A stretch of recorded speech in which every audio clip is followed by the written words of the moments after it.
Cooper is like jazz, you know? You gotta play what you feel. Also, self-defense is a lot easier to explain than, hey, I murdered a kid and the head is no longer here. Also, like, if I'm charged by a monster disguised as a dude with just like wielding a big old cleaver, and I punch him in the face so hard he just burns to ash, I feel like that's harder to explain. I don't want to have to talk to Weber of, yeah, you saw me roundhouse kick a man so hard he exploded. Don't worry about it, man. I'm a normal FBI agent, I swear.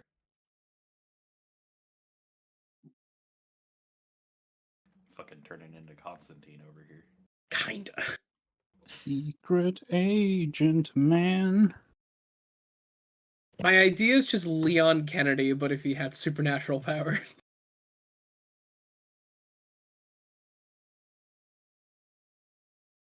Because it's my favorite like video I saw is just like someone making fun of how dumb the character progression from Resident Evil 2 to 4 is, of just he had to deal with Mr. X and then was like never again. And it like a little Leon in the training field, yeah. Is he trying to roundhouse kick a target 9 feet off the ground? Yeah. Well, Doing really I'm well at recording. it too. Yeah, that's kind of the problem.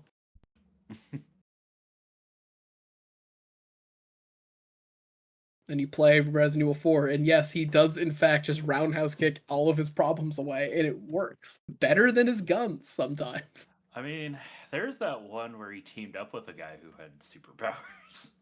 Like one of the movies? Yeah, one of the animated movies, I think. Fair. There's a guy who could take control of, like, lower level infected, or, including lickers, and just, fight, what are they called? Are they Titan level? Tyrants. Tyrants, that's the word.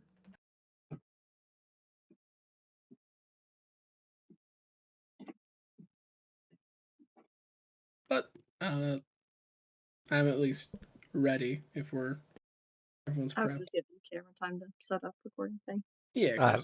I'm sorry. I if thought I was everyone's heard. also I ready. said we're recording. Can you hear me?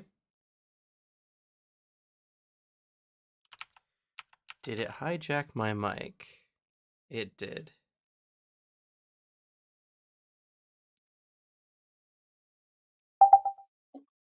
There we go. I was talking. Apparently, when I started recording, it hijacked my mic. Oof. Well, that would do it. Yeah. Oof. We're recording, though. We have been for 3 minutes. Nice. The recording no. will have some Resident Evil lore included. That's always a plus. Resident Evil spoilers. Not that it's been years or anything. Yeah, it's on them. All right. Well, since everybody is ready, today we will not be joined by Ming-Chi, as it appears something has come up, most likely another college endeavor. But you all have already decided on your next hunt, that it cannot wait any longer. But first, we recap the last. Who would like to do so? I actually could. Go for it. So, last session, eventually Cooper arrived, bit of a rush, to where the party was already kind of split. Two of us, Ming-Chi and Liam, were taking part in a cool ghost tour. Real fun. Tobias thought that was cringe and lame and fake, so we went to his room, apparently. And Cooper immediately found Archaeist and started getting caught up. As they were doing so, and as the ghost tour started, with actual real paranormal events going on, shit shaking, shit moving, pretty crazy. Liam was having a great time, at least. Archaeus and I saw someone they were very suspicious of. One we'd find out later is named Amalia, who was just straight up going through their office, like, and trying to dig for files and all that shit. Going around and making a real bad job of just rifling through shit. Anything that's like records on the location itself. To where then we investigated a little further, trying to track down their movements as more spooky happenings went on during the ghost tour. Eventually, during said ghost tour, Mingxi kind of got possessed a little, or at least manipulated, where they were very okay with someone touching them and was real kind to Verity. Just real down for this ghost tour. Liam obviously was like, "This is a bit weird," and found a good excuse to get the fuck out of there. Meanwhile, Liam Narcaeus confronted Amalia, to where Cooper would then go off and deal with that situation of there's a woman kind of fucking around investigating. Also, she has a gun and was flagging Cooper a good amount with said gun. Not cool. Arceus then got some notice that man, Mingxi's kind of being mentally possessed in some way, so we split again. Eventually, we found out that Amalia was there because her daughter was actually the previous owner, who then mysteriously died in a car accident that was declared as a drunk driving accident. Something she was like, that's horseshit. And we delved a little deeper. Also, she had some real interesting evidence, like a bunch of photos of definitely Verity, but through different time periods, and like shit did not change. No aging. That's pretty sus. Where Cooper agreed to help her out. Just all like saying he'll do this, he'll figure this out, he'll solve the mystery, also because he didn't want her to run in and go do something stupid and die. More shenanigans occur in the main houses. Cooper and Amalia were off in a side area that was used mainly for storage. And a fire alarm was set off by our good old pyromancer slash pyromaniac to distract everybody, get them out of the area, and hopefully kind of shake Mingxi out of their stupor. To where everyone kind of started talking, and some conversations went down with the party in the house, where Verity made it pretty clear, yeah, I know you guys are investigating something. This is fucking weird. How'd you get on my scent? Around the same time, Liam found a cool secret room. No, I don't. Me, sorry. Cooper found a cool secret room. There's a coffin in it. She was a fucking vampire.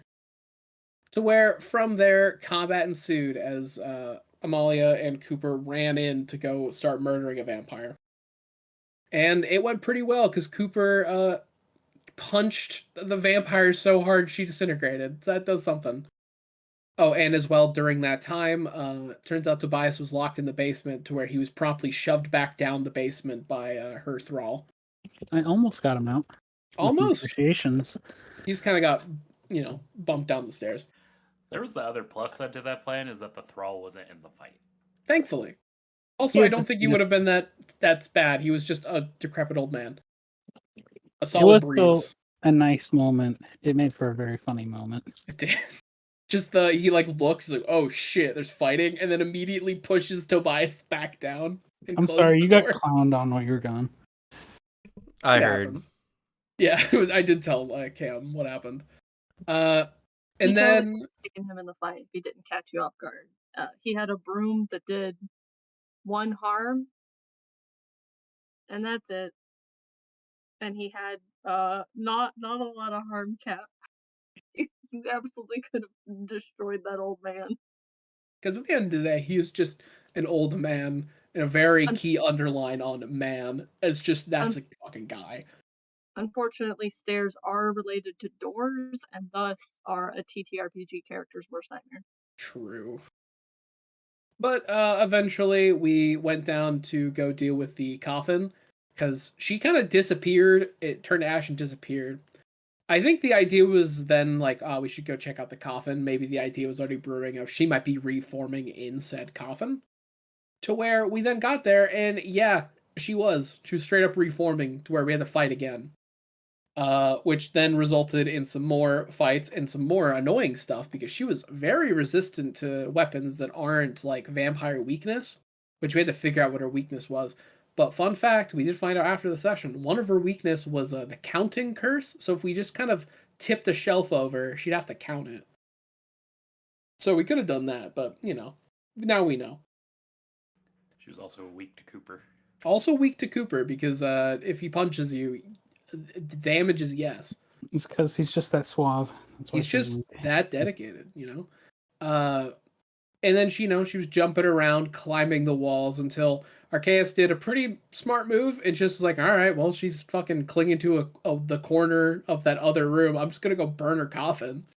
To where she got in range and then got murdered, and then the coffin got burned as she died. And then the fire spread really well, partially because of Arceus' motives of wanting to burn this down to make sure that it was gone, and also supernaturally, the fire did just seem to kind of spread itself. It was ghosts. Most likely ghosts, kind of like I picture a bunch of ghosts just like blowing on the fire, trying to push it, And eventually we stood outside. Both buildings burned down, except for an oven. I imagine I had context for the session I wasn't here for, but an oven was still there. So don't worry, Cam. Your favorite oven's still there. I don't recall an oven. I It don't was either. actually at the beginning of the one that you were in. Yeah, It was a he while just ago. didn't remember. It was. It wasn't his part of thing. For being like, well, the first house burnt down, and the only thing that remained besides some like posts was this oven, because it's a giant brick oven. So it's also, again, the only remaining object from the house. To where then we had some nice wrap up with Amalia getting closure and the ghost of their daughter that was hanging around being able to kind of fade away. And then it ended on a sour note because Cooper got a $40 parking ticket, and that was pretty shitty of Officer Weber, not gonna lie. All the rest of us thought it was really funny. And Liam like pulled out $40. Was gonna hand it to him. He's like, I'm not making you pay for this. He's not taking your charity. He But sure yeah. fucking needs it though. Yeah, kind of. Yeah, he also showed up finally in something clean, but something very unfitting, and then took it off to hand to Leo and just had a filthy fucking shirt, the same one from last time, on underneath it.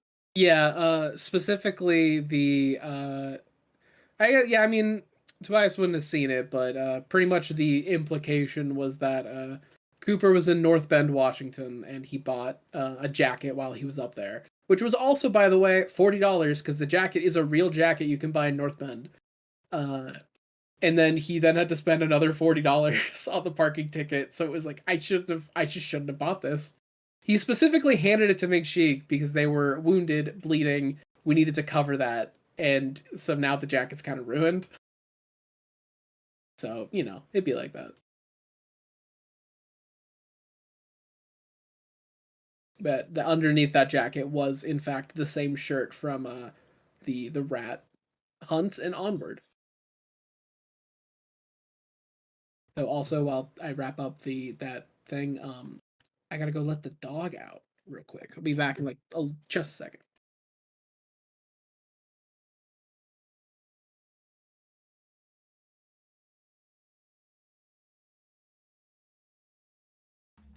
Another indicator that we figured out that something was up. It seems she was able to communicate with her staff without using a phone, which was curious. Also, Mingxi noticed the telekinetic powers were coming from her as well. She had incredibly keen senses, so she couldn't necessarily talk to John she could summon him by will, but she could hear what he was doing otherwise. They can't like talk back and forth, but she has She the really power was to her. on the phone the whole time. All right, I'm back. Really quickly, I'm going to try the mic on my earbuds, since apparently some of my quality's not good enough. I did have to turn you up a good amount. Can you hear me better now? You're quiet, but you're clear. Sure. Okay, so the quality at least is better.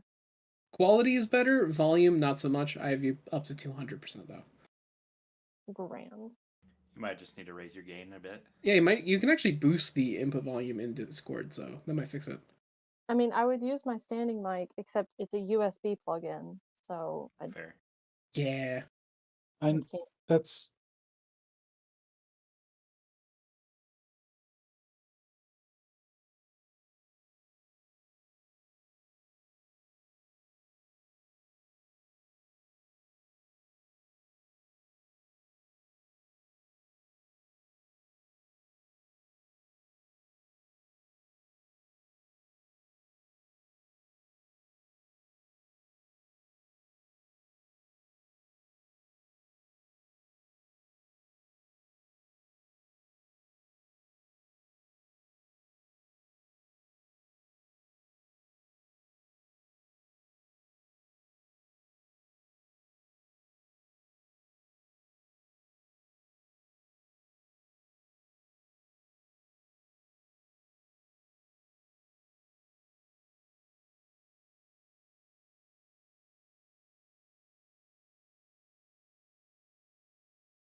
Alright, I'm looking for it.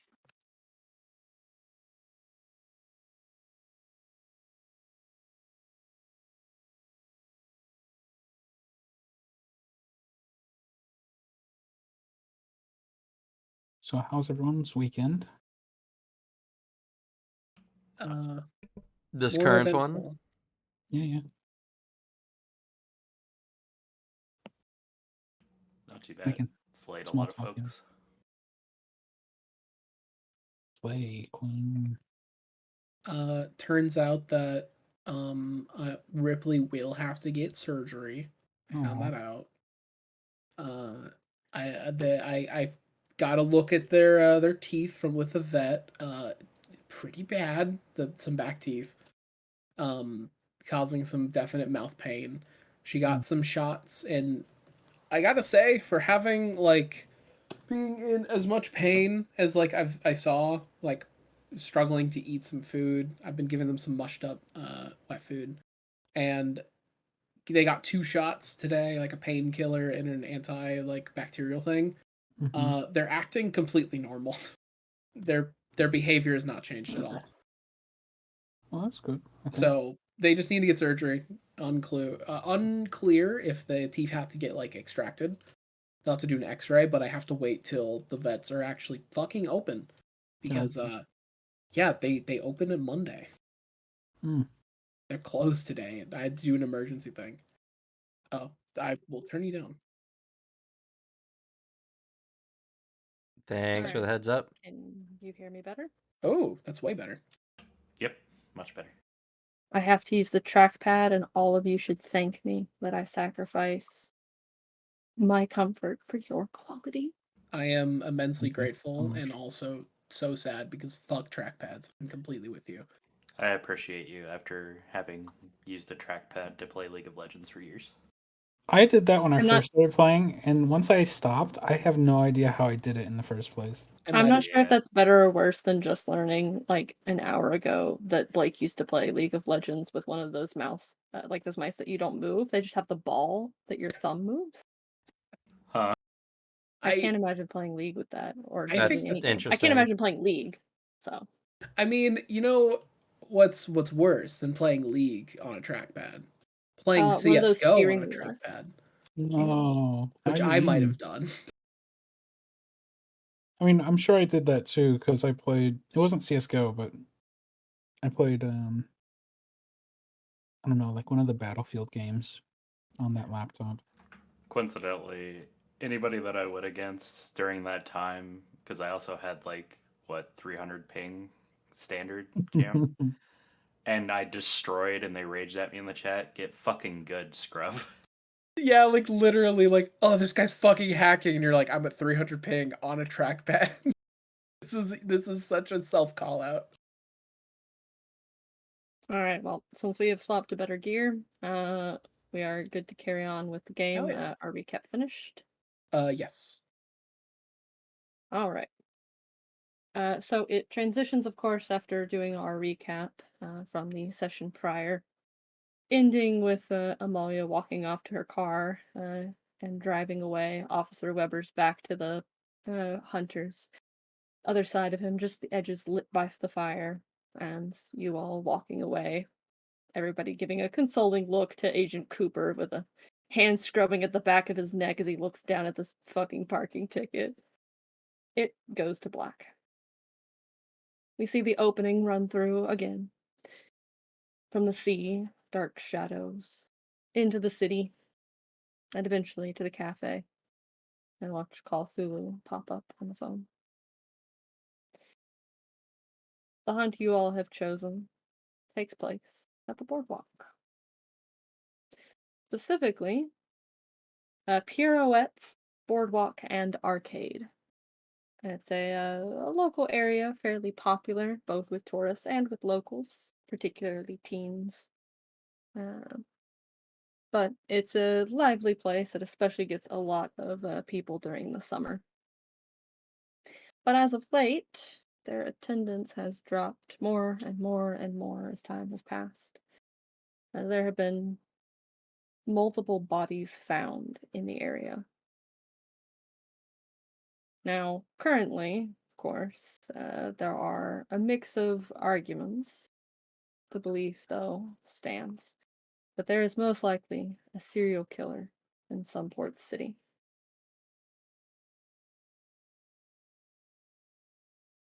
The bodies have generally been in a more presented way, not just butchered and left, despite the name of the Boardwalk butcher that you all hunt. So the likelihood that you will be close to the only people there is kind of a far gone conclusion. But despite it, when you look it up, it seems everything is still open. They haven't changed their hours. So, from sunup to about 10 p.m., the boardwalk is open and awash with lights, and the pre-recorded and automated sounds and music of the almost like carnival stalls that are present. The Ferris wheel, of course, a main draw, and the arcade itself, alongside a few dolls for things like hot dogs and popcorn and candy. A little ice cream parlor as well that's only open during the summer. What time do you all arrive?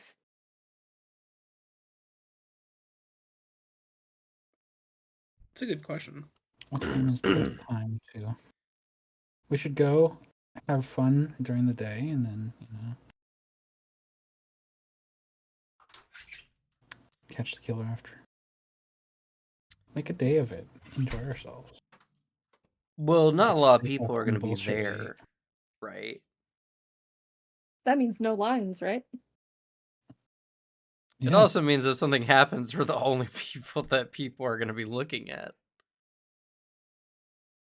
Well, there's a couple others, but like the attendance isn't like 0. It's probably just dropped. Well, I wouldn't imagine a business could stay open with 0 customers. Yeah.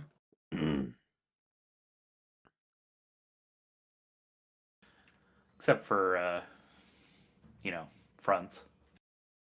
Long this is John like Silver's. Yeah, exactly. Any mattress selling place. We don't talk about the mattress selling places. I don't doubt think there I've would be seen one it. on the boardwalk. No, there's not a mattress store on the boardwalk. I But don't know there's- about fronts, though. Probably a Long John Silver's. That's a good question. I was about to ask, is there a Long John Silver's? No, but the name is really close. It's weird. And no one goes in there as well? Yeah, probably not. It's It's actually not really like on the actual boardwalk itself, but it's like right there next to the parking lot. it's actually short Steve Goldman's. Gross, but sure, I'll allow it.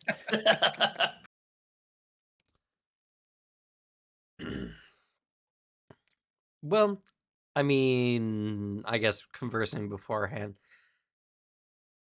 Like, with everything, obviously something paranormal has to be happening. Yeah, for it to be on the app in the first place kind of solves that question for us. So,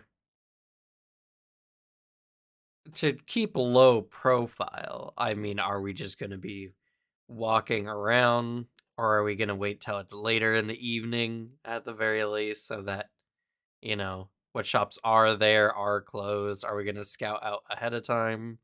Go in groups, scouting? Not even to like go with the like, ooh, what if we just had fun? Honestly, if we want to keep a low profile, going there around like even later in the day, close to when stuff is closing, but just acting like, ah ha ha, we're having such a delightful time and investigating secretly the entire time might not be the worst idea.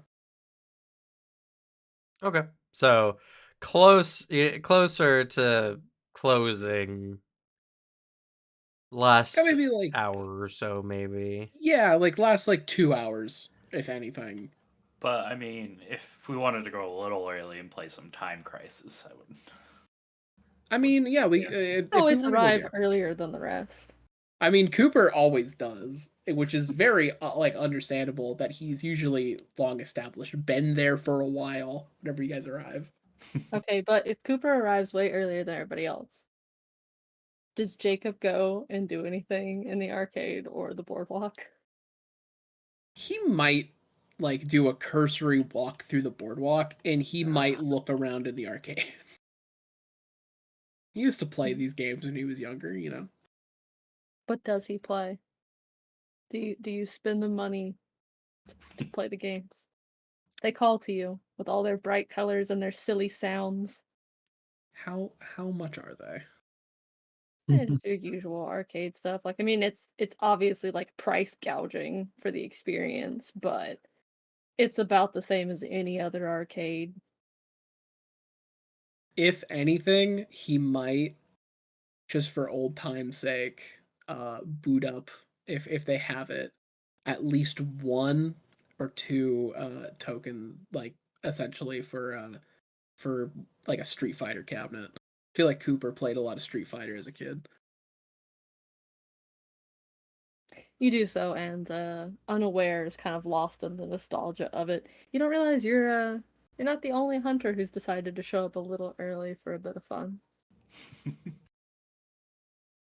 Imagine all of us individually like decide different times and all individually arrive at the arcade, all bump into each other like, oh, Oh, this is I was awkward. just here checking, things out. Yeah, we were You just see Audrus investigating. in like a propeller hat with a lollipop.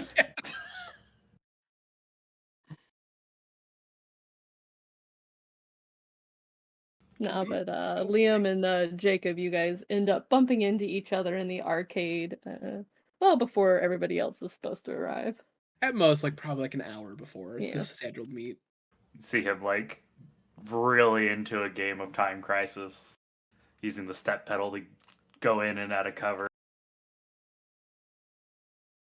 Definitely that bit. He's like, all right, I've paid, like I've maybe spent like $1. That's a bit too much. And then he like turns a corner, sees Liam. Liam's in the fucking zone. I mean, admittedly, it's again handling for an arcade game, True. but he's doing good at the game. Yeah. Yeah, he He like is sweating profusely though. he does not interrupt you because you're in the zone. That's rude. He just kind of waits like a little bit, see if you notice his presence. I'd say yeah, he probably eventually does. It's probably like maybe like 2 minutes of you like staring at him, and then he like looks over. He's like, "Oh, Officer Cooper," and he puts the gun behind his back. That's first, I'm not an officer. Second, that's not a real gun. You don't have to hide that. It's a light Sounds like gun. something not a cop would say. You have to tell me for a cop. I'm just kidding. I guess you're right. It kind of like puts the gun in, in its little slot. As he's been distracted by the game, he violently dies on screen, and then it does the little continue thing, or just With like the give 10-second timer. Yeah, it's like doing the countdown. I don't suppose you're here early to play games as well. He looks over pointedly as you say that at a cabinet he was at, like a stakeout. Maybe. Looks at Maybe. the stakeout. What game was he playing? Street Fighter 3 Third Strike. Nice choice. He nods. It's the best one. He nods. Oh, would Tyke be allowed here? Um, God, it is a serial killer though. What type of I monster would kill will a dog? I will say yes. But yeah, it's public boardwalk and a serial killer, so kind of like warring both sides there. It's up to you if you bring Tyke. Okay, probably left Tyke this time as well, because he doesn't want his little buddy gutted by a butcher by chance. That's very fair.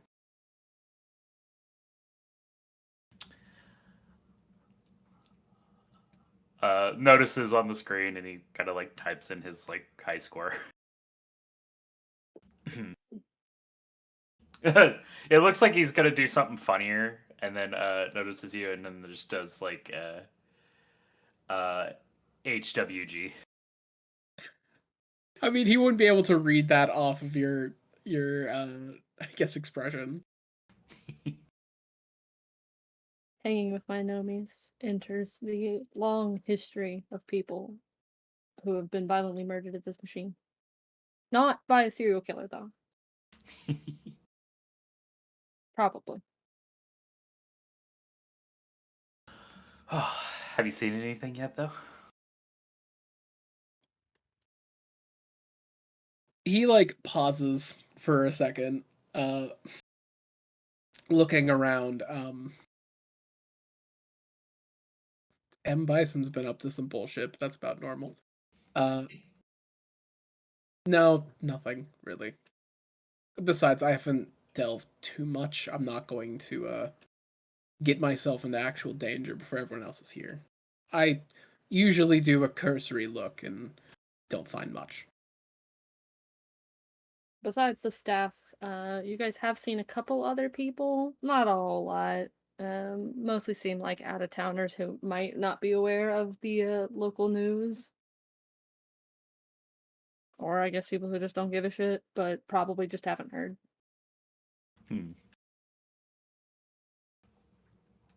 Well, The employees do not look excited to be here. I wonder why. fair. Yeah, I wonder. It's kind of like that joke of like, what was it? It was The Purge, and like this lady is still like doing the cashier thing. This is a joke video, admittedly, but The Purge is just going on, and the person's just like, what are you doing at work?" It's like, "Well, that we don't get the day off for the purge." She's like, "That's kind of fucked up." Yeah, yeah, it is, but you know, the customer is always right. Do people even pay for anything? Yeah, usually people who feel sorry for me. Yeah, yeah. Um, should I tip you? I'm not allowed to accept tips. Dude, that sucks. It's so funny. Oh, Bobs.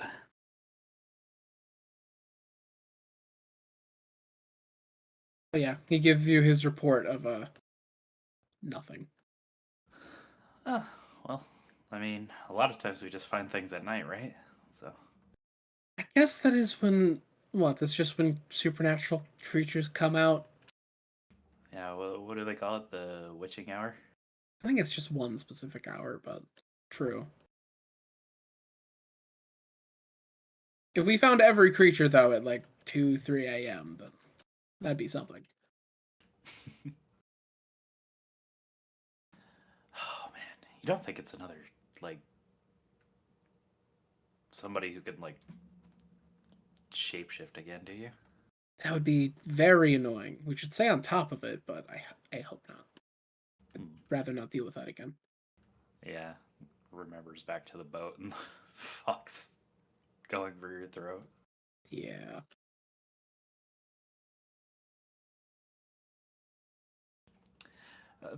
They're passed on. They're not gonna come back. I hope. No, they are. Yeah. You guys cope so incredibly well with fox trauma. It Uh, is layered under many other things, so it's okay. To be fair, Cooper got jumped by himself, and it was only like, and then I showed up like a few seconds later, and it was me and him for a minute, just fighting that thing. I mean, Cooper's been through some pretty rough shit, actually. It hasn't come up because, for example, because there's not really a reason for it to have come up. No one's seen Cooper shirtless. He actually does have some scars of stuff that's happened. but you I guys know don't how I get to got learn about these that until scars. in character. Exactly. So he's been through it. He knows how to compartmentalize some things When are we away and gonna not think have a about it. hangout sesh where we just, you know, hang out? True. You just play a couple drinking games together. We still got a visit to buy. See, this could be it right now. We could be, you know, hanging out at the boardwalk, you know? Yeah, easily.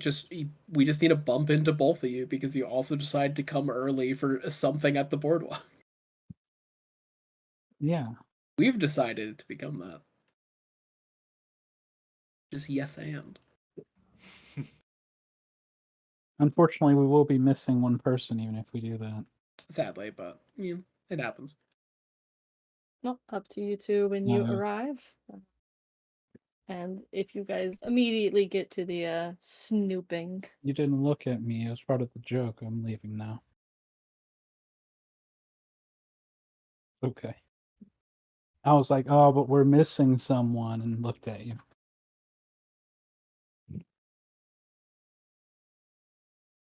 Looked at who? Isa. Are you in the kitchen? Yeah, I passed. Oh, okay.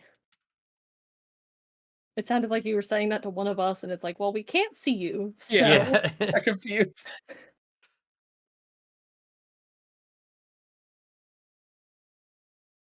Anyway, Tobias gets there typically around 30 to 15 minutes early, give or take, based on bus schedules. Probably 15 minutes early. Bus to the boardwalk is probably more timely.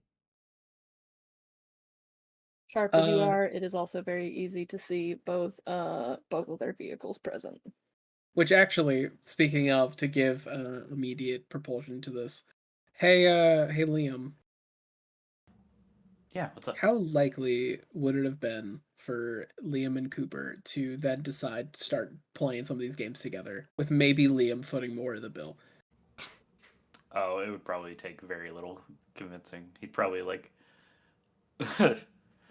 nudge you for either some Time Crisis or Mortal Kombat, either or. Something. If it's a fighting game, Cooper is honestly like surprisingly pretty good at this. Other games, it's like he just hasn't played them or doesn't fully. Yeah, still, it takes him a bit to like, oh, this is how you control it. He's not as like technical with games. He hasn't played a lot of them. Strictly because as probably Tobias pulls up, you get a little notification.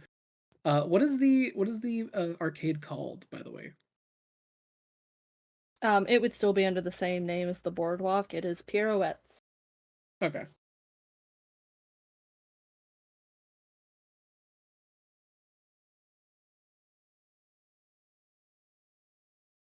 Normally people just refer to it either as the boardwalk or the arcade. Yeah, as you pulled up and probably noticed the cars, you get that notification, Tobias.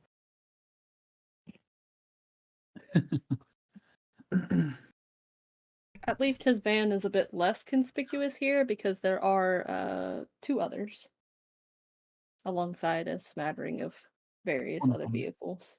is the Liam's killer. one of them. Well, Tobias raises his eyebrow. He notices the other vehicles, and he kind of contemplates somewhat. I think if what we were dealing with was a normal serial killer, he would at least take a picture of each of the license plates to, just in case. But we're probably just not dealing with a normal serial killer. Probably a waste of time. But you're always prepared. If this is a two-session bit, and also glad we're recording this, if we're going to spend 2 sessions on this hunt, I'm so curious if that specific statement is going to bite you in the ass later. It's fair. It's fair. He decides against it, mostly just because, people get really weird when you start taking pictures of their license plate. For some reason. For some reason. Can't imagine why. But at the Arcade very friends, least, though. he takes a picture of the cars in the parking lot. Less conspicuous, easier to identify the vehicles, despite the dying light. After that, he kind of heads to the arcade.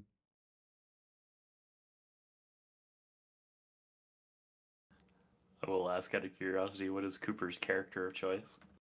For which game specifically? Mortal Kombat. He probably just goes with fucking Scorpion dude. So if we're playing that, you'll see a game of Scorpion versus Smoke.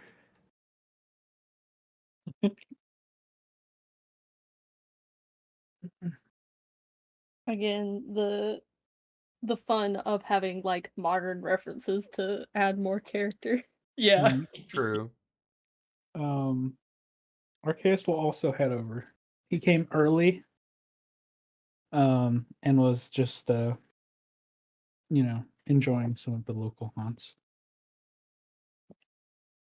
of the place, as well as looking at a suspicious fortune telling machine, which he was just confirming was not actually a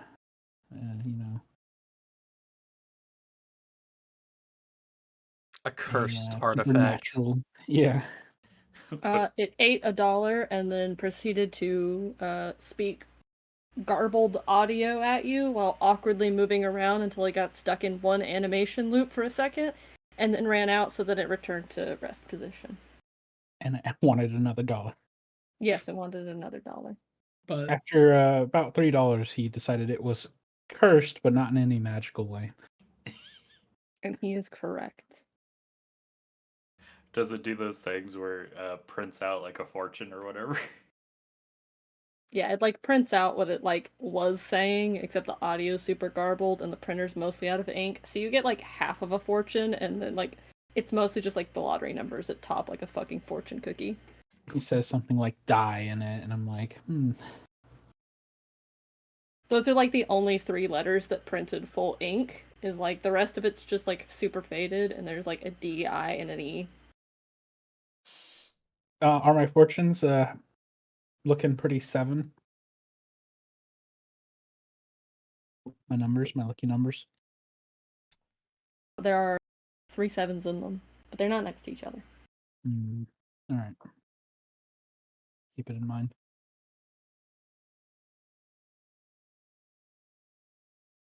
But you get the message as well, and all of you kind of realize what time it is. Obviously, Bias hasn't forgotten. It's Bias, time. Oh, sorry. Hmm. I was saying it's time to hang with our nomies, obviously. But so yes, please continue. you two run into each other outside, headed into the arcade. Do they have those refillable cups here, or is this too cheap of a place to have even that? No. They want you to keep buying drinks. However, one of the like snack stands has one of those like big lemonade cups, and so it's Mhm. reduced price to refill your lemonade cup once you Okay, buy I've one. got one of those cups, and do they have any like? Is it just like a? Do they have like the little red bag like popcorn? Like little Yeah, square red absolutely. bag. Okay, I have one of those as well. They have the little red, white, banded popcorn bags. Yeah. They also have caramel apples that smell delicious. Even if you don't like caramel apples, you recognize, damn, that actually smells really good. Those smell really good. Oh hey, Hi. Well, popcorn. Holds that bag. no, thank you. The stuff they put in the butter is really not good for you. Probably You not. know it's not butter. It's just I oil. can't believe it's not butter. Um, he's like, yeah, but it brings back old memories. Well, it's not likely to kill you.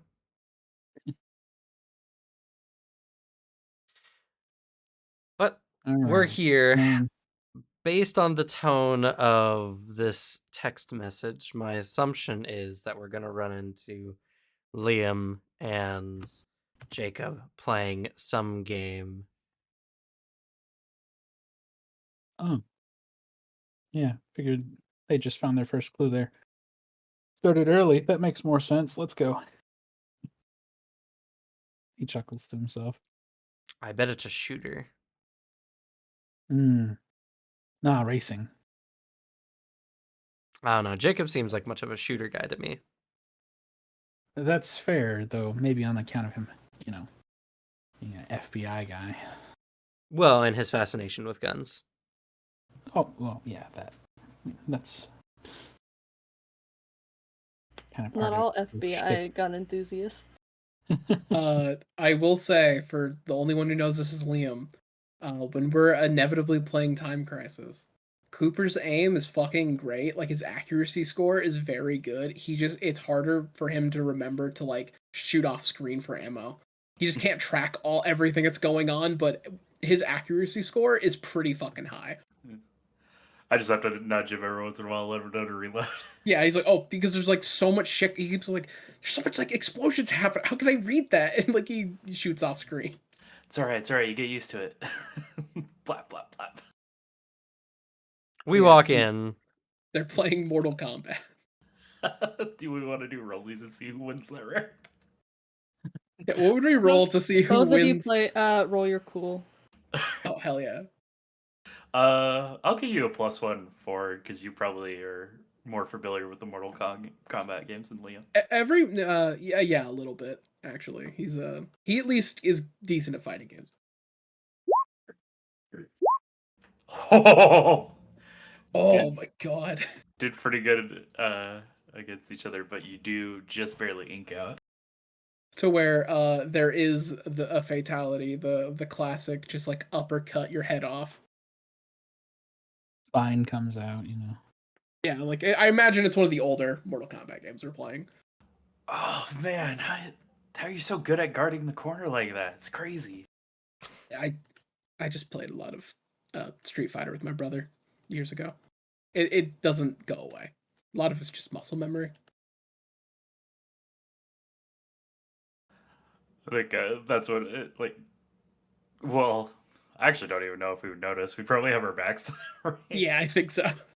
It's also very noisy in there with all the machines going off. So yeah, they just walk up to the two of you, like turn towards each other, talking, with like the screen to choose your characters again up ready. Darn, Good thing you that's didn't put money on incorrect. it. Yeah, me too. Oh, well, yeah, there you are. Oh, Guess we can get started. yeah. There's like a little like sadness, but can also come back. excitement. We can come back. He nods. Josh works. He's like, all right. Well, I've been doing a lot of research, and it's been incredibly unhelpful. Just not enough information or all that Oh basic no, marketing it's stuff just you find. I've become saddened by the human race. Several of the last boardwalk killings have included road rage, a drug deal gone bad, a popular case by Mr. What was it? I think it was James Fantastic. Campbell on the Venice Boardwalk. Oh yeah, the Venice Boardwalk in Florida, by the way, is a horrible place, and I'm never going there. I mean, it's in Florida. Well, I mean, I understand the memes, but like the number I of mean, I've people that are been killed in on the Florida. various boardwalks there is shockingly high. Fair. Then a good place for some spooky thing to hide out and pretend to be one of the many other boardwalk killers. I legitimately, the people on the boardwalk are scarier, in my opinion. Anyway, so as much as I've looked into, most of the time it's during a high tension moments between individuals or somewhat drug induced or both. High tension drugs. That seems reasonable, though. Given what we've been running into with these so far, something tells me it might not be so mundane, or maybe. There is some interesting information. In a case of Richard Wegenwald back in 2008, an and I'm gonna hyperbolize. This is an actual case, but he's gonna put a occult twist on it. To be fair, a particular boardwalk killer was a serial killer and arsonist, where he murdered 6 people, 4 men, or 4 women, 2 men, and their bodies were are ritualistically apparently burned. So, considering occult associations with the water and the like, there could be a possibility that it is a normal person doing something for paranormal reasons. Mm, Huh. that's concerning. I mean, concerning, but also easier to take down. I'd prefer to have to fight some normal person than another supernatural creature that just wants nothing but to rip your throat out. They do that a lot, don't they? Yes, I mean, there's a they very good do. chance it's both. I don't know. On a lot of the hunters forums I've been finding, which to be fair, half are just RP related sites. One interesting trend is they always say beasts are easy. They always go for the throat. People are difficult because they'll kick you in the balls.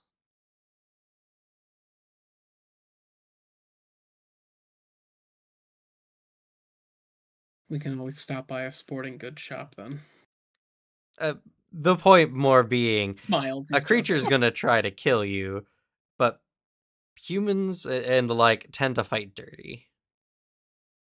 William kind of shifts True. awkwardly.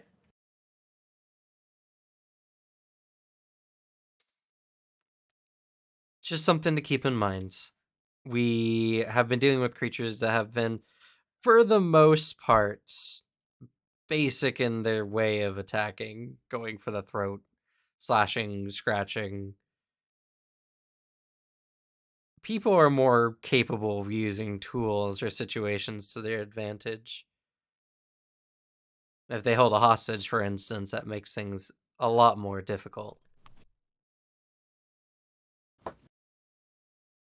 This is something to consider. I mean, I at least here have actual training related to these specific type of situations, not accounting for occulted shit. Because if we're in a hostage situation and the man starts throwing fireballs at us, well, I didn't take any tests on that.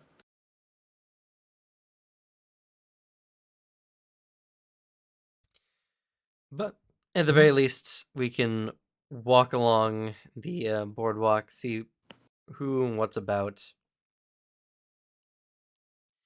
This is a more prime time for a serial killer. There's less people about. Though, if we wanted to provoke a serial killer, we are probably better off moving in smaller groups.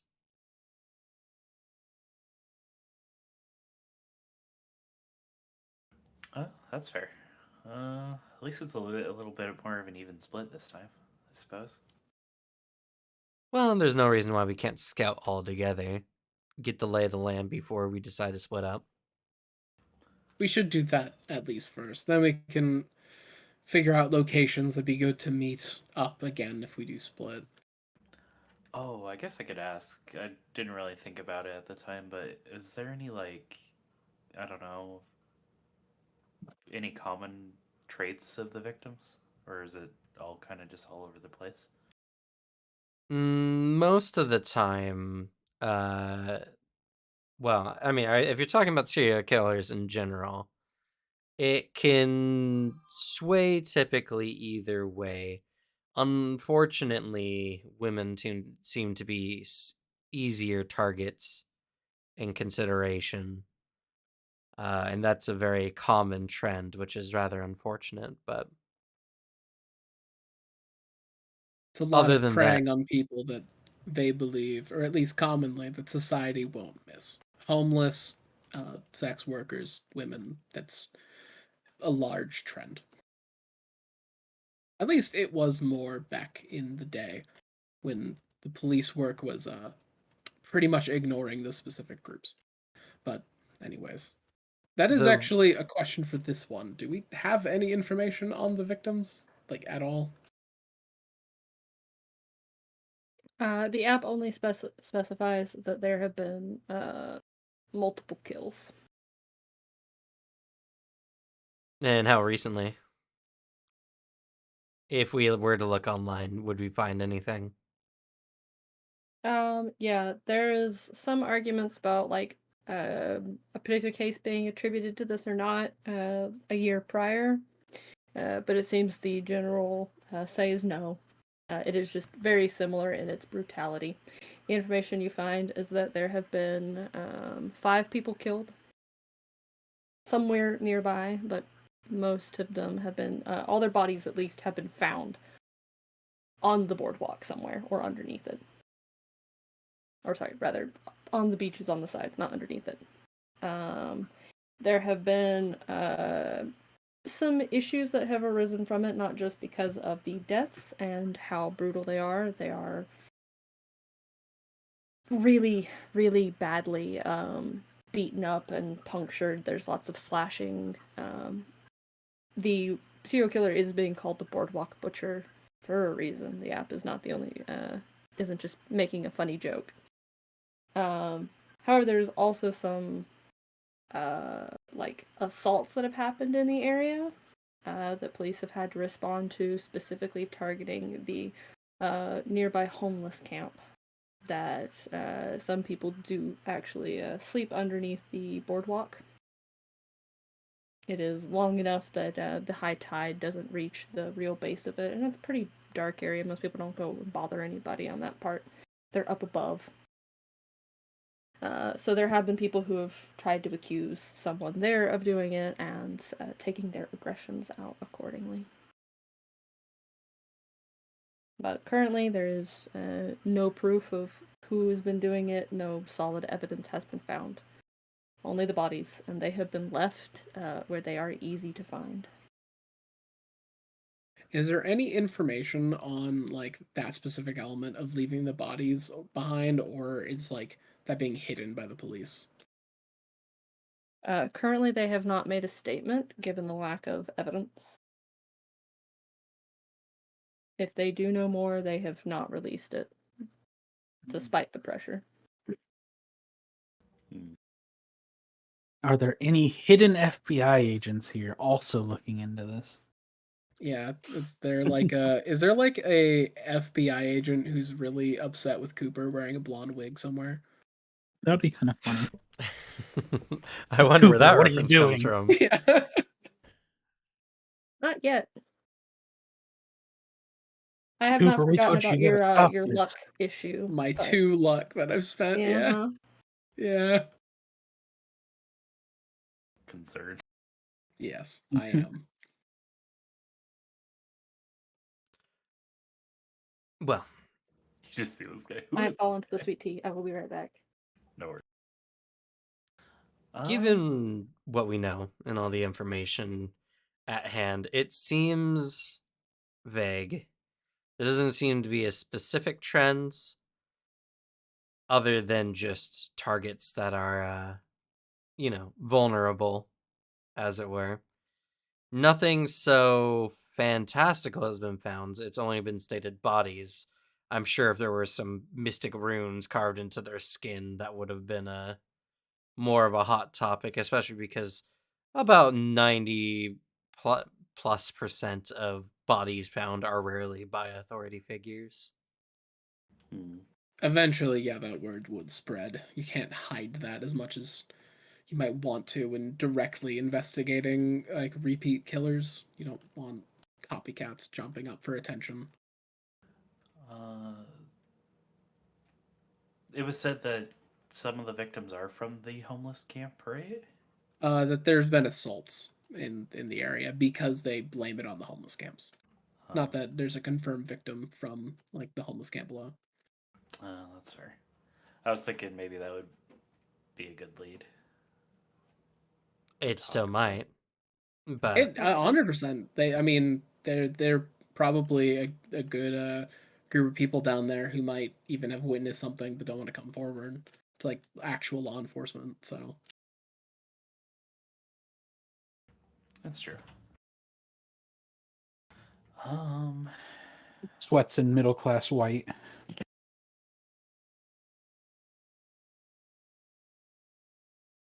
I'm not problematic.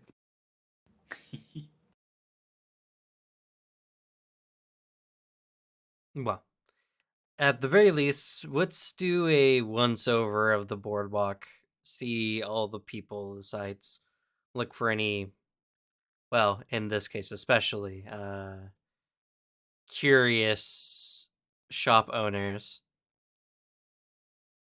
Okay. yeah, it's a good idea. So And thinking doing a group investigate a mystery then. be a good idea. Well, we don't And yeah, really have this is any info at the moment. we are just exploring to see if anything catches our eye rather than directly investigating. Because if we get any hits, we can't ask any questions anyway.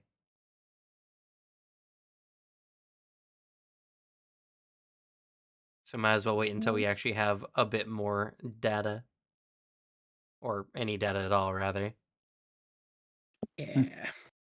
You guys can still, of course, investigate the mystery, but not the move necessarily. We can't So use investigate a mystery, but we can, role play wise. lowercase investigate a mystery. Yeah. Mm-hmm. All right. So, what is your avenue of approach?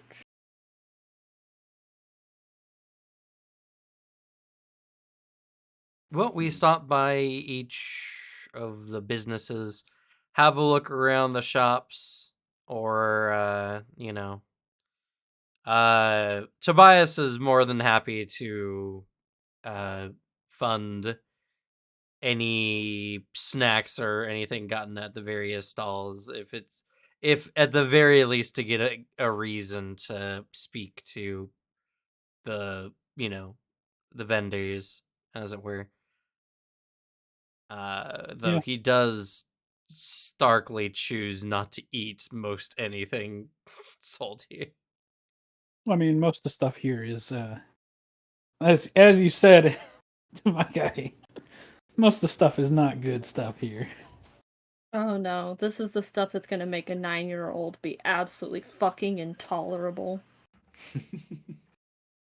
Man, And things that keep people from getting heat stroke.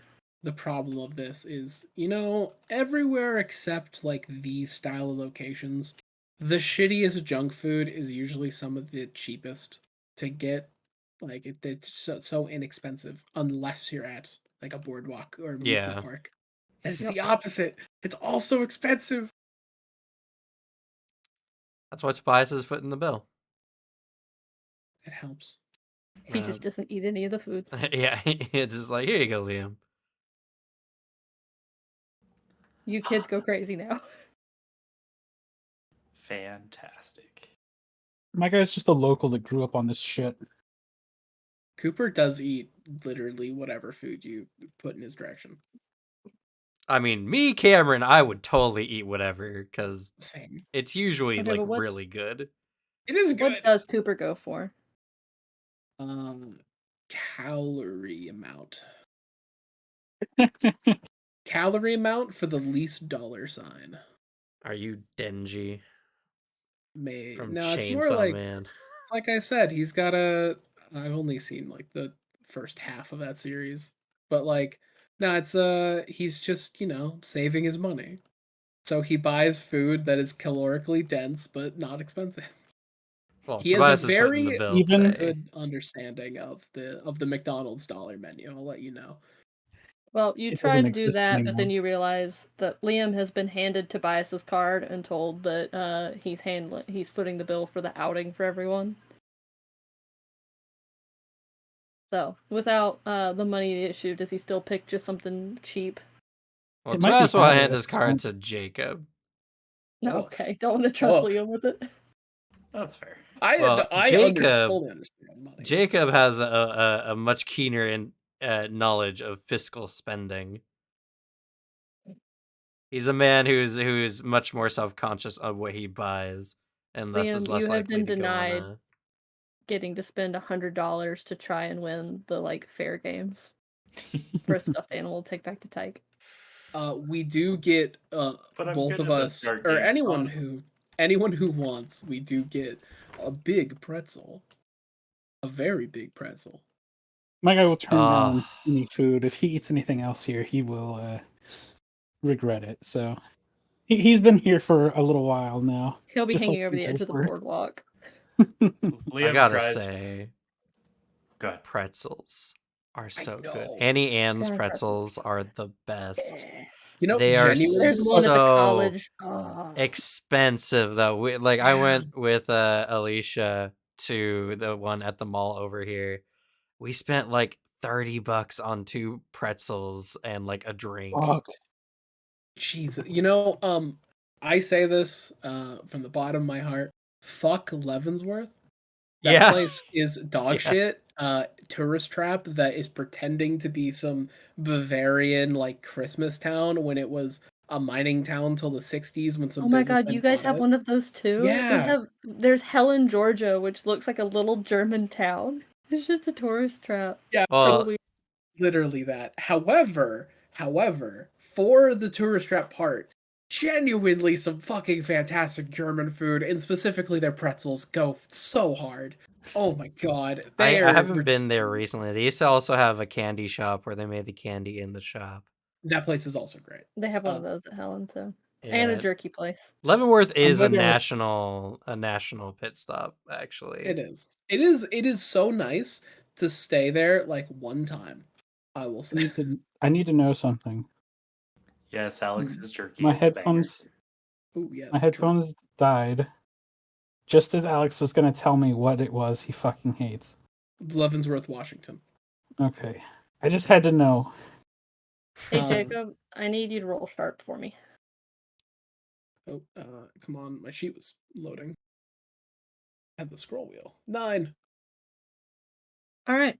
As you guys are like getting food and like handing it out, Tobias delicately lifting a hand up. No, thank you. Jacob, you kind of like pluck off like a piece of pretzel, like the perfect bite-sized piece. It's like the one that has like the best arrangement of salt on it, and you are so Oh. ready for it. And over your shoulder, there's just this blur of white and this like loud Oh. piercing sound that you almost like don't half hear. It's so loud in your ear. And you are being contested for this pretzel by a fucking seagull. Have fun. Punch. Swing. Do not touch my food. I don't get to eat. I very channel the much. power of God in my fists. I punch. I unarmed attack the seagull.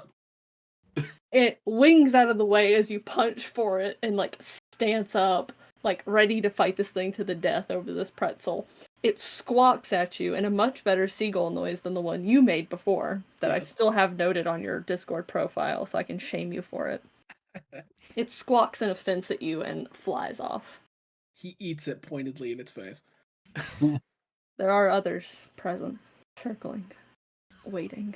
We should probably finish Vultures. these pretzels quick. From now on, to protect your food, you have a forward +1. You have to have the wrath of God on your side at a +1, but you'll keep that food from the gulls. I swear to fucking God. Liam.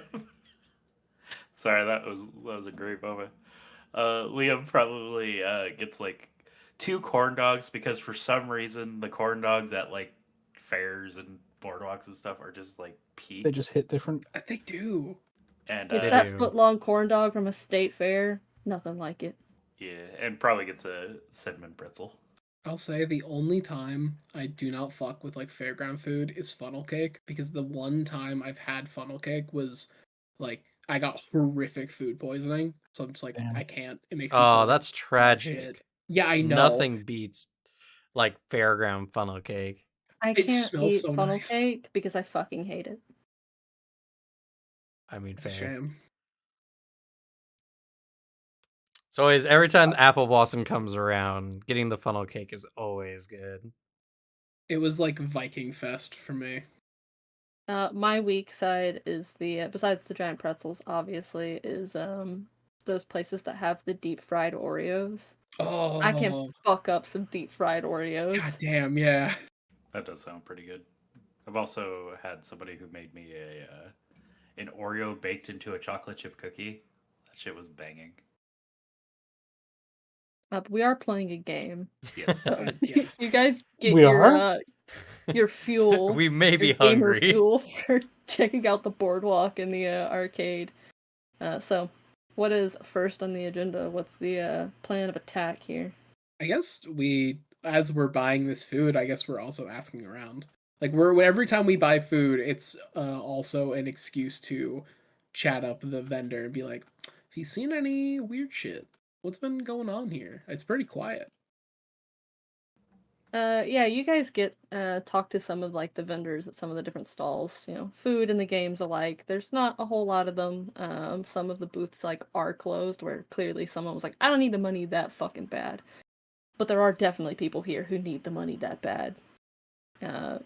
Most of them look very unthrilled to be here, but when you ask questions, a lot of their answers are very like neutral and avoidant. It was like, oh yeah, it's a great place to hang out. It's voted, number 10 on, the West Coast boardwalks for stuff, X years in a row. They kind of like give you the like regular read of stuff. There's not quite a lot of enthusiasm in it. But until you ask something specific about the serial killer or the deaths, they don't even bring it up. Oh, I think Liam probably does bring it up, but it's after like coming with the approach of somebody who also works a job that's like not really what they want to do. It's something that you do to just like keep your parents off your back or pay the bills. You and the goldfish like ring toss girl have like this moment of connection of like, God, this sucks. She's she mentions that she's worked a gas station before as well when you bring it up, and then you guys commiserate over your mutual ones. She makes an offhand mention of like literally half of these goldfish dead, and she hates it. It's gross and weird. Damn. Yeah, it just kind of gives off the vibe of like, I don't know, if somebody does show up, that's like kind of a weird situation to be in, huh?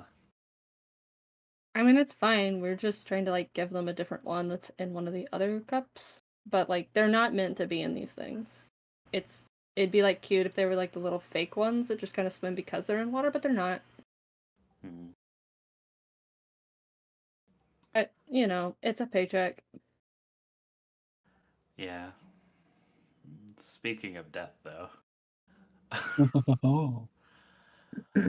She immediately does that face of like, ugh, smelled something bad. Like you can see her teeth for a moment, like, ugh.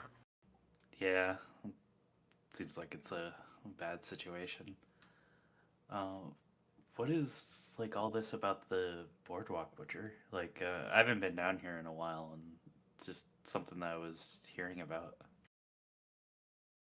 She kind of like looks around for a moment before she like leans across the like little low, very low counter and is like,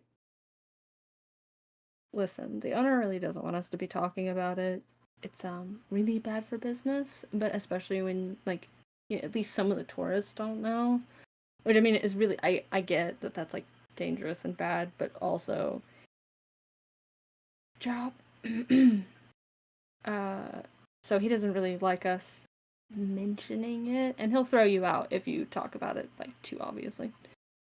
So I'd be a little on the down low. Doug's kind of Pushy about it. what's the word? An asshole. Ah. Sorry, he likes to be called Pierre. The Is actual that- Pierre was 2 owners ago, but 3, Kind of maybe funny. maybe 4. I'm not sure. Anyway, Pierre's has been around a long time. He's not Pierre. Oh, is he one of those ones that like to get like respect for like previous managers, like what they've done? I don't know. It might also just be like a weird thing. Like he likes the idea that his name's on the thing. because like of course people like do that joke with him whenever he realizes he's like I'm the owner, and they do that like, oh you must be Pierre then, and then she even does like the finger guns. She like gets the dad pose, fucking just right, and then returns to disinterested. I'm just here because I'm being paid. So, I don't know. Maybe it's a weird like imposter syndrome thing.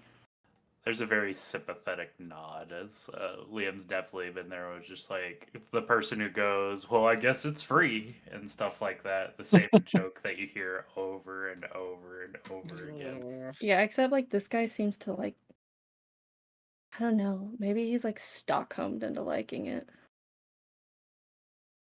Has he been working here a long time then? Oh.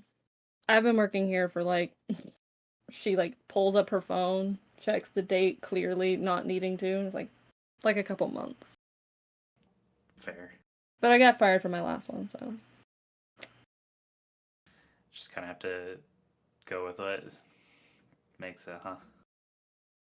Listen, being accused of breaking the icy machine by the ninth entitled bitch in 1 week drove me to the edge.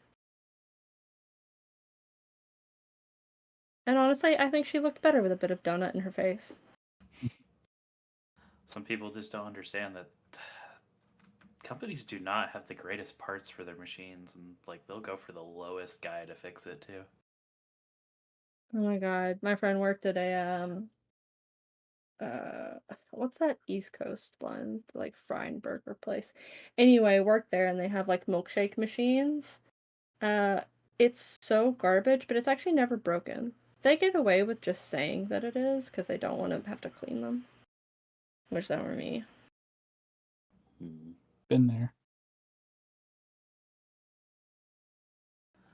Anyway, is there something specific that you want to know? Because, like, I try to keep my nose out of this shit when I'm off shift. That's fair. Here, and he'll like write down his number. It's just like, if you do come up with anything, so you're not like caught like talking about it or anything, you could always just give me a text and let me know. Dang, he just gave his number. Yeah, she just kind of like looks at the number, looks at him, hikes an eyebrow. She folds it and like sticks it in one of the like goldfish jars that doesn't have water. I'm like, well, if I think of anything, sure. For sure. Have a good day. Later.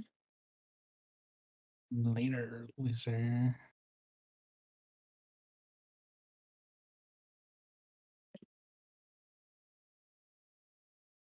He doesn't want to get anybody in trouble with their job, so just leaves it at that. Forced to asking questions on other members of the party. Yeah. Yeah. I assume it's a bunch of repeats of people being like, I don't want to talk about it, or I'm not allowed to talk about it. Yeah, most anybody that you ask is going to give you that, but like some of them can probably be convinced if you guys have specific questions, depending if they know anything. You're eventually able to find somebody like you see some guy walking around with like the boardwalk like official like shirt like that all the staff wears, but he's not at any of the booths, and he has like a little like whistle around his neck and a little name tag and like a badge to get to things. Has a couple keys on it. He's got like the little visor that's like the little white like golf visor almost. And he walks around with that sense of like, hey everybody, like waves hand like I'm the coolest guy here.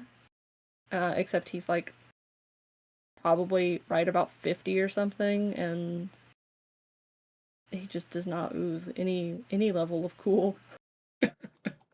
And one of like the people like watches him go by, and then seeing that he's further away, like, I make it quick.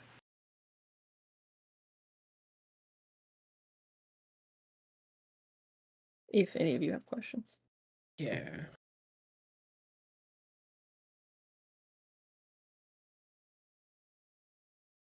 Trying to think of any good specific ones, if I might have one. other than just what's the sitch? How are people dying? Um, I don't know. From what I hear, it's like a bunch of like bodies just keep getting kind of like found. They're all like really nasty and cut up and stuff. I not that I've seen like the pictures or anything, and it's not been on days when I've worked. But you can find the bloodstains. They're kind of fucked up, but they're around. We have to get the like pressure washers to hose them off, and like the cops keep trying to get it up, but like it's really old wood, and it's really hard to clean. We mostly just kind of have like stalls shoved over top of them, or trash cans. Mm. Something, I guess. Yeah. I guess, like, I don't know. Is anyone that comes to the boardwalk like regularly and is also just really weird? Like the people you'd recognize and dread if they come up to your stall. I mean, there's always some like weirdos that come around. I mean, there's a couple people who like, like rifle for food every now and then, or ask if we have anything left over right around close when Pierre's not around. Um, but I mean, they're all mostly nice folks. Um, there's like the surfer dude and a couple other like locals who are always around with like kids and stuff. Most of them are here more for the beach or the arcade. It's mostly just a lot of tourists or people who have like family visiting and will come over and bring them here for something to do and walk around.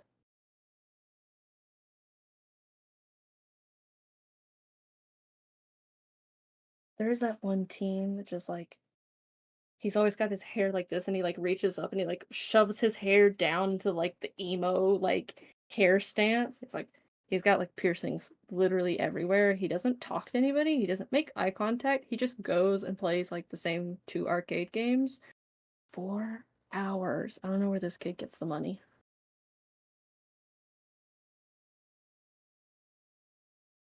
A pang of jealousy.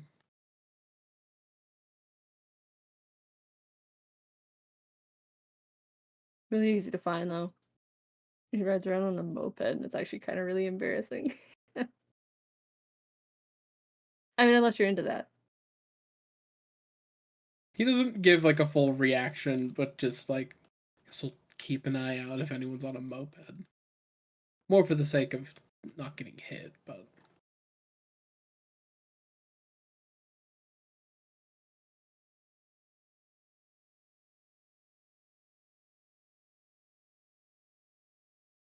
Do you like think one of those people like did it?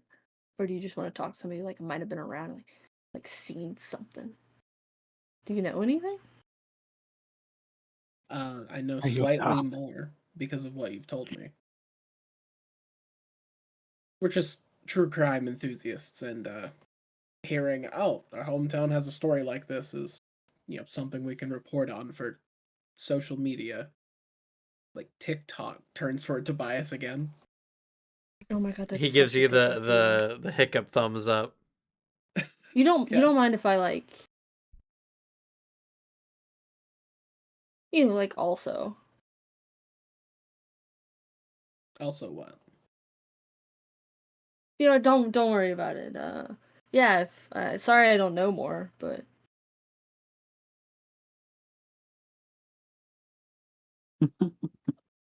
Yeah, if he's the whole time he's also eyeing Tobias as the one who knows what these social media sites like how they work.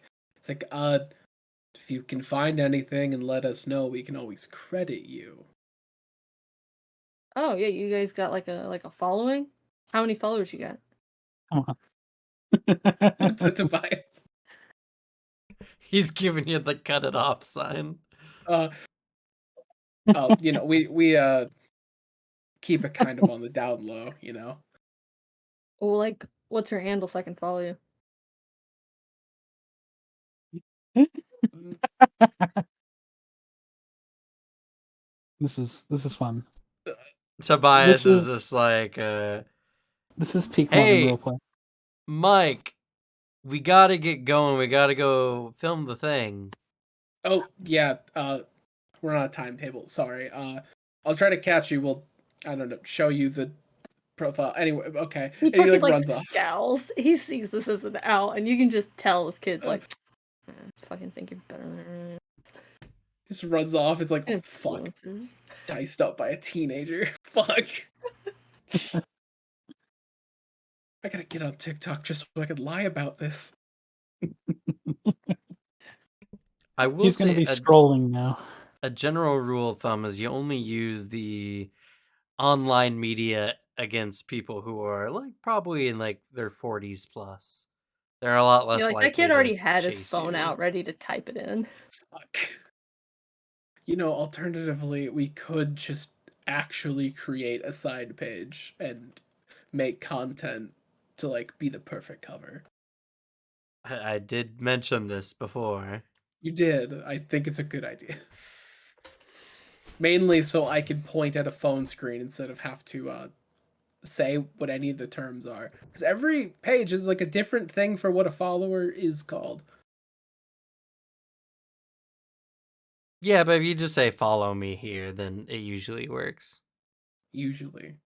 I just gotta talk their talk that I don't If you know. make a social media account to actually do this, you know that Jacob's gonna end up like printing out business cards.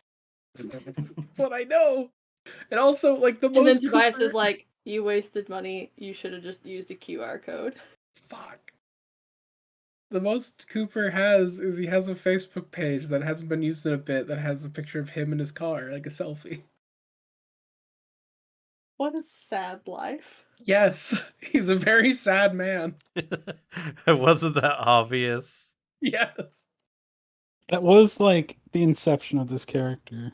It's like, Yeah, I'm going to make a very sad, troubled little man. Yeah, as you guys are like walking away from the kid escaping, and Tobias is getting on to you about your misuse of this skill of his. Kind of like looking around, you guys are able to see a number of things besides the arcade and the boardwalk, like fair stalls, the Ferris wheel, slowly turning since nobody's on it currently. You can see a couple of out-of-towners. There is an older couple that are taking photos, like alongside the water and stuff. They're like leaning over the railings and pointing out things. Every now and then they snap a picture of a seagull. Another one swoops Jacob at one point. I guess it gets near the food, punch. It's hard to punch a bird out of the air. They're I'll really fucking good at this. try. I clocked a vampire lunging at me. I can punch a bird. One of the seagull's powers is that they're very persistent. While they're all like investigating, talking to people, could I have investigated just like, I don't know, looking for I will just rattle oh, off the go ahead. last few. Yeah. There are some parents and like some like 5 fucking kids that are being dragged along, talking to who you presume to be Pierre and or Doug. There's a guy in like board shorts who's like sitting on the edge, kind of like kicking his feet, like looking over, sitting on his phone though. Off to the side, like over the edge, you can see a group of people who are walking like down the beach and towards the like dock itself rather than up on the boardwalk. And then you do actually see like a like small like not even like local news setup, but it looks like somebody with like one of those like big cameras or whatever, and one of their friends who's like walking around or assume could be coworker. No way.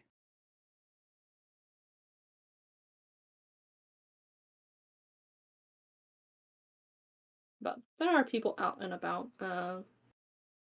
You guys had arrived like in the evening, yeah? Like, Yeah. a couple hours before it closes. Okay. So it is starting to get darker progressively. It's very lit up here though because of the boardwalk itself.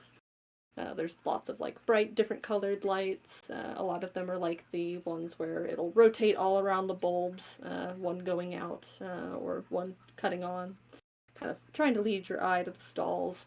The Ferris wheel is actually very, very pretty as it rotates slowly. The dark of the ocean, a stark contrast to it, and on the opposite side, the brightness of the city. You can hear the waves rolling in. Welcome to the shitty.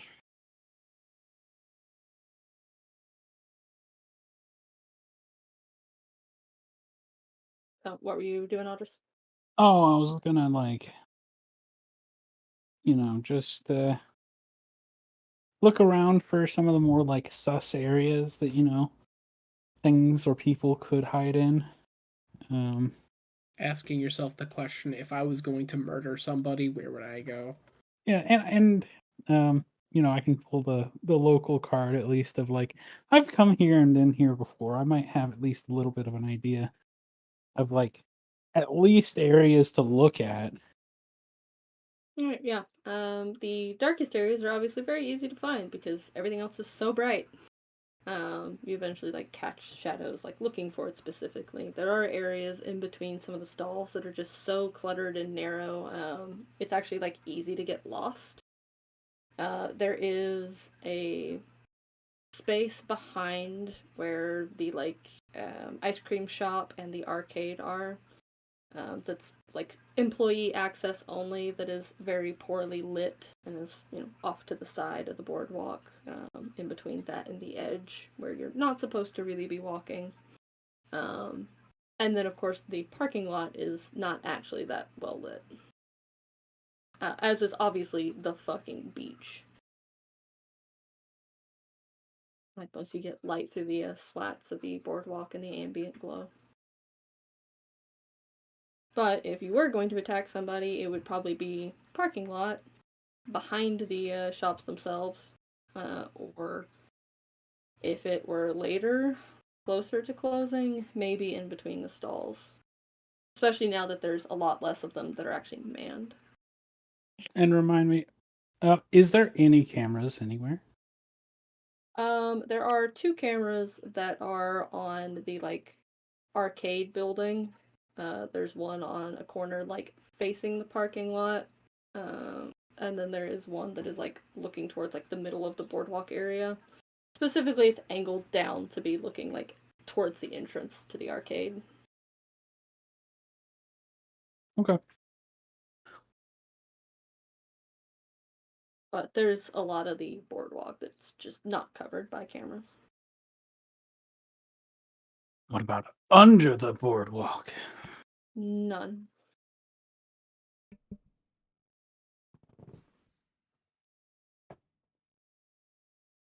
That is a good point.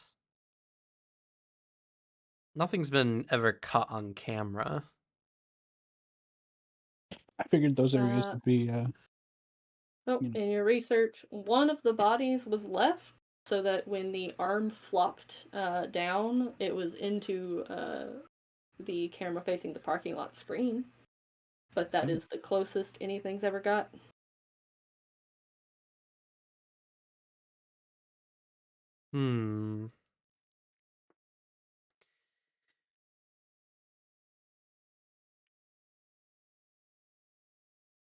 Taking that into mind, Tobias goes, and as we're kind of going up and down the boardwalk at this time, he makes a note of any cameras that he's seen. He knows the general visual range of the cameras, and so with a quick image, he pulls up a map of the boardwalk and diagrams all the camera views. Still probably creating a lot of blind spots. Oh yeah, there's only the 2, and they don't get too much. The one that looks at the parking lot gets a good bit of the parking lot if there aren't cars on the way. But the one that's in front of the arcade is not really looking at a whole lot. It's looking at the main like walk area in the middle, but there's still ways to go around it fairly easily. The only thing is you would not be able to get into the arcade without being seen on camera or having employee access to the back of it.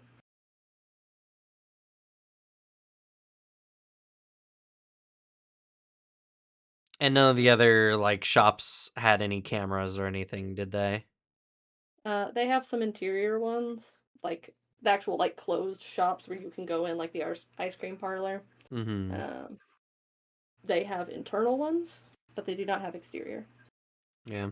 Regardless, he'll at least attempts to diagram if any of these can look through a window or anything.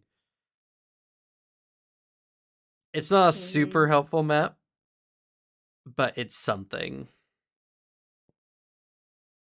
I mean, if nothing else, it makes Tobias feel good to have done it and to be, dotting I's and crossing T's. Unfortunately, they won't be looking in any windows but car windows. They are attached to the building itself. Everything else is kind of like freestanding stalls and such, or like little rides. Well, the one thing is that if for whatever reason Oh, look out windows, yeah. So a they can. killer is avoiding these cameras, it does show at least some level of knowledge of the area. Probably an employee or a local, then, is what you would think. I really hope it's not that Or a one regular, rather. 50-year-old dude who was walking around like he's big man on campus. So he seems like he's the coolest, kind of. I'd be heartbroken.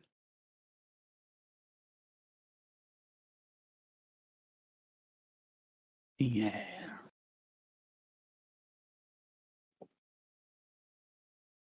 But regardless, it's something. He notates it down. He's noticing kind of a lack of major progress that we've been making, just bits here and there. Yeah. Thinking I about it, think it's he organizes it as such. Whoever's doing this is not a person of suspicion that people know around here. The person may have some knowledge of the camera, or may just, be trying to keep out of sight, which is honestly more than enough to avoid the cameras around here, particularly. Considering that there's a possible supernatural nature to this, that means that typically there has to be some strange motivation beyond what normal people would look for. He recalls the mall, how there wasn't really too much, and a lot of the stuff that we were seeing was more of a side effects than the actual cause itself. Taking this all into consideration, Tobias comes up to everyone. He's like, all right, considering we're not getting much traction talking around here, I think we need to start looking in more or more out of way places under the dock behind some of the buildings. Maybe Well, I've there's an sussed out abandoned some of those building nearby. locations. Sorry? Sorry, I said, well, I've sussed out some of those locations. We can go check them out.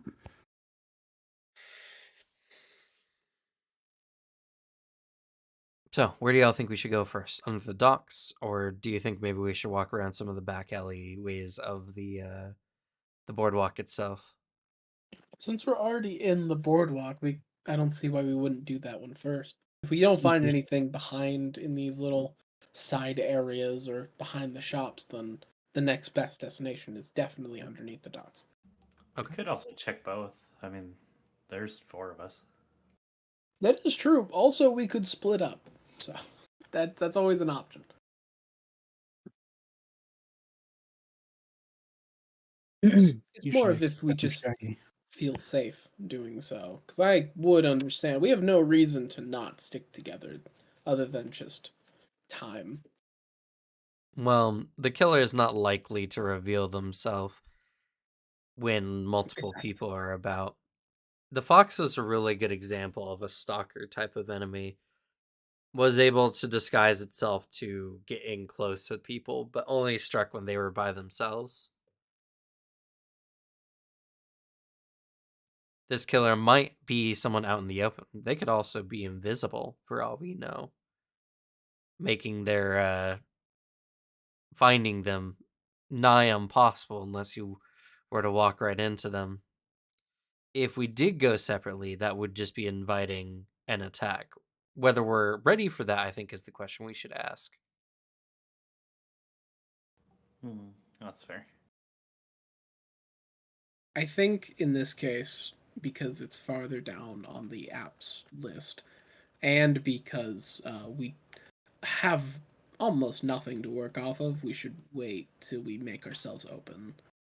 If we can at least get an understanding on what it is and how we can fight it, then that'd be good. And if we are going to do it, then if we fight it in a location and time where there's not just a bunch of people walking about, it means we don't need to worry about passerby or witnesses. Okay. Be on the lookout for any strange, like chalky or coal like residue as well.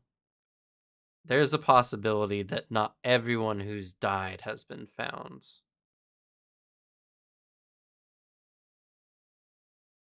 All right. I can imagine that.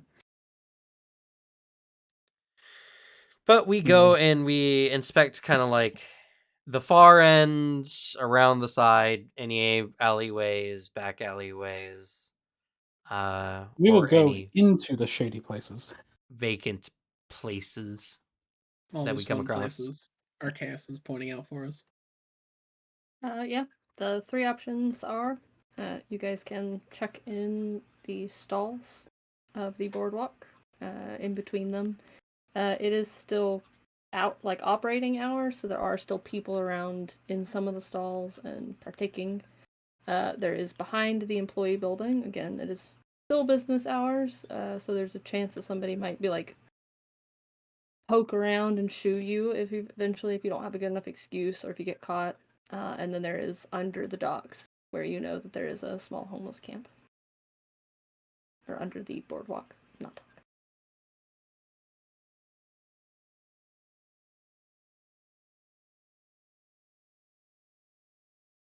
All right. Well, we'll do them in order, and hope we don't get caught. If we always get caught and shoot away, we can always just reverse the order and hit these plates, like sneak back in here when it's like closed. All right. Our montage of investigation begins. You guys kind of slip through all the different stalls. They're all bright and colorful. There's a lot of different music coming from some of them. Some are like more automated games that are set up. Others are clearly closed with little like apologetic things. Saying that we're not home right now, but come back next time. Some of them are staffed. Most of the people, again, who are tired and don't look like they want to be there and are waiting for the end of their night. But there are, like, gaps or intersections behind some of the stalls where you don't see anybody. And with the sheer amount of, like, noise and lights and stark shadows and contrast and the dark of, like, the sky around you, it feels almost like a timeless place. It's a little confusing and disorienting. It's hard to keep track of each other, and every now and then you have to like stop and call out to someone who like pause to like look down another way, and they snap back to before they get left behind. It looks like a great place to get lost and get murdered, and you do find, now that you know to kind of look for them, you find two of the places where bodies were found before. There is one that we're just around the edges of a trash can that's kind of like awkwardly in the middle of a walkway is sitting.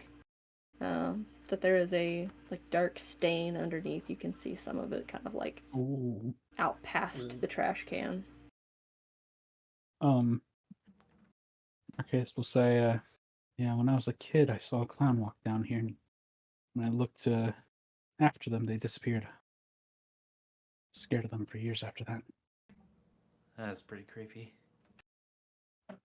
But maybe that means there's like a little, like, weird entrance back here or something. Maybe. Or maybe I was just a dumb kid that missed where Feasible. You're able to sense like magic and stuff. You could check to see if maybe it was a ritual killing, I suppose, here. Yeah, if there's like magic residue or something. Yeah, I can look if the DM allows. Otherwise, he looks and is like, Yeah, you have the ability to check for magical stuff. Is it just in like general, or is it specifically investigate a mystery? Yeah, if I use investigate a mystery, I can ask if what magic was done here if I succeed. Go ahead and roll, and anything you don't want to use, you can just hold for the rest of the investigation for later. You know, Mm. I'm also gonna investigate a mystery mainly to get the holds, but I am curious. Okay, you guys can go ahead and roll. I would also ask Jacob, like, the place seems inconspicuous, though of course I don't have any experience with killings, and well, I'm not sure FBI agents deal with that kind of things either. That If seems it more crosses state bounds, we have jurisdiction, but it's not terrorism, so like the location just seems strange to me where the body would have been found. It seems like there would have been too many escape possibilities.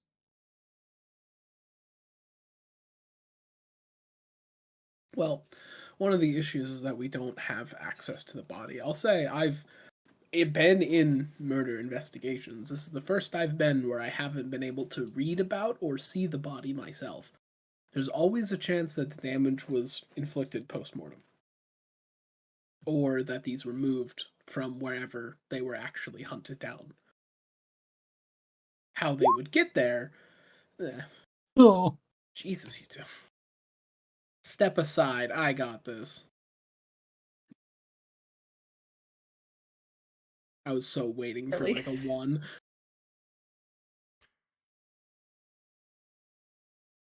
well, that's not what I wanted to happen. You have one hold, but as you like look around and stuff, you don't notice anything that's overtly magical. There are no symbols, no soot, no chalk, no herbs, no strange like smells or anything. There is an atmosphere of like growing unease, but that's also just probably because you know that someone died here, or at least a body was found here. And worse, the app confirming that there's something supernatural in the area. It's also just disconcerting being back here. It's loud and colorful, but it doesn't make you feel safe. Gotcha. And Jacob has a hold. The other spot that you guys find is there's like one of those put in a corridor and you can like look out at the ocean, like little viewfinder things. And it has like a little like rope around it, and there is a stain like spreading out from it as well that has clearly been attempted to be washed off. So, speaking of, I have an idea of a question kind of related to that. Mhm. My thought process for this is with Cooper looking at a crime scene that has happened Yeah. a good while ago, specifically trying to piece together, like, either this murder happened here or also likely it was moved here, like if this is where a body was discovered, then despite cleaning there might still be traces because it's really hard to clean blood off of things without very specific kind of chemicals that it's kind of hard to get. So I'd like to ask the question, where did it go, but almost like if I could ask it in reverse of where did it come from. Cotton Eye Joe. Given that you were told the brutality of how these bodies have been handled, how they were killed or at least treated afterwards, there should be a whole lot more blood than this. This is why. like you have left a bloody thing laying somewhere that it slowly oozed if this is truly a butcher, they're doing that elsewhere. But traveling with a body, especially somewhere where like people traverse and people know that other bodies have been found, like you can't just haul people across the city or, do it out here somewhere else that's not going to be found. It has to be near, but like they're clearly leaving them up here, and these locations are very obvious. They're not at all hidden. The bodies have been left to be found. Yeah.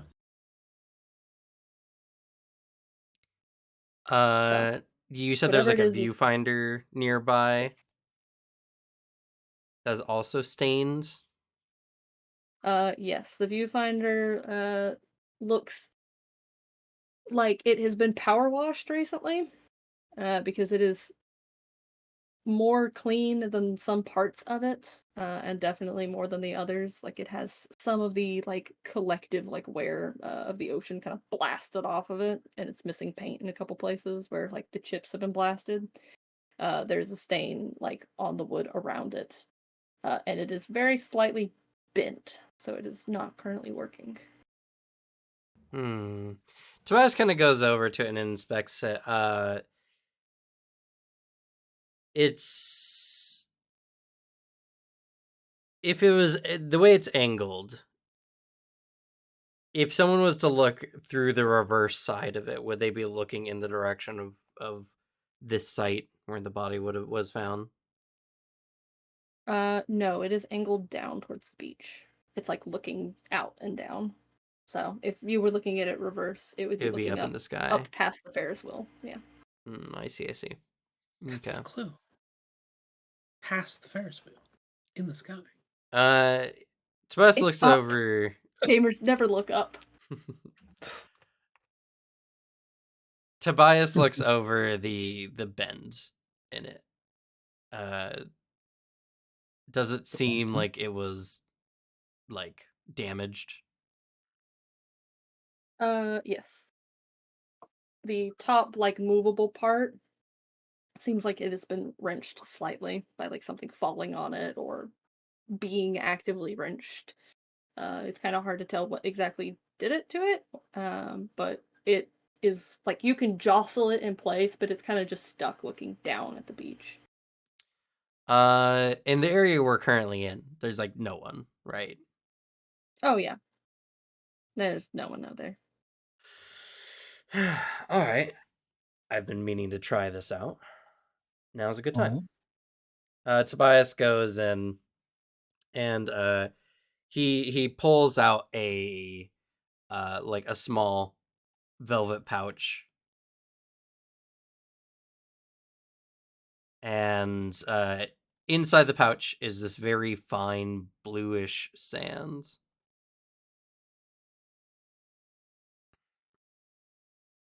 If something happened here, maybe we'll be able to see it. He's going to use magic to observe another place or time. Oh. Very nice. And with my Mystic Library feature, I get a +1, which I didn't know that I was just going to roll the use magic, but excellent. Mixed success. So we don't get the full picture, but we get see anything if anything happens, at least vaguely. As he pulls the dust in the air, and he kind of like spreads it, and as it falls down, it stops to form the profiles of something. All right. So your spell does work. You've already specified that this will let you see what happened here, so that is its effect. It is an atypical effect, but I will not consider it big magic. And its glitch is that you won't get the full scope of what's happened here. The effect is weakened. But as you blow this powder, and it kind of falls over the area, it suddenly gets caught as if like a wind has gusted into it, and the billow of it takes the shape of a person. They hover in the air, like all of the limbs completely loose, like wobbling a little like awkwardly through the air, and it moves backwards, closer towards the viewfinder, and it just drops. You don't hear it, but you watch as the body collapses, its strings cut, and falls backwards against the base of the viewfinder. Some of the blue powder of it begins to like pool down and outward very sluggishly. And as it is like hitting the viewfinder, some of the other dust that's still in the air begins to coalesce around this long, huge arm that has dropped. You see claws form first where it had been holding the head, and the arm moves forward and overtop the body below to reach for the viewfinder and yank it. You watch, you almost hear the creak. It's so visceral just for a second, where the dust pours over the viewfinder and then settles around it in the position it's in now. As it pulls back, you can see like rippling muscle on this arm, but it's very loose, like the dust can't quite settle on something firm. It shifts past you all, and it begins to collect on the body just a little bit. Not enough for the full picture of what this is, but it is tall, and it is big around. It's probably about, you would say, 9 foot in height. It walks at a weird gait, though. Oh. It seems, otherwise, though, pseudo-humanoid. There's something off with how its shoulders and chest connect. It walks a strange gait. And the dust billows up underneath the head, and you can just see that whatever this is some type of snouted thing.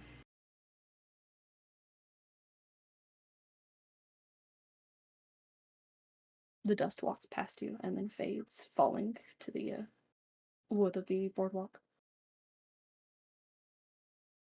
And then it collapses through the body as well, and lays in a pile.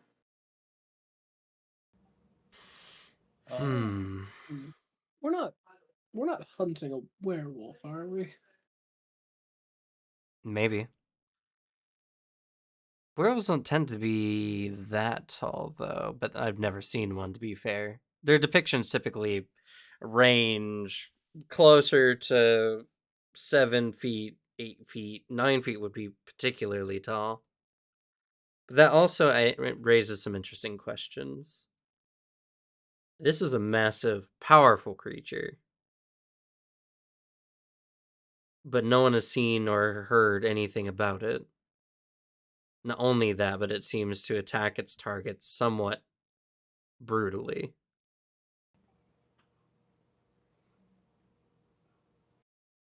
But it's not eating them.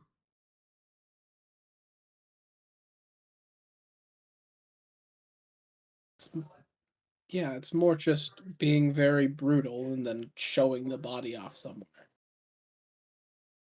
Tobias is going to roll his investigation. I don't think I have any special features for this.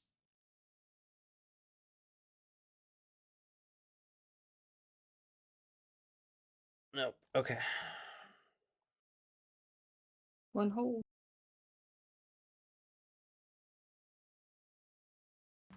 Well, sometimes you just succeed. Oh, that was Jesus your Christ. use of magic, yeah. Okay.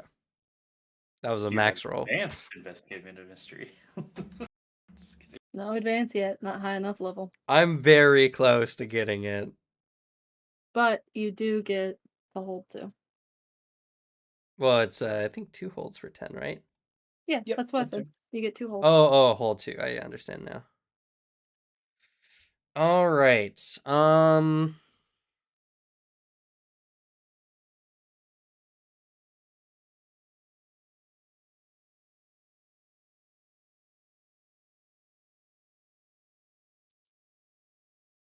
get based on witnessing essentially an attack and how the bodies have been left, I'm going to ask the question, what sort of creature is this? This seems to be a werewolf. The oddity of it, as you mentioned, though, is that though it is this creature based on what you see in the powder, uh, it is not eating people. It's not turning them. It's just brutally murdering them. But it is a werewolf.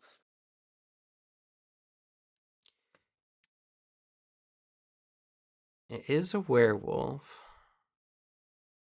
So in that case, Its senses also, or the implication of senses and strength might also be why it's not been seen and been able to avoid people.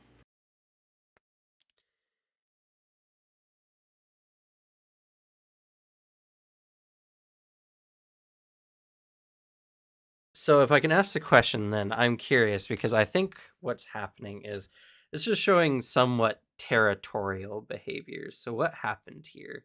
Why did it do this? You know when you have a dog with a really high prey drive, but it's well fed, well taken care of, it doesn't really have concerns. It gets territorial, sure, but it also gets bored. And werewolves are predators.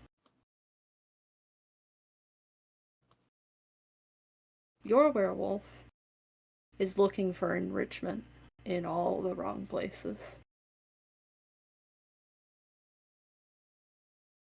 Okay. So Tobias kind of states as much to everyone as like, this is probably a werewolf, but it seems bored. Like it's just attacking people for the sake of doing so.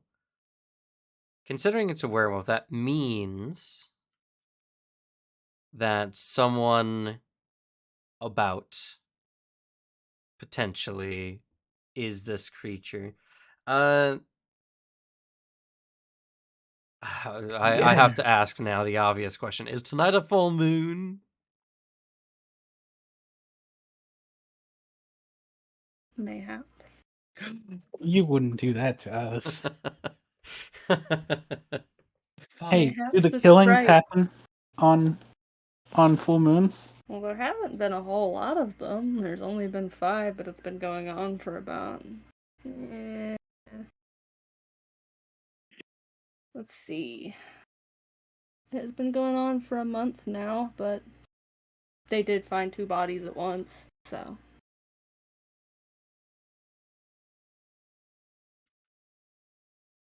Only a month?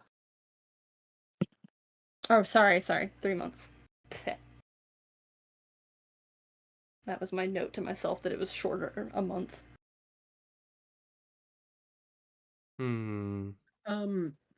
Well, in that case, you wouldn't happen to have silver bullets in your bag, would you? He's like, funny you say that. Maybe. Let me see. Specifically of 3 types, if you have 9mm, 9x19 parabellum, or Such a what's freaking the nerd. what is the my gun nerd failing? I don't remember what a Remington uses. 12 or 20. You're not prepared to play Stalker. I'm not. Tobias does own. I'm using my preparedness feature. I Oh, do you can use own either. silver bullets. But they're not here. Fuck. I know where they are. He would have to go home and to get them first. Can we go visit your armory? We can go visit my armory. This Oh shit. honestly seems like a situation where gearing up is very important. I have the firepower I just need bullets that'll work. I don't want to punch a werewolf. That sounds dangerous. This would be the first time we ever left a hunt to like gear up. How long till the moon is out? I mean, it's already nighttime. You guys arrived a couple hours before it closes, and I told you it closes at 10 p.m. If we do this, someone will probably die before we get back. Unfortunately, the only other silver thing I have, which I do have on hand, is my sword. Fair. But considering the threat level, I think it's better we come prepared than to all perish being unprepared. It is a it's- higher level threat after all. It is a good idea. Like, how far is your place, if we know, from the boardwalk? Tobias lives kind of central business district downtown area. Yeah, he doesn't live too far from downtown. This is not the furthest you can be away in the city, and it is also later at night, so the traffic isn't too terrible. As long as you avoid some of the like main streets that have like all of the like, popular bars and stuff or music venues. Maybe Someone- 10-15 minutes to get there and back, or well, to get there and then 10-15 minutes back. Okay. Granted, my room is all the way at the top floor, which takes several more minutes. Oh. That's a strange inconvenience I never considered. Your guess would be around 45-minute total round trip. And what time is it currently? Right now, you guys arrived like as the sun's going down. It's, about 8-ish. About when you guys arrived, maybe a little before, because some of you arrived early. So at this point, it's about 9 p.m. Okay, so we'd be back around closing is a safe bet. Yeah. So this is actually the best time to go gear up. Otherwise, it could be too late. Okay. Well, then we Or we better can- hurry. We can use my car. I'll have the space to store anything. All right. And also, I do a lot of driving. I know which streets could get us there quicker.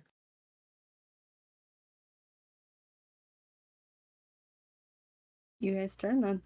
And you leave behind the like growing weird creeping feeling that you are trespassing. And return to the parking lot.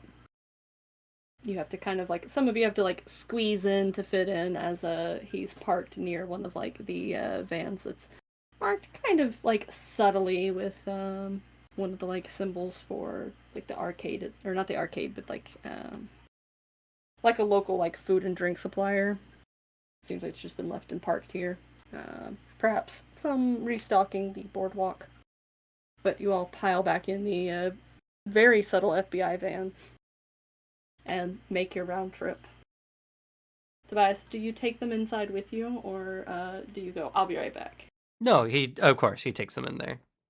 We get to have the scene. We get to Alright, see the house. walk us through the building. Okay. Well, it's a penthouse floor. So you go inside and it's got a 20-foot ceiling. It's got large floor to ceiling windows that overlook the city. There is a pretty decent sized library, like lots of big bookshelves filled with all kinds of different books of varying states of weathering. He also just has a variety of display cases with artifact like objects inside of them. It's a strange mix between like Monster Hunter's penthouse and also kind of like a modern chic style like kitchen, fancy looking kitchen, nice stairwell that kind of goes up and around to a bedroom for like a loft. And like when we walk in, he's like, what we're looking for is going to be over here. Is he motions over to like some of the display cases and like some antique looking trunks.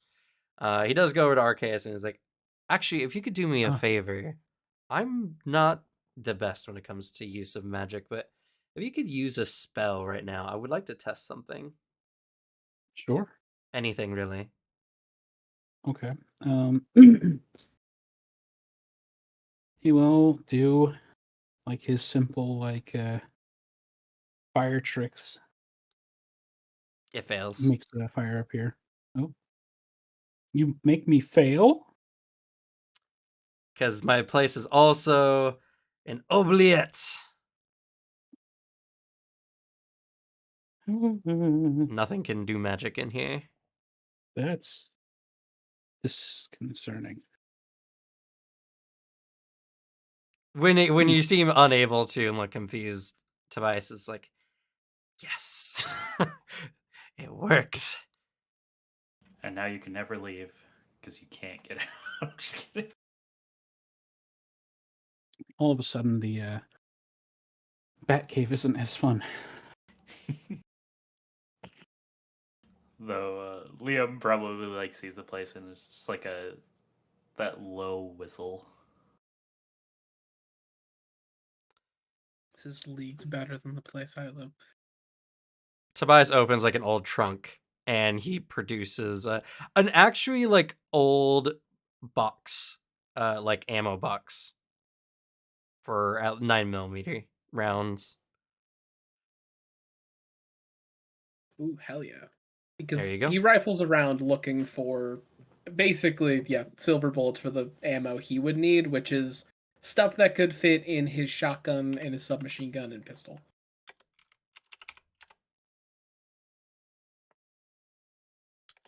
Yeah, unfortunately, he doesn't have much modern. No weapons, I think, more modern than the early 1900s. God damn it, that's not standard issue. Back when they were hunting werewolf Oh. Nazis. Well, if you have any like short Winchester caliber rounds, I do have a hunting rifle. That's around that time.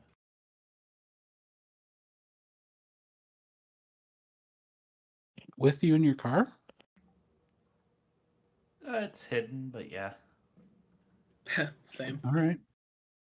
the hunts have been getting fairly dangerous, so I kind of have it on standby. But really, I never have time to run to the car to get it. Yeah, he has the 9mm parabellum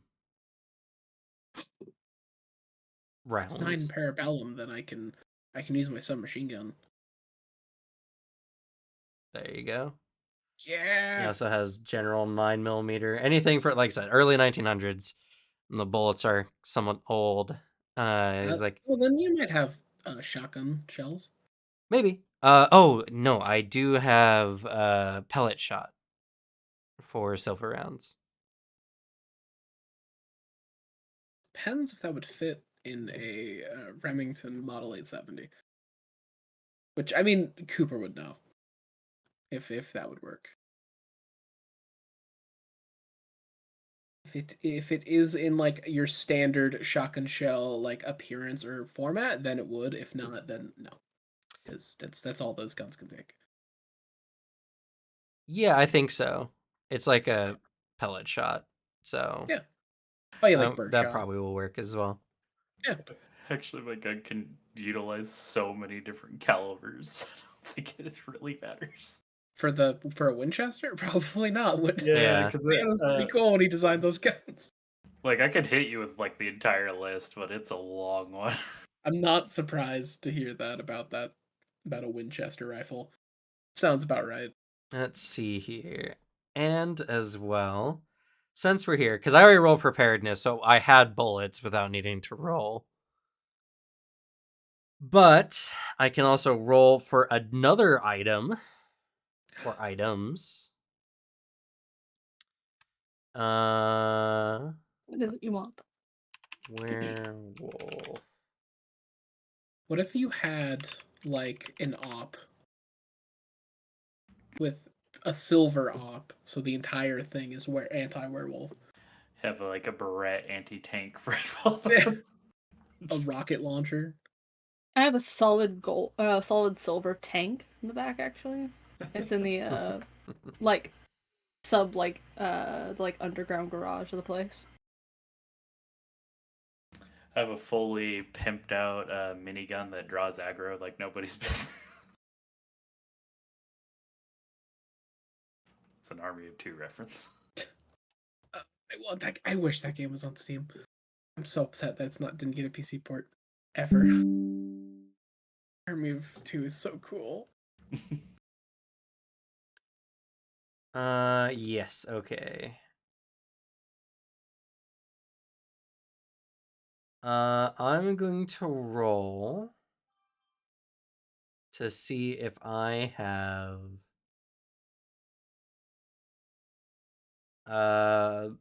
I'm gonna roll to see if I have, I don't know, let's see, what would be a good standard weapon to coat in Wolfsbane?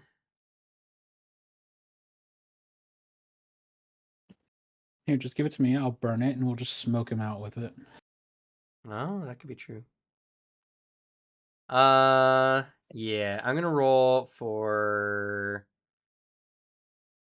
I think general feature. I think I'm thinking too mechanically on this. I'm gonna roll to see if I have some Wolfsbane weapons available as well. I gotta roll weird. Get weird. I only have a couple Wolfsbane weapons. So you either have like some vials or something that you can dump on weapons, but you can only dump on like, physical ones and it will eventually just wear off of them. Or you have like a handful of fucking darts that can be, coated in wolfsbane. Or like a bundle that you could burn. That's basically a smoke grenade, but anti-werewolf. I don't know, what do y'all think? Smoke grenade or oil? I can see as like a smoke grenade being really, really helpful. Because we have some ranged weapons for that, and then Arceus has magic. You have a silver sword, and having just that form of which also not saying that you should charge a fucking werewolf. That's not a good idea. But having like that kind of grenade might be better than you being given a coated weapon. Because worst comes to worst, I can always just punch, so I don't need the sword.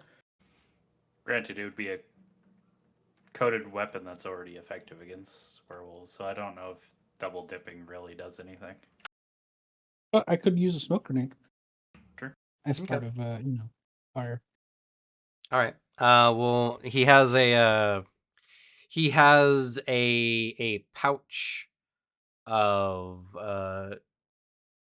very dried up. It's this pouch, you look inside. It's very kind of like gray with some very light hints of like a purplish blue color. Mhm.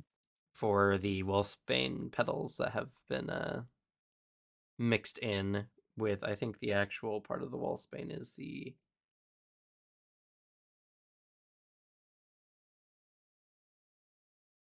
I don't know. I don't know what part of the wolfsbane is actually there. Maybe it's just some amalgamate of like the sap or whatever, and probably it just is. I Anyway, think wolfsbane is actually literally lupine, so I imagine it's its flowers or its root.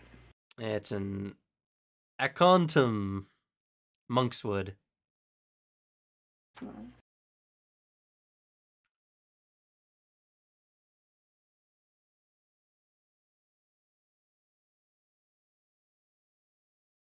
Well, you have geared them. Everybody gets to stare in awe at your big fancy house. Man. Yeah. If you look closely at any threshold, you'll see etched in either wood or metal, depending on if it's framed in wood or metal. Not runes, because that's not the right script. It's more of like It's like an old, like Northern European script that's barely used anymore. But they're very small, and you could tell that Tobias has spent untold hours etching these across every threshold, especially in this place.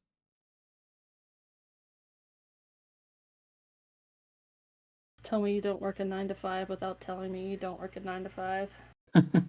Tell me you have a strange obsession with the occult.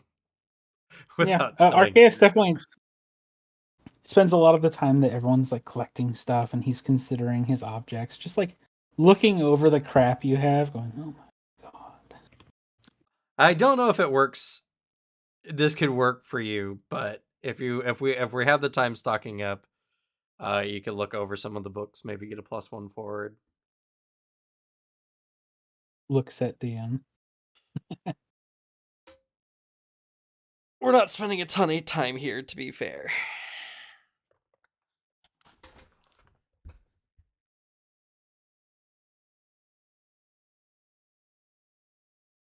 All right. You guys gear up and head back down and out to the FBI van and make your way back across, cursing every red light along the way. Yeah, during the drive. Though I guess just to make sure too for stat bonuses, do they have enough time to go over books and get +1? I already That's- used it, so I can't do it again. Yeah, if Arceus can use it, but Yeah, it has already been used, so unfortunately. fair. Yeah. Yeah, during the drive too, like as we get in the car, it's Liam, you actually know you know your way around a gun, right? Oh yeah, my grandpa and dad take me hunting all the time, and they made sure I was particularly proficient with it. He slaps down like the little probably like even bag he got of like the silver ammo, and then just like that seat you're sitting, lift that seat. Lifts it. And yeah, you see underneath where you were sitting and probably have been sitting, a Remington 870 shotgun and an MP Heckler and Koch MP5. He's like, "Can you just load those?" There's kind of like a concerned look on his face, and he's just like, there's proper like carrying cases for these, so you don't get in trouble, right? Kind of looks like, The point is that they're hidden. I had a big gun case around. Also, they didn't fit in the seat. All right then, and he like opens it up, and he actually is proficient at loading the weapons. Yeah, he gets like a little look from like the from the mirror. He's like, "Oh shit, all right, damn." Yeah, he just there's like some decent. There's like for the MP5, there are some empty magazines that you can load. Yeah, I see that. It kind of helps that my grandpa also is just like a real gun collector type of person. So And what if I had the money as well? fair. Only things I could grab from work.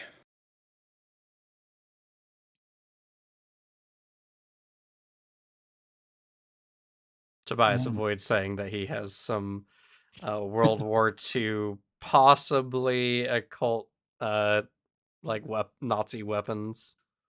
Oh, if you're about to say you had an M1 Garand fucking hiding in your house, I would scream at you for not telling me. You want to hear the reload, the like ping? Yes, desperately. I want to own an M1 Garand so fucking bad. I also just I like the gun. It's really well made and it's cool and it worked really well. But you don't. You are not informed this, and so you must fucked up. sadly return to the boardwalk with your lesser firearms. The only thing that would make this as worse, if not worse, is if I also learned that Tobias had a specific from 1940, 1911 in his house somewhere. I'd be also furious. That gun worked through 2 world wars. God damn it. Maybe. Yeah. I'm not familiar with the weapons Nazis used. That was an American weapon, so most likely not. Probably not then. No, Nazis had a weird obsession with the occult. So They did, yeah. Yeah, they actually did. That's not even in 100%. game. they had problems. of many problems. Many. Well, yeah, obviously, but yeah. Obsession with the occult was the only thing approaching normal, as there are many people who do. True. That's a fair point. But you guys return to the boardwalk, and given the time, you are arriving as you see a cluster of employees kind of walking together. There's a couple flashlights on phones as they walk through some of the darker patches of the parking lot and head to their different cars. They give the fucking van a look and move quicker. But very quickly they have pulled out. There's still lights on the boardwalk. It's never really cut off. So all the bright radiant colors are still glittering and spinning around. There are still lights on in the arcade as well. But night has truly fallen. A full moon sits high above. You all step out, armed to the teeth with silver and wolfsbane. You're hunting a werewolf, and you're not sure if it's still the hunter or if you are. Only one way to find out. True.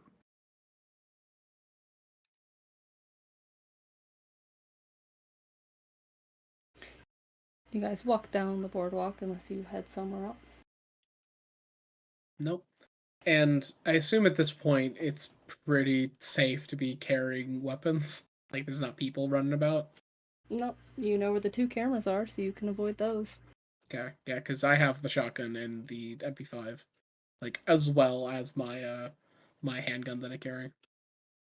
Strange Still a couple bonus. cars in the parking lot, but you're able to, kind of park yours a little into a corner somewhere where it's a little harder for the camera to see the specifics. Make your walk across along the edges, kind of avoid getting caught, and step onto the boardwalk. You all staying together?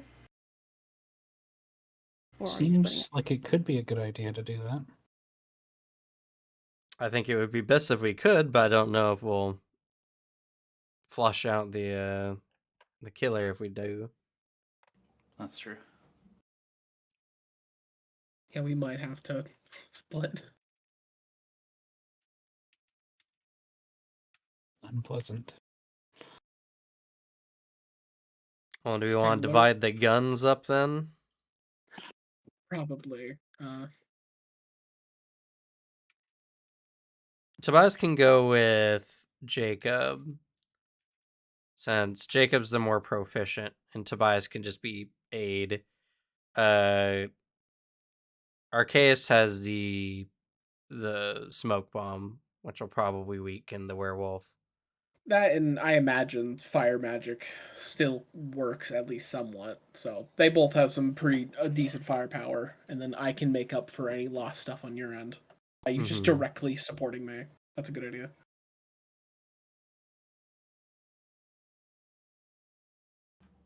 All right, I can have my hunting rifle set up. He does retrieve it from his car in a little carrying case. Takes it away from the cameras and begins setting it up. Probably around your truck. Or van, rather. Yeah, odd boon of Tobias looking into the cameras, because at least now we're not the ones caught on camera. I'll take it.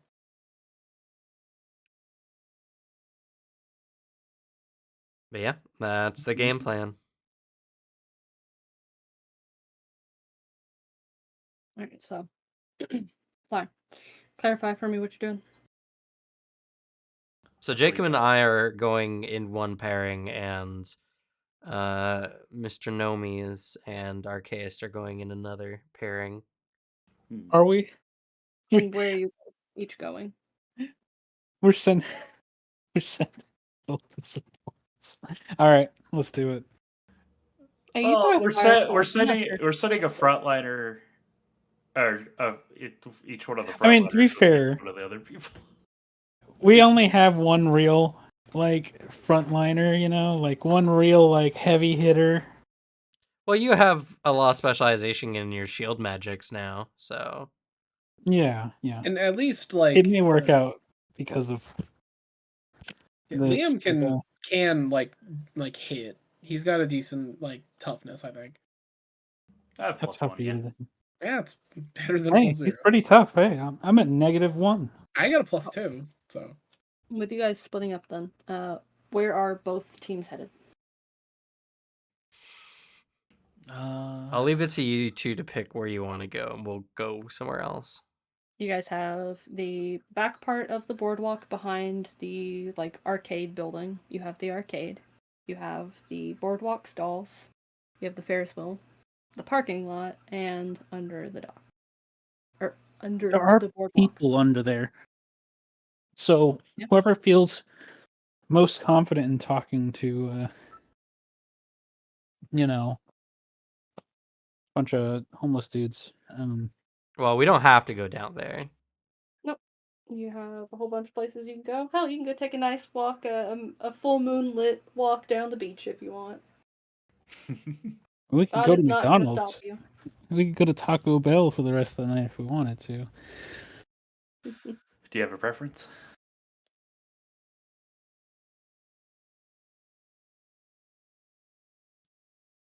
Mostly referring to Q. Yeah. I was considering. Well,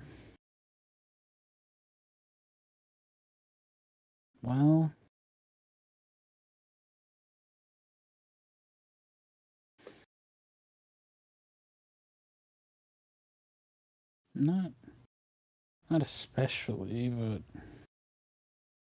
I don't know. What do you think?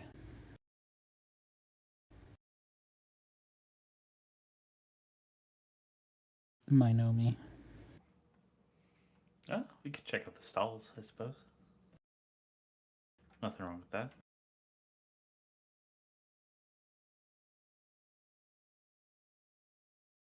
All right, let's do that then.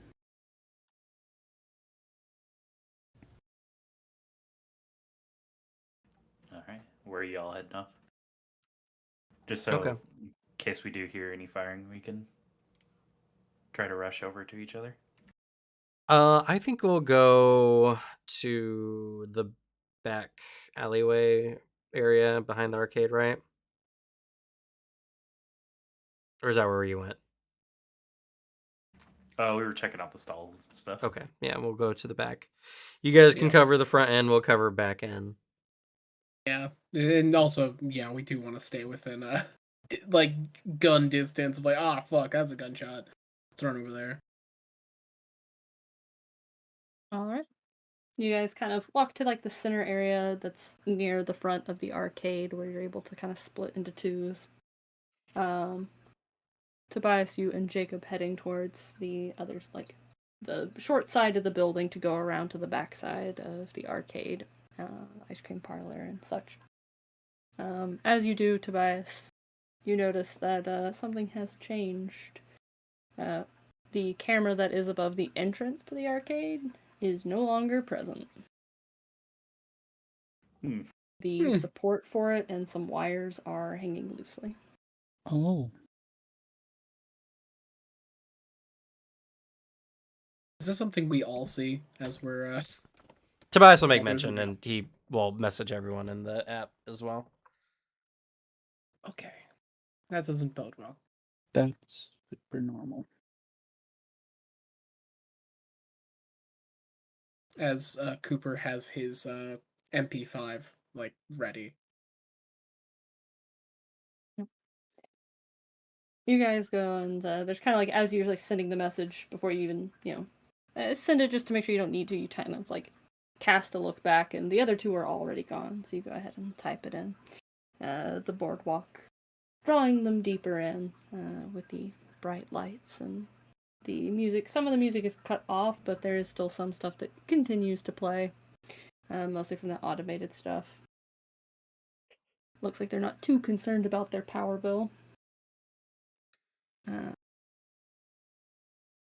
Jacob and Tobias, you guys come around the corner and you hear this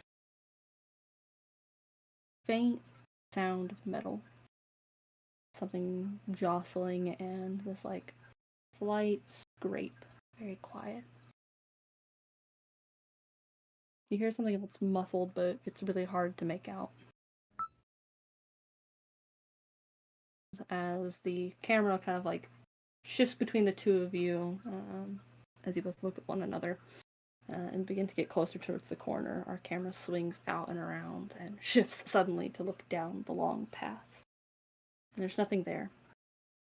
You two turning the corner and seeing much the same. Just a long path down. There is a dim light at the opposite end towards where the parking lot meets this back section. There are 3 employee entrances.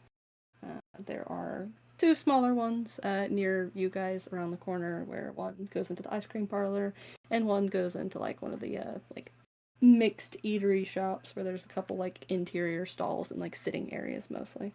And then there is the one to the arcade that is further down. I look up. Ooh, good call. You see a shadow pull back over top to the roof. Oh, Oh, Ha fuck. ha! Oh, shit, shit! no. No This way! this does confirm Tobias is not a gamer. True. There is a thrill that races down both of your backs at the awareness that you had been being watched, and knowing that something is there, and knowing that something is a werewolf, but not quite being able to see it. Not to cut the fucking tension and scariness of that, but I for sure thought you were gonna say you both feel the chill at the realization that you're not gamers. I mean, you're free because your teammate in the video game told you to look up. Yeah. But Tobias is 100% not a gamer. Yeah, Tobias had to prompt Cooper to do it. His W is actually an L, he just doesn't know it. Oh, fuck, okay. The danger of mixed success. True. I succeed, but at what cost? With that no, in no mind, experience, no advanced move. with that in mind, Tobias quickly goes to his phone and types in, "It's on the roofs." In the goddamn wall.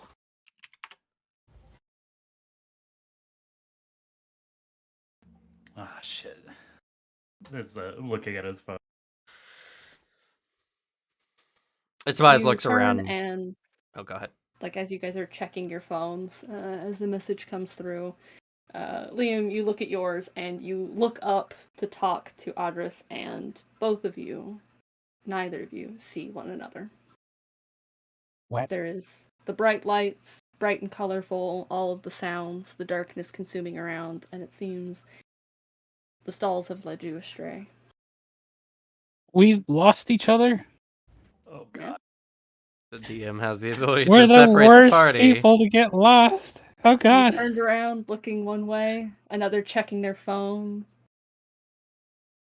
Hey, they It's said very they're easy. on the looks around roof. Yeah, it seems Look like around Liam, like, it's like a split camera of, like, both of us looking at our phones and then, like, turning to the other, and it, like, expands to one, not seeing the other, and expands to the other to not seeing the other. You know, I just got this. The almost like fairground music of it seems really mocking in the moment. If it weren't also very creepy. Son of a bitch. Are there any roofs nearby? There are stalls, and it looks like most of them could not support the weight of a 9-foot tall werewolf. Okay, I will cautiously start to like walk around them, like going like shit. At no point will you lose 3 different landmarks. The ocean, because it's everywhere. The Ferris wheel, which you can see over top, and you can see just the edges of like the arcade like building over top of the stalls if you like get the right angle in the pathways. So you'll always be able to find your way to either end of the boardwalk. Where was the other group headed again? They are at the arcade building. They are at the area Okay. behind it. Man, this is really bad. I will text. Where the hell did you go?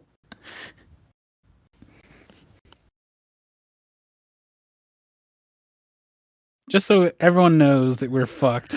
I like to think that it would both these come up at the exact same time.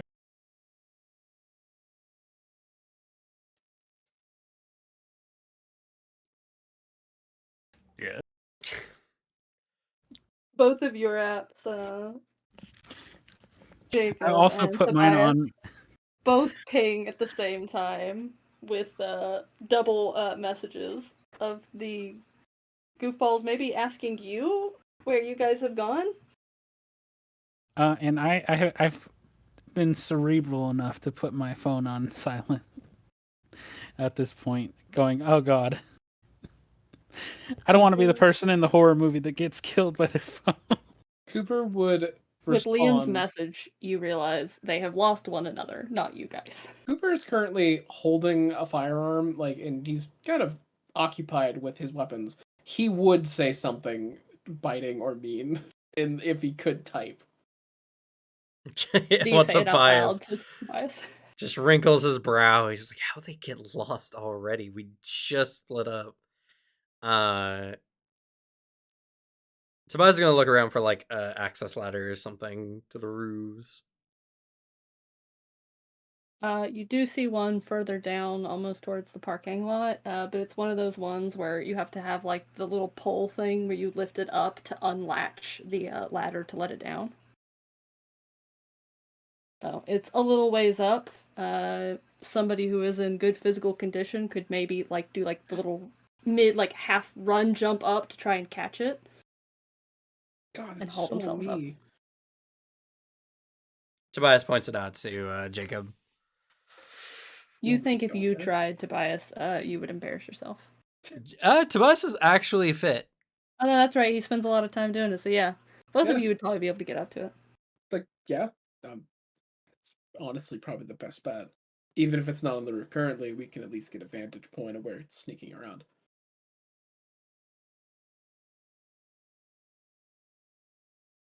As our phones are quietly Tobias is buzzing at the looking at his phone like, dumbasses. is something else going on? Is there some other effect going on here? He's getting think- more worried. I think they're just not paying attention. And then Cooper makes his way. He does like the running jump and grabs onto the ladder. Is that a tough roll or just an automatic? It does require like some like general aptitude, but no, I'm not gonna make you roll for it. Especially because Jacob himself is, trained on a bunch of stuff like this. So I will say that he is apt enough.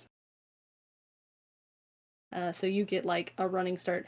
What are you doing with the weapons? You have a bunch of shit with you. He has like at least the shotgun strapped to his back, so that's something. The MP5 is a bit of a it's a bit of a wiggle, but he does at least try to get the running jump. I mean, you can just toss it to Tobias. That too. But then how will you get up? Or I I guess you toss can it back pass up to you when you're already yeah. up there.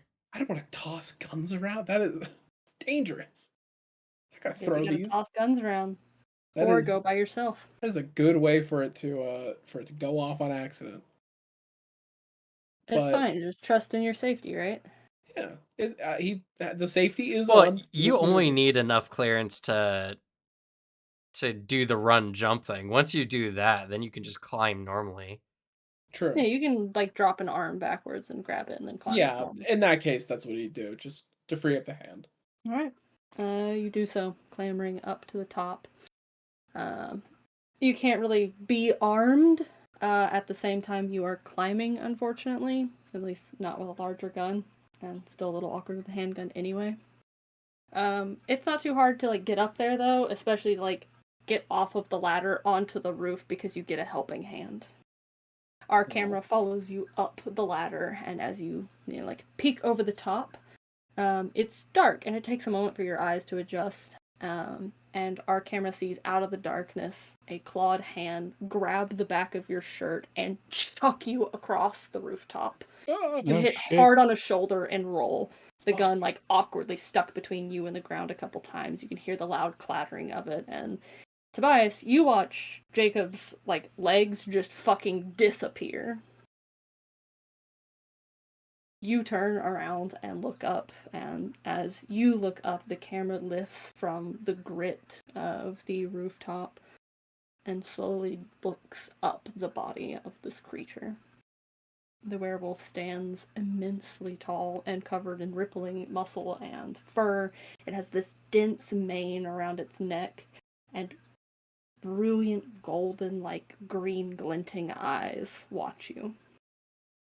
You can see behind it, it's not a full tail, it's almost this like twisted limb, like its spine has grown out some, but not enough to actually be a full tail. It doesn't have a full range of motion, but it does move enough and have enough fur that you can see it kind of swifting and like hearing it.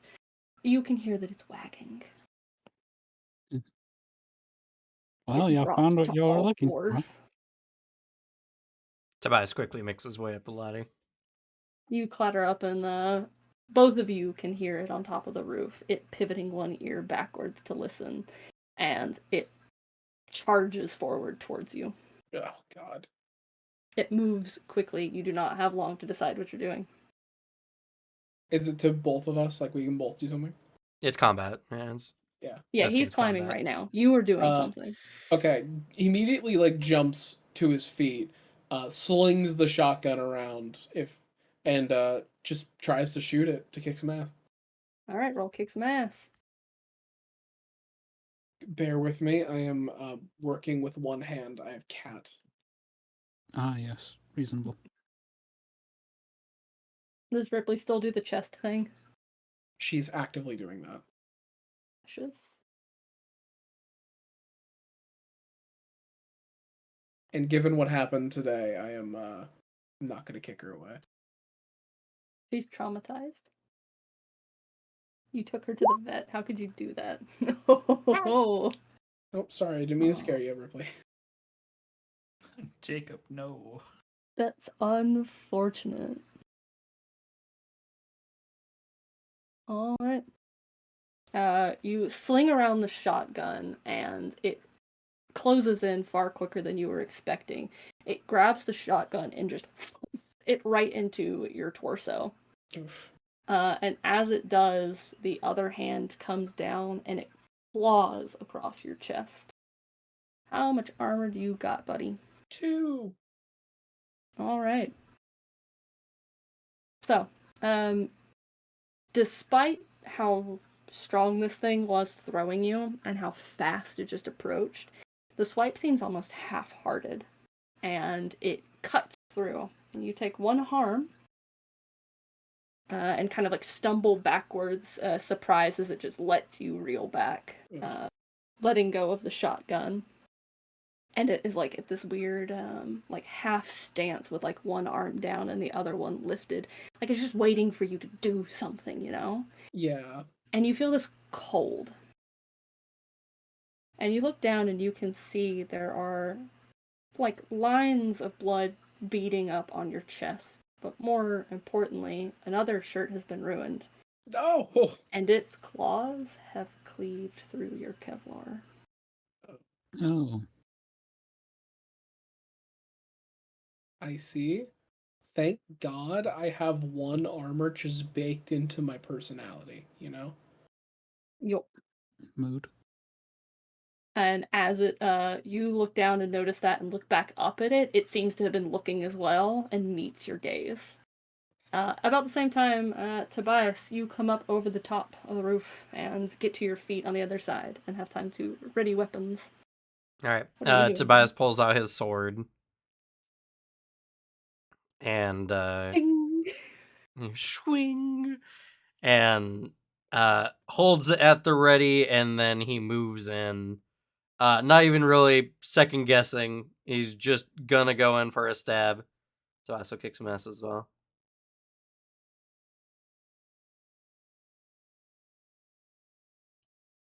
Oh, Oh, we're being toyed with. Oh no.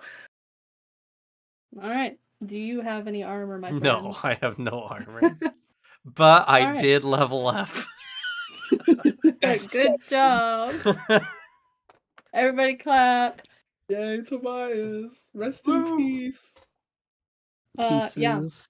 As you rush forward with the sword and start swinging, it moves and shifts away from you. It cuts through the air a few times, the silver glint on it catching the light, and you see the moment the creature seems to realize what exactly you're wielding. And it grabs your hand, and it takes you and whips you away from it. You only take one harm, as it is the roof that attacks you more than the beast. You roll and find yourself slamming into the side and beginning to roll over the lip of the building. Oh, shit. You're able to catch on and cling to the edge, but there's the crescendo of the music as you get into a bit of a hair-raising position. Jacob, you watch as Tobias is thrown much as you were. He seems all right, if winded, and oh no, there he's slipping off the side of the building and grabbing on Oh, the God. sword, laying in front of him a little bit away. In this instance, he draws his handgun and doesn't even run, like, use it. He runs forward to the werewolf to give, try to make some attention to give Tobias some time. Instead of firing the gun, he instead tries to connect with, like, another just, like, strong side kick into, like, the side of the werewolf. Trying to kick it. Try to literally kick ass.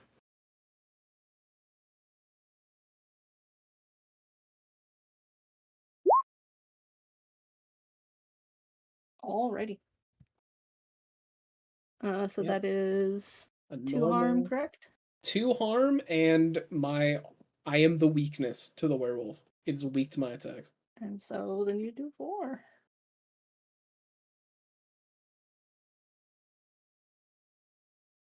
Alright.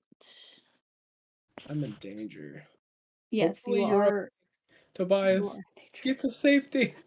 It's a good thing we're Get the headed there. others. I hope they heard the big ass shotgun blast. Yeah. I mean, we said in our chat that we're headed that way because we didn't. We just needed to go toward a landmark. Yep. But probably hearing that will pick up the pace. I mean, you know, seems reasonable. Alright, But, yeah, for my sake, I would like both of you to roll me an act under pressure. Us or them? You two. The ones lost in the stalls. Sure thing. Lost in the sauce? That too.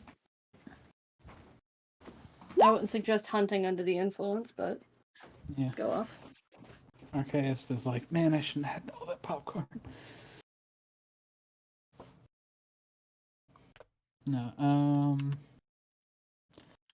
act under pressure. I got a 7.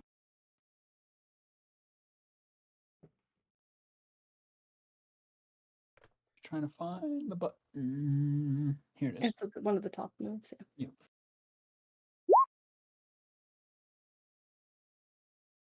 Boy.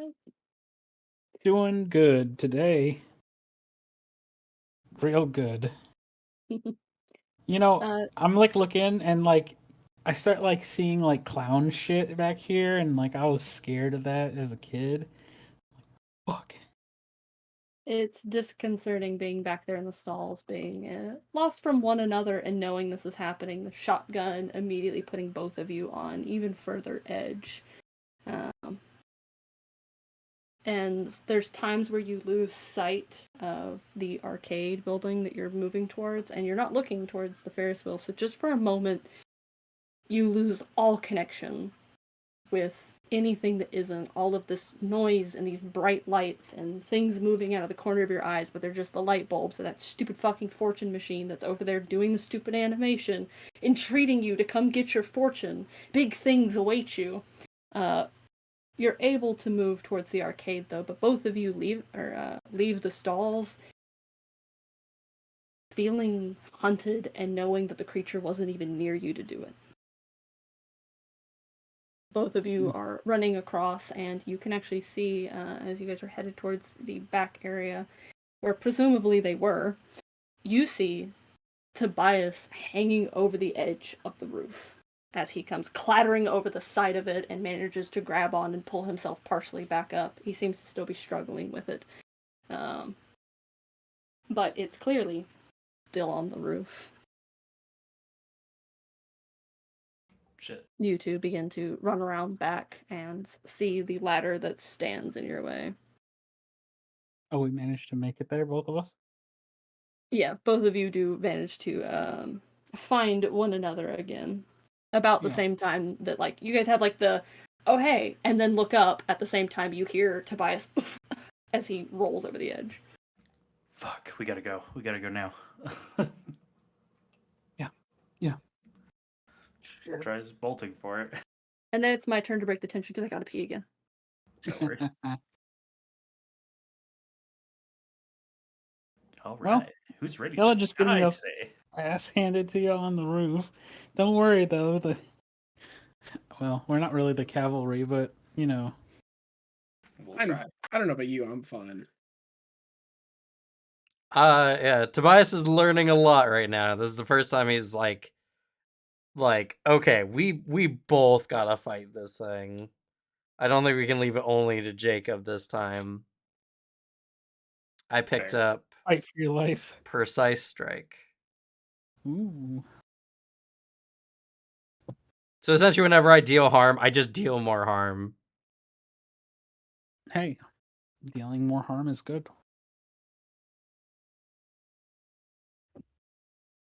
Is that another expert ability? It is. The other contender for what I picked. I think that my self heal is probably a better one, but that is a really cool ability. Yeah, I decided I just didn't want you to die, but could have gone for a billion fire. Sorry, continue. no worries. The problem with Precise Strike is, if I'm reading it correctly, it's you attack, and then if you deal harm, then you roll another tough What it seems like. to deal I am extra. So Okay. I gotta boost my tough. My tough is +1 though, so it's not terrible. I just never have rolled well on it.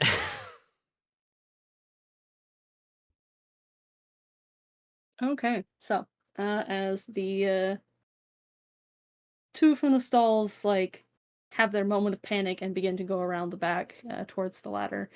Let's see.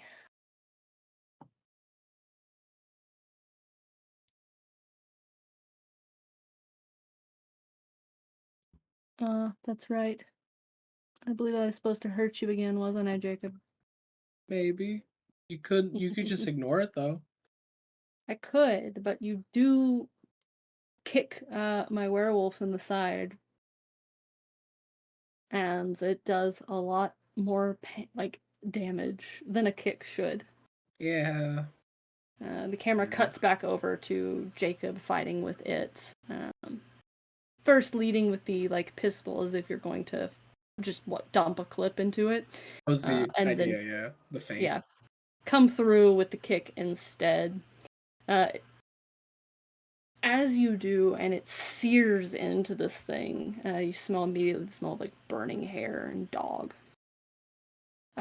Mostly dominated though by the smell of the sea.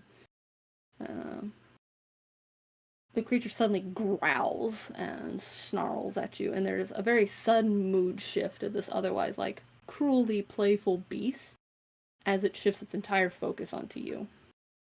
Yeah. And as you hit it, it hits you.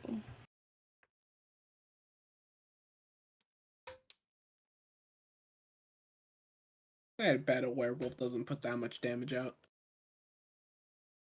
It doesn't like that you did it, and so instead of its claw, which is variable for the fun of it, it's going to bite you back for this. It leans forward and just it basically headbutts you backwards, the immediate pain rocketing through your face as it nearly or does break your nose, and then it carries through on the momentum and lunges for your chest and bites in, the canines sinking in through. It deals 3 harm as you mitigate 1. Ugh. And it begins to shake you like a dog. And the amount of like tearing as these puncture wounds are just forced back and forth on its teeth are so painful you're pretty sure you black out for a second. May or may not be unstable. However, if this is a good situation to use it, maybe it's not as bad as it looks, you know? If you want to use it. I would very much like to use it.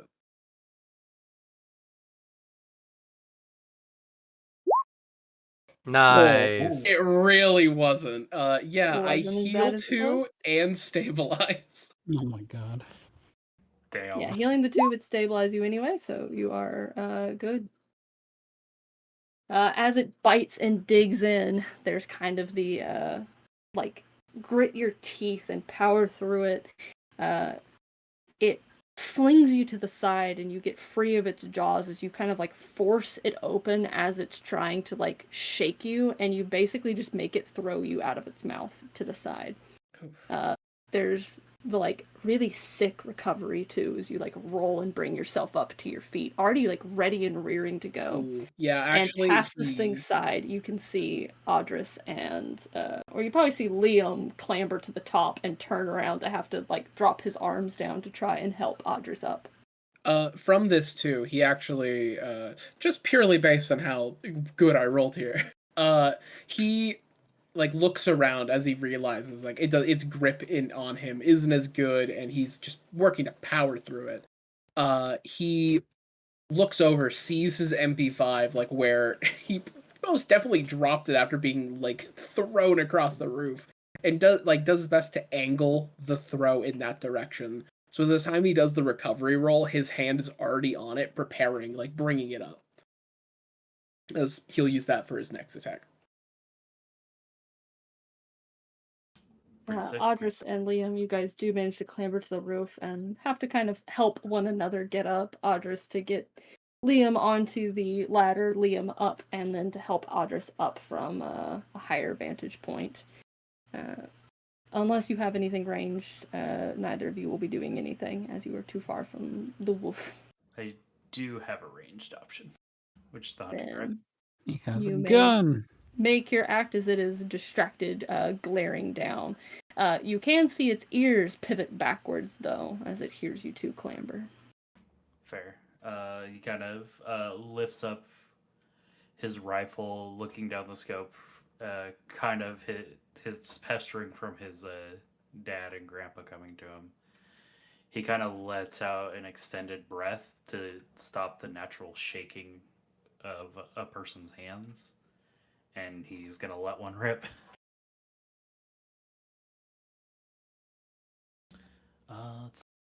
That's a kick ass, right? Yep, kick some ass.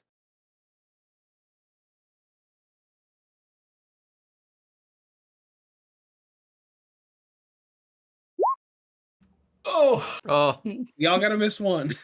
It's the rule. Arceus, you better fuck up your magic roll. We gotta I've keep been the fucking trend. up everything. Well, keep doing it. Keep being bad. Also, they said I'm You- not close, so I need to get closer. You do. You bring up the Ganas Tot and look down the sights, taking your time, forcing yourself to aim, not give in to the panic. And you fire. You have the irons on its head, and the bullet goes clear through an ear. It immediately recoils some at the sting of the silver as it realizes what you've shot at it as well. oh shit! it turns and pivots, and there's the panic from Jacob as you realize it's about to go. And even as your hand hits the trigger, your finger, depresses down and prepares to unleash a volley of silver on this thing. It flies out of the way and tears across the top of the building, digging gouges into it as it goes. And it runs at Liam like a fucking freight train. It is close enough, Audrey, for you to do something. If it is like your reactive stuff in nature, because you're right next to Liam. Oh. So you are able to shield him because he's about to get hurt. But okay. Yeah, I'm gonna do that. I know you have like 3 different ways to Here we take go. harm from people. I am built to protect my friends. This is my thing. Well, This is my special interest. it is also running very quick, and both of you are on the edge of a building. Yes. So Never again. You gain an experience mark, by the way. And then never again. I have spell shield.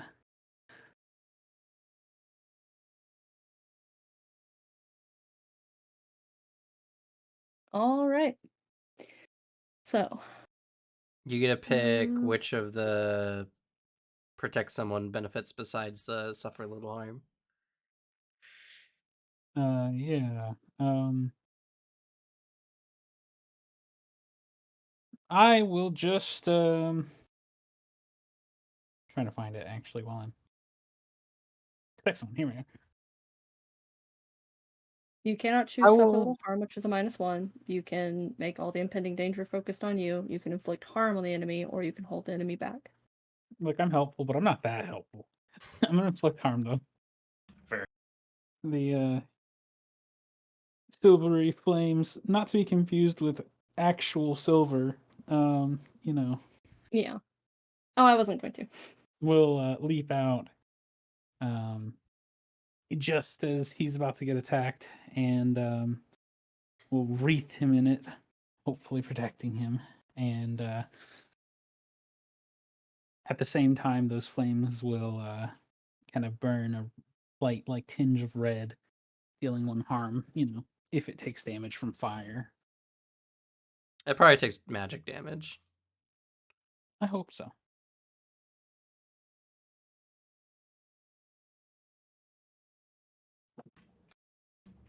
But So it's like bulldozes into me, right?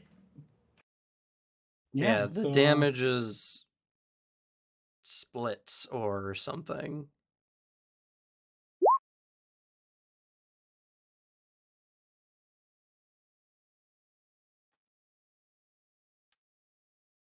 Okay. I think You'll Arceus is just not going to take any damage. They'll suffer some or all the harm they were going to get. Okay, that's fair. Yeah, it depends on how you like spin it. Whatever is more fitting. So you put out the fire in front, and are choosing to deal harm against it. Yep.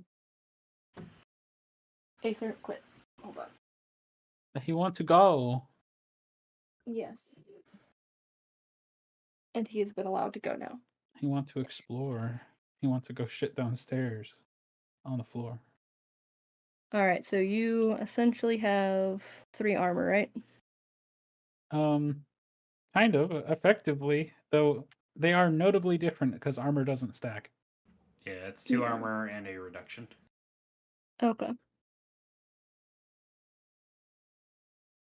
All right. Yeah, it charges across the rooftop towards Liam, and you enact this spell and let loose a like shimmering wash of silver flames tinged red. And as it like gets closer to this, it suddenly like tries to like catch and veer slightly, unaware of the nature of the fire, and slashes through it as if to move it out of the way. And it clips you with one harm. Mm. And luckily has lost most of its momentum, but is now standing directly between the two of you on the edge of this building. In this brief picked the moment of wrong town. distraction, Oh, go ahead. Tobias has managed to finally get back up on his feet, and he's gonna leap and attack it while it's got its back turned to everything else. And Arceus has a moment of like feeling all right. Says, "You picked the wrong town. You're not the only freak here."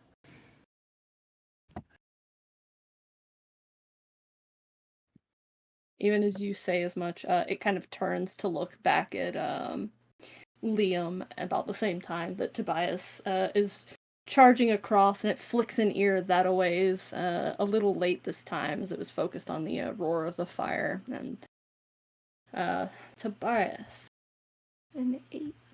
That is, Inflicting harm on one another. yep. I suppose I have to call helping before the roll, right? That is probably supposed to be how it works.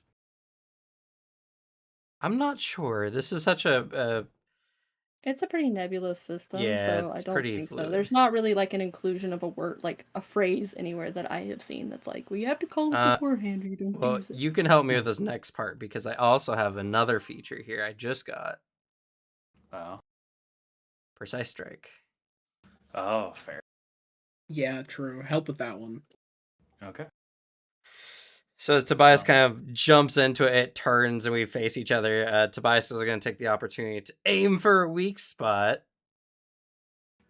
And as he does, kind of seeing his ear twitch over to Tobias and looking at him, he takes the gun and he's just gonna bash it into the center of mass with the butt of the gun. Offering help with. It does nothing to it, but it does make it look at you with a little bit more like irritants. You get a +2 to this roll. Nice. Christ.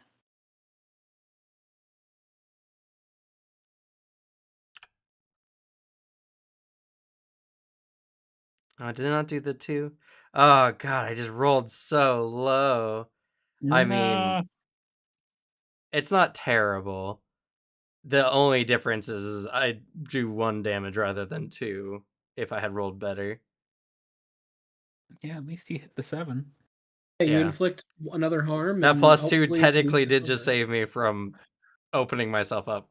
So That's True. So I and the Oh, so werewolf harm? clash. I strike at a vital point just enough, and I do 1 additional harm. What is your harm for the sword? 2, and that's silver. so total 3.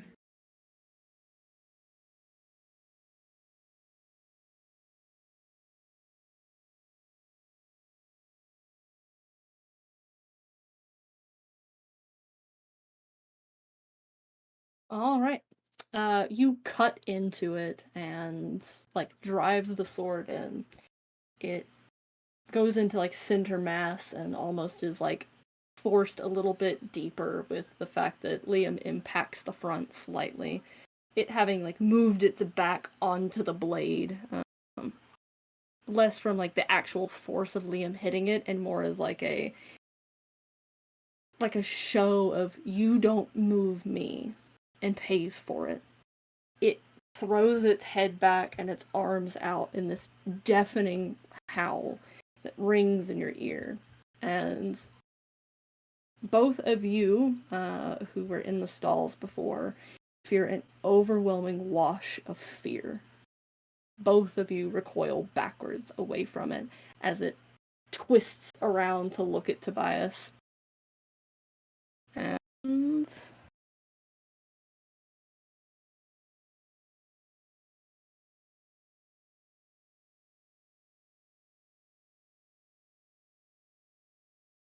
trying to find it.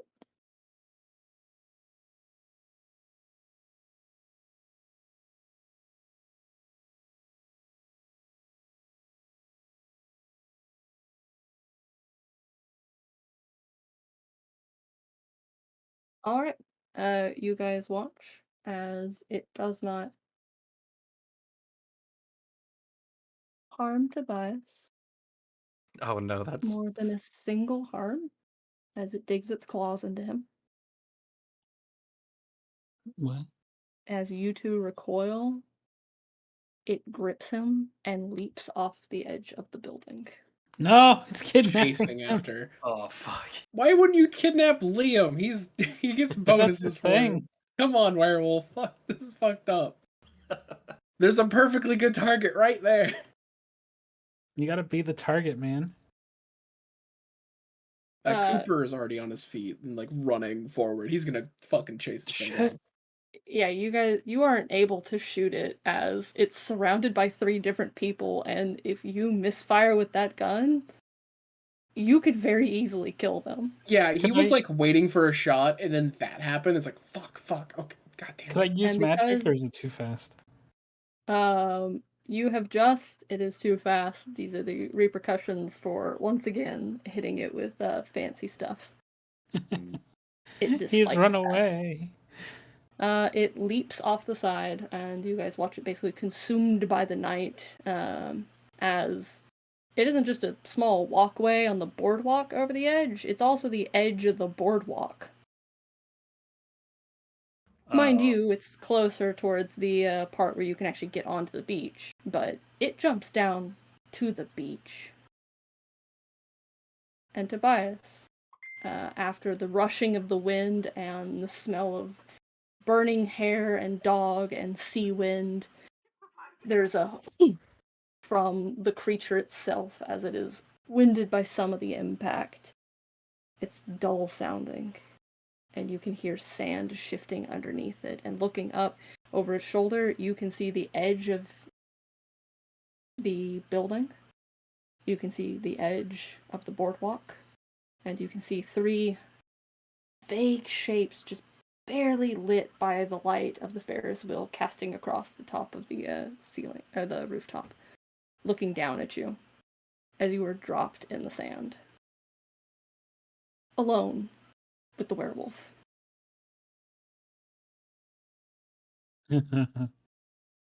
he takes a few moments to like stagger back up onto his feet, and he holds the sword defensively at the ready.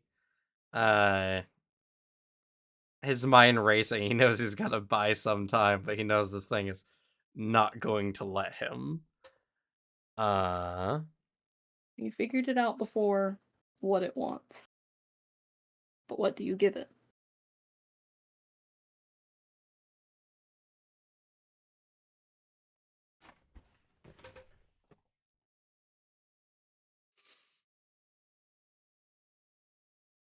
Oh, okay. Tobias kind of mind races and thinks about it for a moment. He is going to. I don't know how this works. This is kind of one of the weird parts of the game system. You'll figure it out.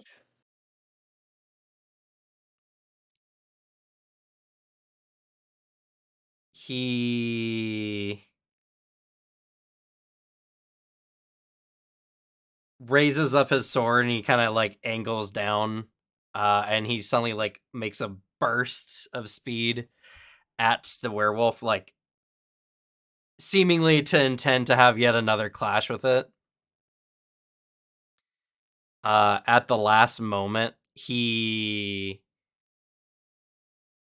swings the sword, but intentionally wide as he bolts to the side, and he feints it out and is trying to run to the other side of the beach where he'll meet with everyone. All right, you take off running. The other one's desperately clambering over the ladder edge and then having to drop down. Do any of you wait for one another? I will say, are they in view at all, or is it they're completely... When you get down to the like, Oh no, I mean from like the top view.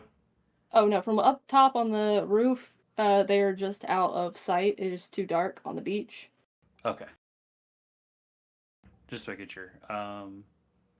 Yeah, being one of the first ones up the ladder, I guess Liam will probably drop down and like catch people to get them to go.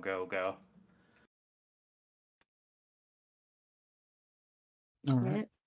You guys kind of clamber down one at a time and have to kind of help steady. Jacob, I imagine, is losing his griddle. Yes. Grand. As you hit the boardwalk, looking over the edge, you actually catch the sound of it and are able to look over, and in just barely in the dim light that is cast onto the beach, you can't really see them in detail, but you can see like the shadows of them moving. You can see that Tobias is tearing away from the creature, and it is giving chase. Tobias. Is your weapon far, Jacob? Probably not. Mine is. He's got a rifle. Mine is all three are close. You can try taking up a pot shot at it with the rifle if you want. I'm He gonna doesn't- help. I'm gonna aid his action.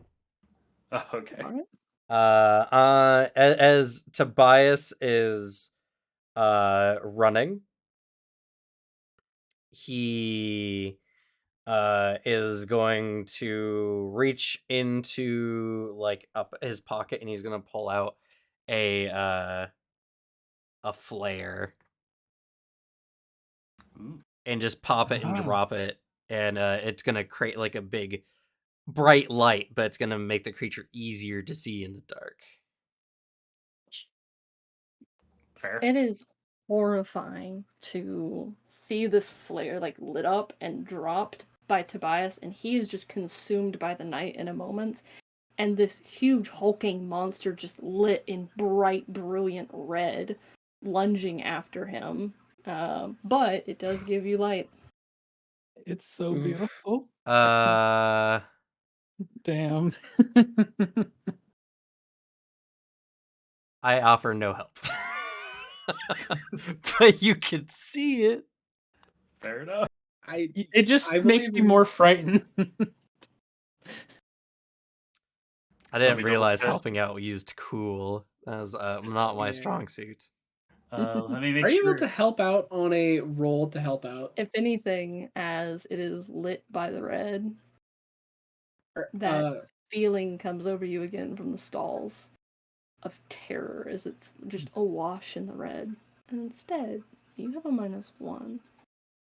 Fair. is it I don't know if this is possible. Am I able to help out on a roll that has been given a help out?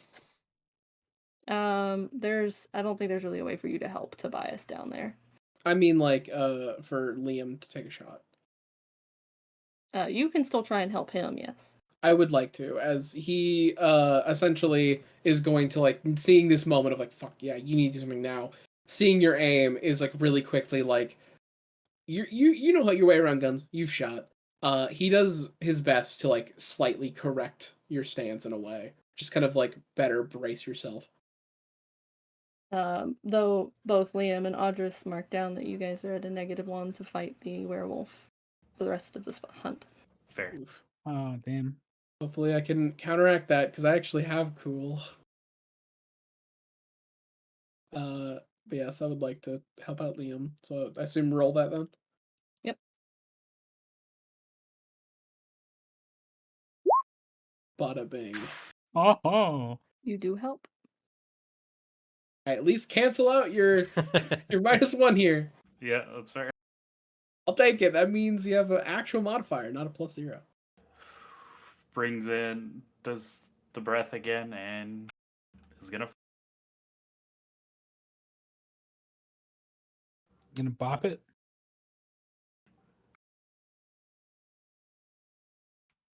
So not to used to rolling kick ass. So, pardon me. Do it. Do it. We believe in you. Hey, It's an 8. I'll take it. All right. So you take a shot. What is your damage? 3 harm. Plus silver. True.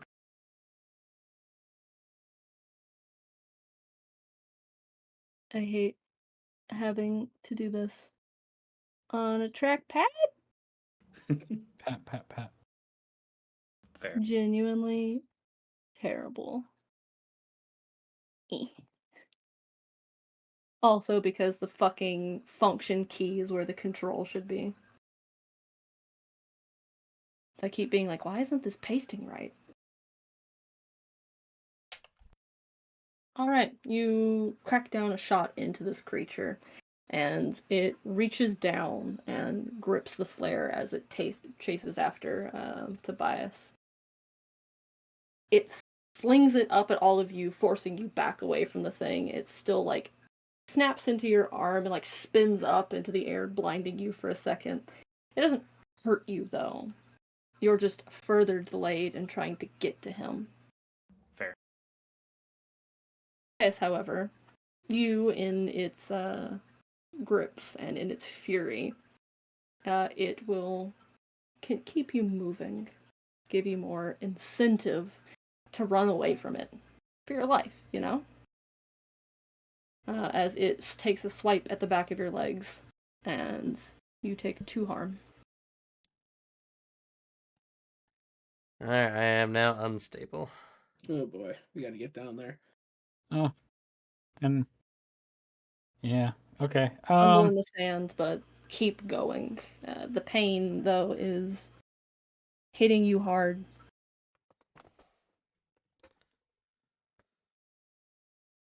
You run underneath the docks and into the true shadows on the beach.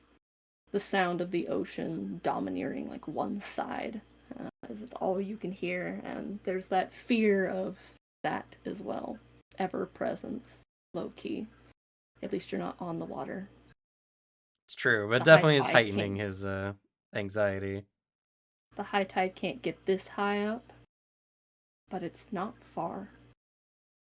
You can still smell it and feel the dampness, and for a moment you think that the tide has risen as you feel that wash of sea-warm air breeze at you before you remember it's the werewolf's breath behind you. You tear past trash and fallen logs where people have laid them out by fires before. You run past a very small number of tents kind of huddled together, and for a moment you swear you see people watching you flee from this thing. And then you're out the other side of the boardwalk. It's still harrying, and there's a whining keen that starts up behind you. The others at the top of the stairs begin to clatter down the side of the boardwalk and down towards the shore, and you pivot to the side, going after them.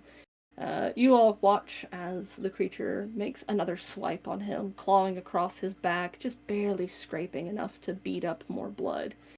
Though you are still losing it regardless, it's clipped your legs pretty bad, and with this much force and your heart racing like it is, you're losing it quickly. You Am I take an close extra enough to harm use from the magic? run as the others close in and are able to act again. As Tobias is running and doing all this, he's taking he's breathing he's breathing hard, and he's trying to focus, and he's going to attempt to do some magic to keep himself going. He's going to try to heal himself a little bit. All right. Nice. But just to also clarify for our actions, the 3 of us can actually make attacks. Yeah, you're like running up as Oh, he's running to all of you. You have luck. You have I'm- luck if you wish to spend it. I mean, technically, rolling bad on magic doesn't make a bad thing happen. That's fair, honestly. No, it just doesn't work. It just fails to work. You get more Ah, XP. okay. Can I also, as soon as I get in range, try to heal him? You may do so. All right. They have already, like, seeing the situation, pulled out their wires. Speak. Heavy breath, running. Trying not to, be in abject panic. We'll cast. Where is it? Use magic.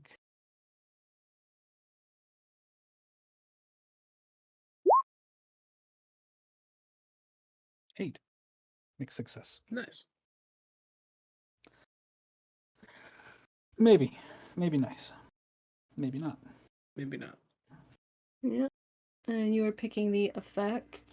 I want to heal him. Heal 1 harm.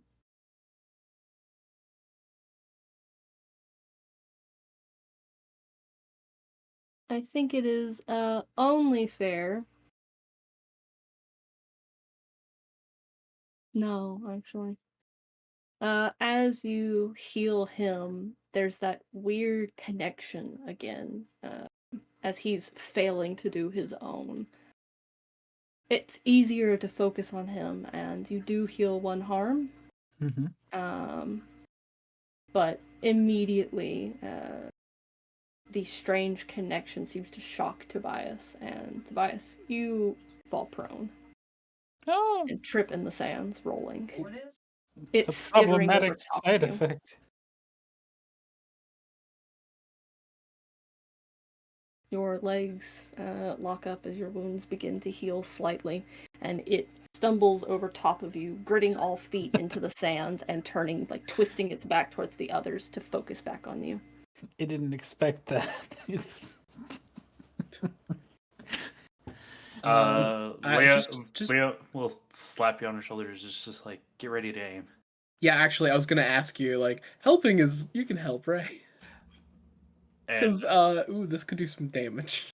And I'm still moving close. because he'd have to reload his rifle anyway, so he drops the rifle and kind of like bolts and like goes for the creature's legs and like a football tackle as it's like sliding its back towards them. Yeah, and Cooper is going to aim his MP5 and just now finally with a shot unload with the help of Liam here. Take your +2. All right.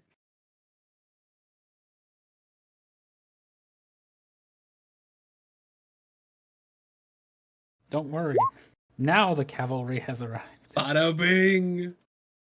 And with the extra effect, I would like to inflict terrible harm, bumping the damage from a 3 to a 4 alongside the silver bolt. Alrighty.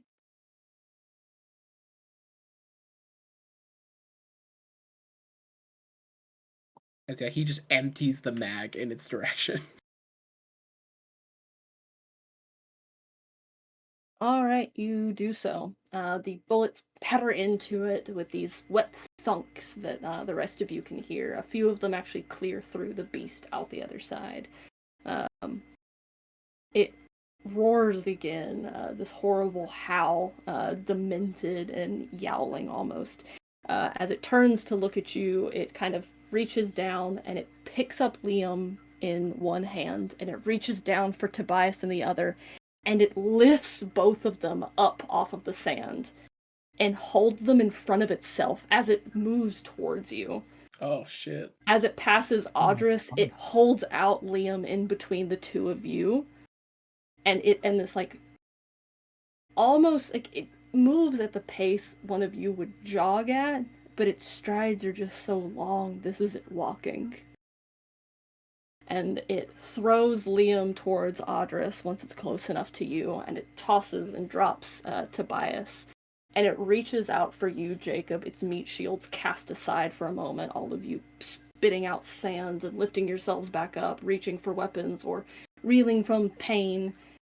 And it reaches down and it's going to grab you for another bite as it tries. You manage to fend it off for the moment, reaching up with the gun and crashing it in between its teeth.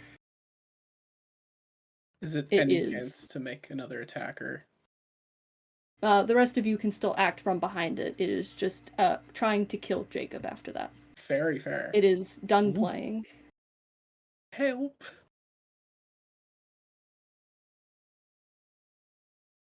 So how's Tobias looking? He's not looking good. He's pretty injured. I'm at Are you 4 pips at the moment with so that you're heal. unstable?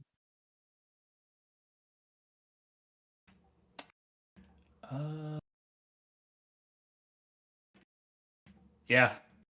pulling the pocket or the multi-tool out, he flicks out the blade and he's gonna lunge and stab it in the back as it's like wrestling with the Cooper. All right, go for it. I can't risk attacking. I have to be You ready to have the defend. smoke bomb. Shit, you're right. It's true. He'll start looking for that. Hey, look, guys, I level. We have been failing quite a lot this session. Man, you guys are on a fucking roll. All right.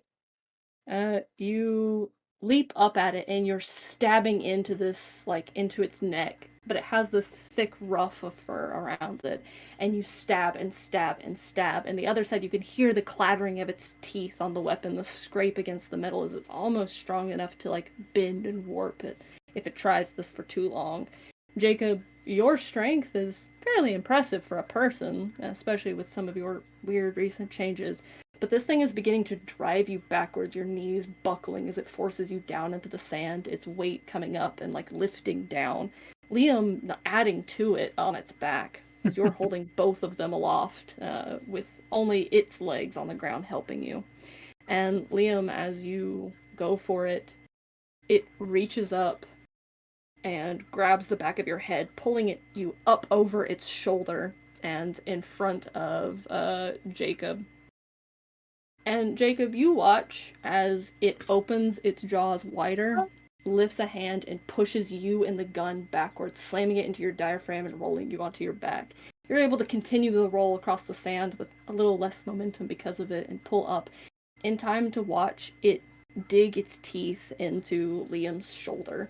Can I And it protect him? begins to shake. Yeah, you can try. Does it require you to be close? Yeah, I mean, I've been saying I've been trying to get close this whole time. Okay, then yeah. I mean, I know it's dangerous. I but was I'm making just sure that you weren't shield trying her. to heal Tobias because you would be too far away. No, I'd need 2 turns to heal him. I'm trying to just instead be ready to protect everyone. Yeah, if you Okay. couldn't, I was gonna try to protect. Because I can probably keep him from dying from another hit with protect, but healing is only a maybe +1. All right. Yeah. So I got my thing.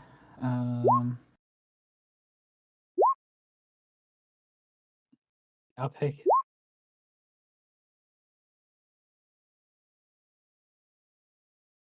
Not my Nomi.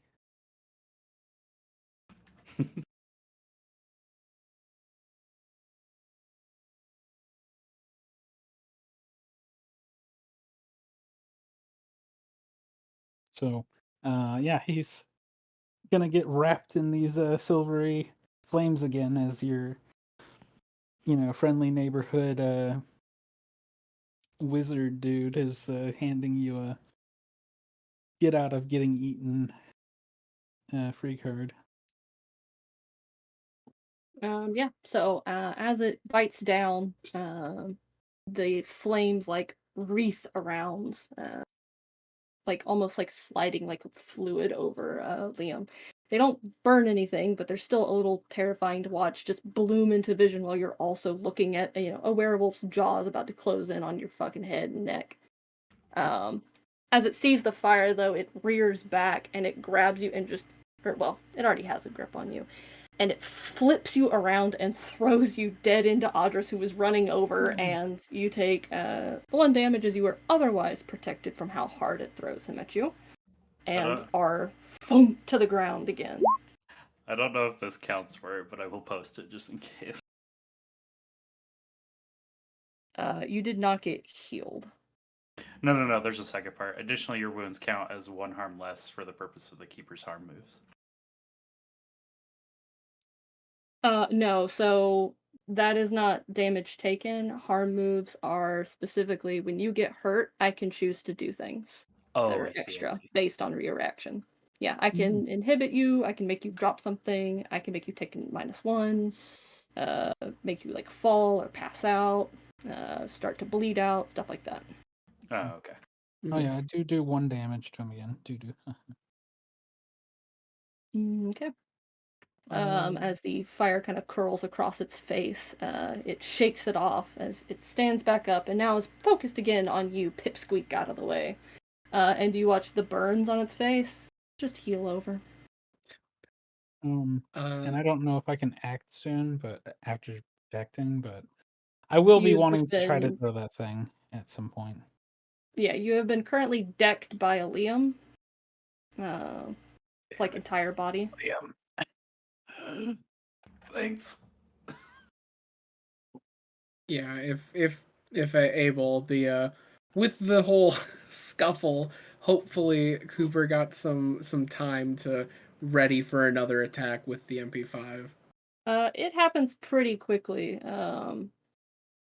I suppose it matters if Audris would have done it, or not Audris, Tobias would have done anything amidst that.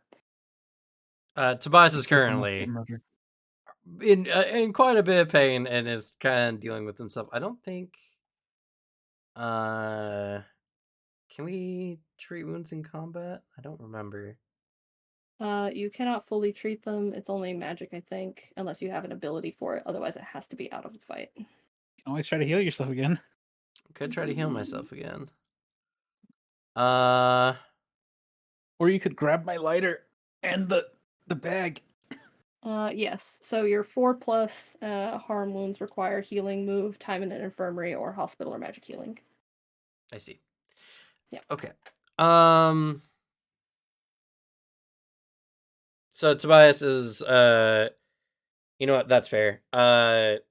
When like Audrus was running up like with the bag, like, oh yeah, I have the bag, right?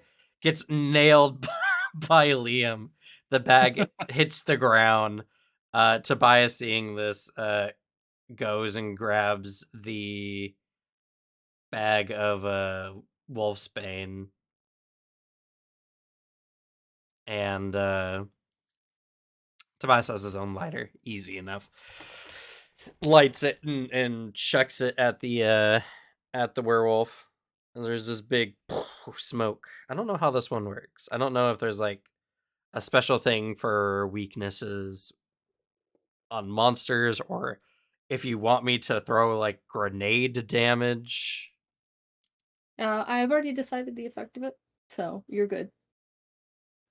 You throw the fucking holy hand grenade of "Get out of here, dog," and it bursts in between the two of them. Jacob, you feel like the sensation of this thing moving away from you, but you cannot see it as both sand and a whole lot of this like really pungent smoke is just around you all.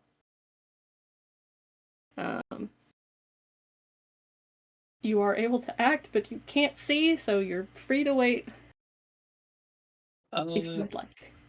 You know, does he get the general vibe where it's coming from? You know it was directly in front of you, but it is moving. You're not sure if directly back where it's reeling away again, or if it's darted off to the sides. Hell, it could dead leap up above. You think you would probably hear that one, though.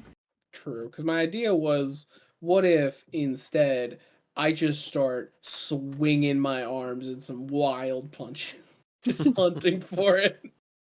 You basically, like, flail through the dark, or through the smoke, and Tobias, you watch as this thing reels backwards, hacking and coughing. At this point, Jacob, you can hear it and kind of reel kind of back in. It moves away, and like some of its fur begins to like fall out around like where the thing actually like detonated.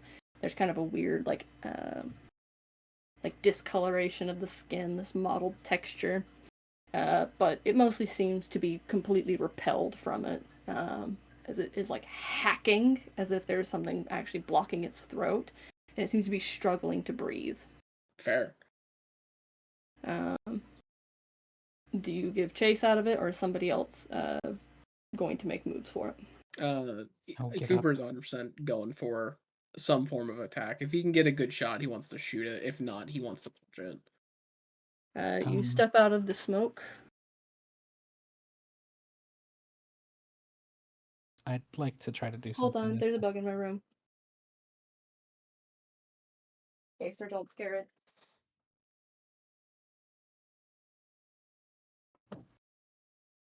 I heard a clam.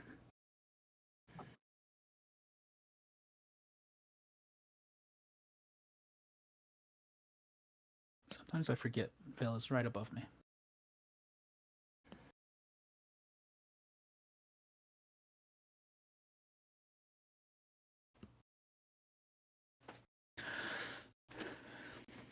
It could be weird. We're living in a duplex for sure. Good job, buddy.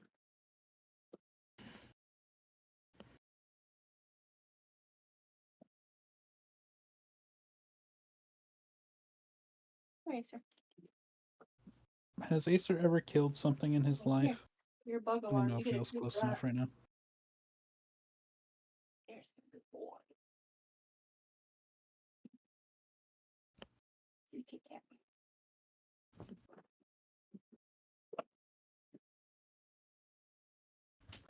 Killed the bag of cat food. Wink. All right, much like the werewolf soon, the bug has been slain, Nice. and Acer appropriately paid treats for being an alarm towards it. Oh, It was he just a pointed weird out to you. cricket thing. Why did it go all the way to the second floor? I don't know, and it was also crawling up a wall. Like I don't know what it was going for there. It wanted to go to space. It was Bugzarine. Well, it just sped run the stairway to heaven, so Damn. I'm in a game, so I'm not cupping it and taking it outside. Murder. Acer's looking around for more treats or more bugs to earn more. Alright. So I wanted to do You- something. oh, okay, go ahead. I wanted to try to use magic To do what? to trap a monster. Oh,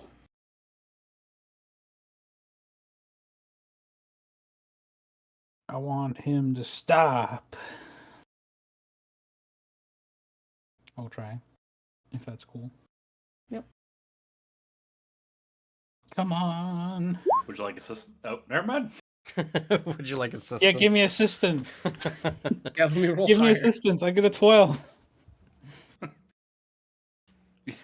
Actually, you would get a 13, but I don't think it does anything after. not without advancement. Not unless you have advanced use magic. Yeah. it just Yeah. works without issue. You choose your effect, which is to trap a monster. How does it do so?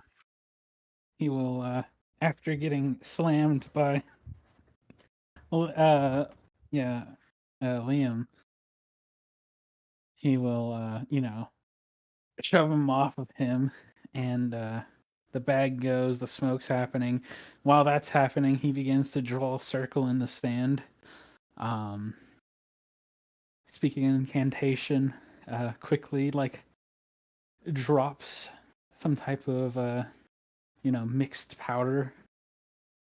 Pulls the lighter fakely as the wolf comes out of the smoke, lights it, and a magic seal appears on the ground, and will spread out from that point out toward the monster, and a fiery kind of circle will go around it and attempt to hold it there magically.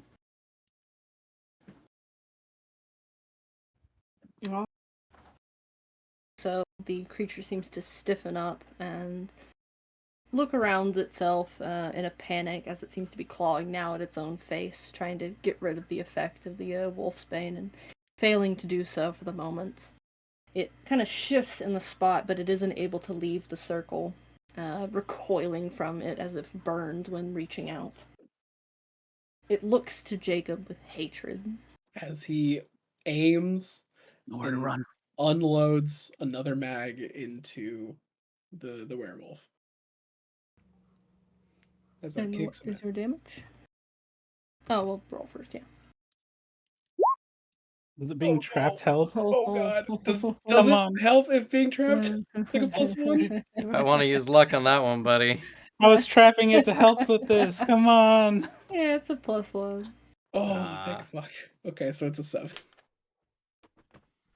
Fuck it. Don't scare me like that. You're still gonna get hurt.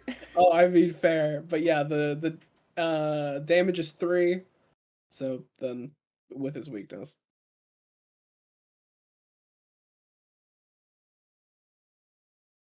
I think it's 6. All right. So, uh, as this thing is unable to really dodge away from you, the best thing it can do is brace for the assault and kind of shield its body, like lifting its arms and curling them around its chest. It doesn't do enough. The silver bullets like spray into the body, cutting into the neck, into its head, into its chest, and the seams in between. It's already so injured and bleeding out. Anywhere where it's been injured with the silver just isn't healing, and now it's wheezing and coughing, unable to draw in oxygen, and it falls with a loud, dull thud into the sand. The circle flickers for a moment and immediately cuts as its target is no longer, well, viable. Just gives like a second or two to like see if it moves, and then just in case, doesn't know the procedure of werewolf, just kind of slings the MP5, draws the handgun, also with silver bullets, and this one, luckily, not very loud because it is suppressed, just pops a couple rounds into like the top of its head, like standing above it, just to be safe. Reasonable. Most Okay. likely unnecessary.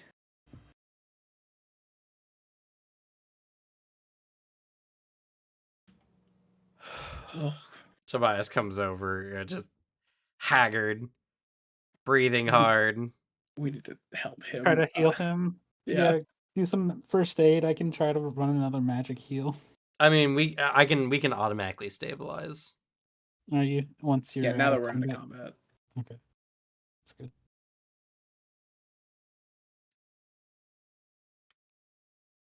But it'll take time for these injuries to go away without True. burning a bunch of magic. But we're fine. We don't You need guys to do are that. able to do first aid to stabilize him. Yeah, that's definitely what we should do. We'd like you not to bleed out. But as well as first aid being administered, fun little picture with the monster. I'm It curious. begins. After typically, as the thing with werewolves, when they die, they revert back to human form. As anyone we It recognize? Ooh. It's It begins Pierre. to. It is only able to partially transform back. It's almost as if the body itself loses out on energy after death, and isn't really able to support the full transformation. But the person who does reveal appears to be the like surfer guy who was sitting on the edge of the boardwalk at one point. Not Pierre. Damn. You know, we got a lead too with that one teen I embarrassed myself in front of talking about the surfer guy being a regular. He is Damn. one of the list. One of the vans is also his. It was a killer's van. Told you, Cam! It would have helped. Well, I mean, he didn't get away, so he didn't need his license plate. I do have a picture of it, though. That does help. We should look at it. We should invest. Well, we wouldn't know, but still. That is very funny.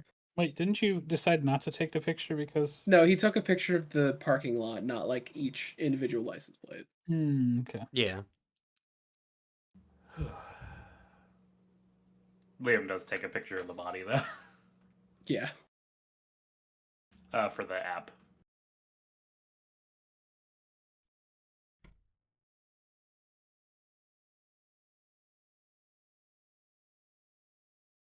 Yeah, Tobias always gets super injured in most of these hunts. Yeah, it's happened a couple times. He's mean, just to be- shaped like a punching bag. What can I say?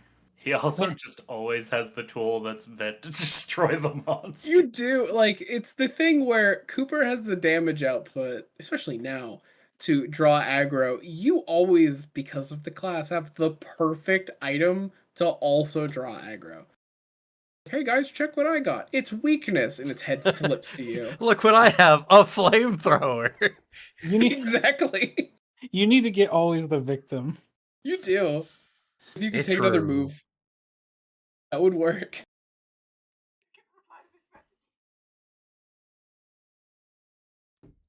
So Oh, if we scan the surfer dude, does he disappear? Yes. all I right. assume Vale's struggling to pull up this shit on a trackpad. I am dying a little, Yeah, but I will make it through to the other side of this. I commend your strength. Thanks. I appreciate being appreciated. Did anyone get bit? Kinda.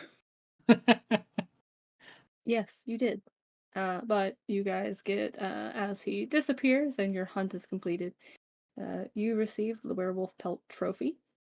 Mm-hmm. And for your valuables, you receive a articulated werewolf skull and teeth. Interesting. Does it come with werewolf antidote as well? That would be a silly thing to exist. There's nothing you need a cure for werewolves. Don't be silly. Oh yes, For those them who turning people is the silly part. those who turn in the skull and teeth set, the full thing gets you $2,000, 725. Oh. Hey, look at that. Holy fuck! Yeah, immediately Blue boy. turning that in. The cop. He's got money. Oh my god. Oh shit. This is big. The money I need each month coming close. And he comes back to his car, and there's like 10 unpaid parking tickets. No. By the way, I did immediately last session be like, "Ah, yeah, I bought a thing. Let me," because I have my money.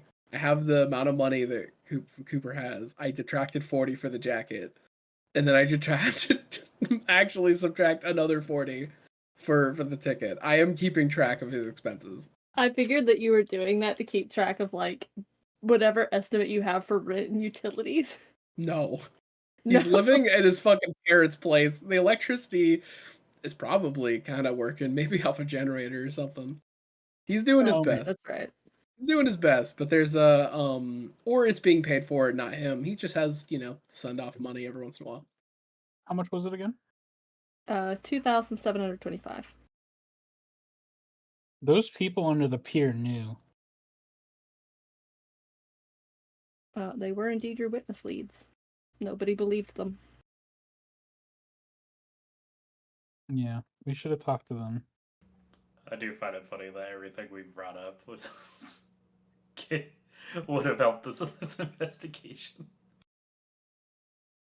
Because I actually said earlier, yeah, the homeless people would be a really good lead. Look, we took the battering ram approach, and luckily it paid off. Well, it also helped that I had thought of Used using a magic. magic to pretty much identify the threat. Which is a Is very cool, quite spell. useful. That was very cool. Well, it's very obvious that something had occurred at that thing, so I was just like, okay, this seems like the perfect place for this one spell feature. So it's hard. I'm trying desperately. I love magic, but I'm trying desperately not to make Tobias just a magic caster. He uses magic sparingly. A new spell maybe every hunt, maybe. But otherwise he'll go back to the ones he knows, like the healing one that he learned. First spell he ever cast, actually. Fair. Yeah, makes sense. But yeah, with this guy slain, the monster defeated. Tobias, you feel this really weird, like, creeping sense. While Liam and Audris, you guys no longer fear this or have this hunted fear, like stalking you. There's just the alleviation, the relief, glad everybody's alive, maybe the excitement of being werewolf hunters. But Tobias, you feel the back of your neck creep. You feel an immediate sense of doom. He looks to the ocean. You can see the waves cresting higher, but only in the area near you all. You reel back away from the water, lapping closer and closer. It's not a lot. It's almost like the waves are struggling to push up the beach. But you can see that they're pushing up, and they roll over the blood of the werewolf and of you. And when they retreat into the ocean, it's gone. That's not ominous. I mean, Tobias Yeah. doesn't say anything because otherwise he'd sound crazy. Guys, I think the ocean wants my blood. I don't know how you can say that and like not have us all go, fucking excuse me. The ocean wants me. Carnally. But after that, he's like, well, I am covered in sand and ready to go home. That's similar. Reasonable. I think you're covered in a little more than just sand. Looks at your bloodied, ragged clothes. Yeah, Fucking but the claw sand's marks the down part the back that's of your legs. annoying. Everything You else hate just feels sand? wet. It's Rough. because it's rough and Coarse. coarse. Gets everywhere. Not like you. God. Fair. So he, he makes move to leave the beach, immediately. Yeah, we follow suit. Not knowing the true reason. You guys head back up the stairway and up onto the boardwalk. Again, avoiding the camera. Well, the one camera left. You can see out of one of the doors, like in the glass of the arcade, you see Doug kind of like looking around. He doesn't see you guys as you're still in darkness, but you can see his face lit by the lights of like the outside, like where he's looking around. He seems fucking terrified, and is like got like pieces of wood that he's like jimmying down onto the glass, like getting it stuck between two of the arcade machines. There's like chairs that he's reaching over to get to it, as it seems he's boarded up the inside of the arcade. As the werewolf had been fucking with the back door before you all arrived, and it was treated to the rooftop. So we saved someone's life. We did! XP! Though, guys... Liam saying this is like, don't get seen by him. I heard he's an asshole. Yeah, let's just avoid him. Let him be scared of this thing for the rest of his life. Yeah. I mean, to be fair, Tobias just thinks that he's hiding because someone was firing an MP5 just down the beach There was below. also a shotgun blast above this building. MP5, a shotgun blast, and a hunting rifle. It's like, that's the war of the worlds. Gotta batten down the hatches. Before the somebody rings that in and the cops drive by to check. 100%. You all clamber in your respective cars, maybe keeping a little closer to each other before you all split up, rolling a car up next to the other person, just in case. There could be a real serial killer around. Yeah, I don't know how we got split up. I guess we're just gonna have to tie a rope to each other the next time we go around. Yeah, that was really weird. It felt very uncharacteristic. Yeah, I just looked down on my phone and you were gone. I don't. Yeah, it's usually not me getting lost. Maybe it was because I was with you. Liam always seems to just somehow end up alone. Definitely doesn't look at the move I took. Concerned. You all return to your cars. Tobias, do you, I guess you don't take the bus like that, do you? No. Who do you get to drive you home? He asks who wouldn't mind a bunch of sand in their vehicle. You He can looks use the to back Jacob. of my van because I can just sweep it out. It's really He easy. looks at Jacob. It's really easy. Well, he's also a fucking slob. Yeah, I mean, it's not going to make much difference. You sit in the back of the van with the impressively tall tower of coffee cups all nested in one another. There are still, however, despite this, some loose ones like rolling around on the floor. Your foot crunches a McDonald's bag. He's never gonna sweep this out. No. He's too The busy. sand will live long after all of you, in this vehicle specifically. True. When you drop Tobias off, you look back and everything is all your garbage is shoved into a variety of bags and organized in a corner. Weird. I don't know. Alright, whatever. He just like looks back and is like, huh. And then proceeds to not take it out of the car. Tobias is just like habitually a neat freak. Yeah. Not It for like probably any agonizes you some to leave this mess behind and just hope that he throws away the rest, and also knowing that you left the sand everywhere, but some things are out of your power. There's not magic it's for not that even yet. like an obsession. It's just he's trained himself that anytime he sees a mess, he cleans it when he sees the mess. It prevents his rather big place from becoming messy. True. That is my method, to be honest. Well, you hop out of the back looking like a kidnapped victim. Make your way inside. Luckily, it's late, so there's not really anyone around except for Yeah. the front desk, and the security guard guy who Oh, immediately no worries. He packs extra clothes with him. Oh, good. So he's changed. He's Yeah. changed out of his shirt. That would be such a fucking funny image if just you're standing out front of the hotel and he's like, alright, bye, see you later, like smacking the side of the car, and you just hop out, bloodied, covered in sand of a Let's do this creepy next big week. man. Like, okay, this man is a millionaire or billionaire with a very specific fetish. Your reputation is saved by your preparedness once again. And you are able to return to your penthouse unimpeded. Yeah. And When everybody else. Well, I was gonna say when he does get in, he does like lift up his shirt. He looks over. His body is now like progressively becoming more and more scarred.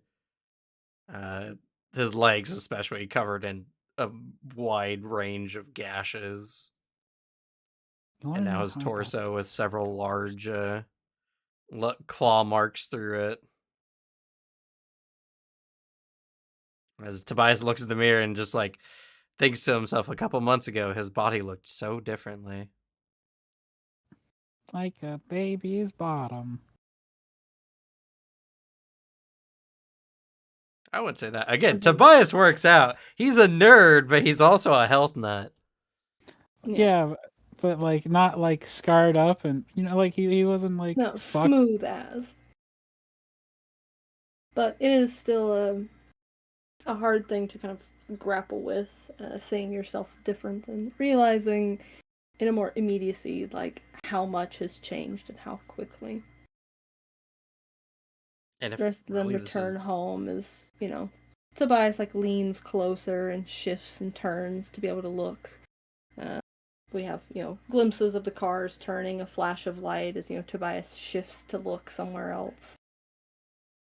They, like many of the others, will heal oddly faster than they should. One by one, everyone returns home, and the last, of course, living a bit further than everybody else, is Jacob.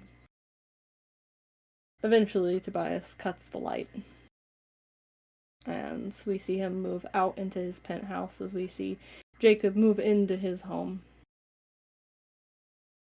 And you have your own injuries to attend to and toss down a shredded Kevlar vest, which is fucking unfortunate. You'll That is have to so replace annoying. that. That's gonna be annoying to replace. Damn. And slipping into the bathroom at least to make sure that your wounds don't get infected or anything. Basic patch up. You're used to this. Yeah. You feel this nausea overcome you. Mm. But you brace. It passes, leaving behind that hot kind of feverish feeling just a bit. But a little bit of cold water on the face crisps you back up, and we watch the camera, the audience, as Jacob cleans the werewolf's bite wound on his chest. It cuts to black and the credits roll for the episode. This is such a interesting method if I take the thing to change my playbook and turn it to the monsters. Then you become the cryptid that hunts other cryptids. That'd be very interesting. We'll see. Never slap your face, though. You are your own weakness. You've Slap. become the very thing you swore to destroy. Am I too strong or too weak? Alright, end of session. Did y'all conclude the current mystery? We Yeah. did. Yeah. Hell yeah, you did. Did you save someone from certain death, or worse? It Yeah. turns Yes, out, yeah. technically. Yeah, Yes, you surprisingly. Did we learn something new and important about the world? Do not say that werewolves exist. Yeah, because Yeah, that's I was the about to only say we answer. can't keep saying supernatural creatures exist. I think that's a pretty known fact at this point. Because for even us. then, like, even if we could still get away with that answer, like, the knowledge that vampires exist, you're like, well, werewolves have to also be a thing, right? It's like the next step. We learned what wolf bang grenade does to a fucking werewolf. That seemed awful. Yeah, I am curious. What was the actual effect on the creature? While it is in that area, it cannot breathe and will begin taking one harm as I deem fit, like a time tick. So even though it might not be, like you guys might only move twice, if it is a long enough time it is in there, I will count it as multiple, like basically ticks of damage. So it will try to leave the area, and it cannot breathe after leaving for another tick of harm. Damn, that's rough. Nasty. Good use on the trap the monster. True. Because honestly, we could have just kept it there and let it suffocate pretty much. Yeah, and also, thank God, because I literally just needed one more. Like, just plus one.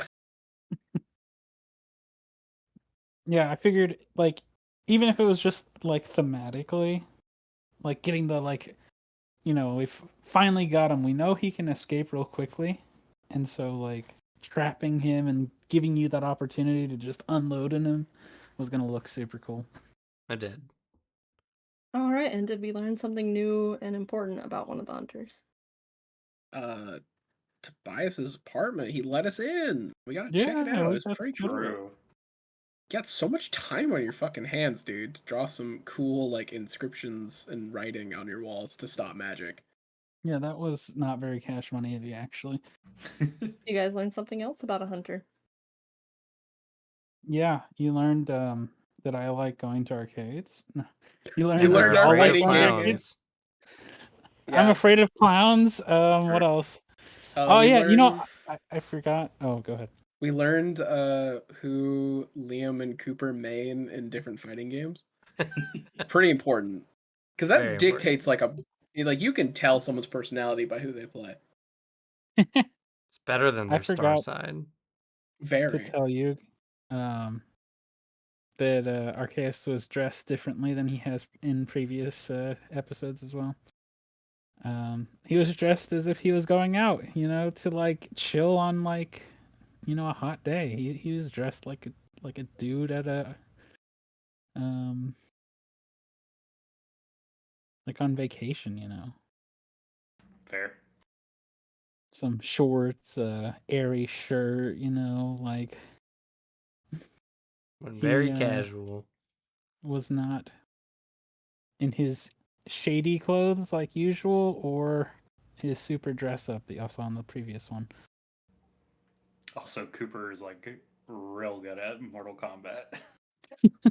Those two You like guys playing the also arcade. learned that Liam is good with a gun. True. He's Hey, told yeah. us, and now we saw firsthand at the very least. And who taught him? Yeah.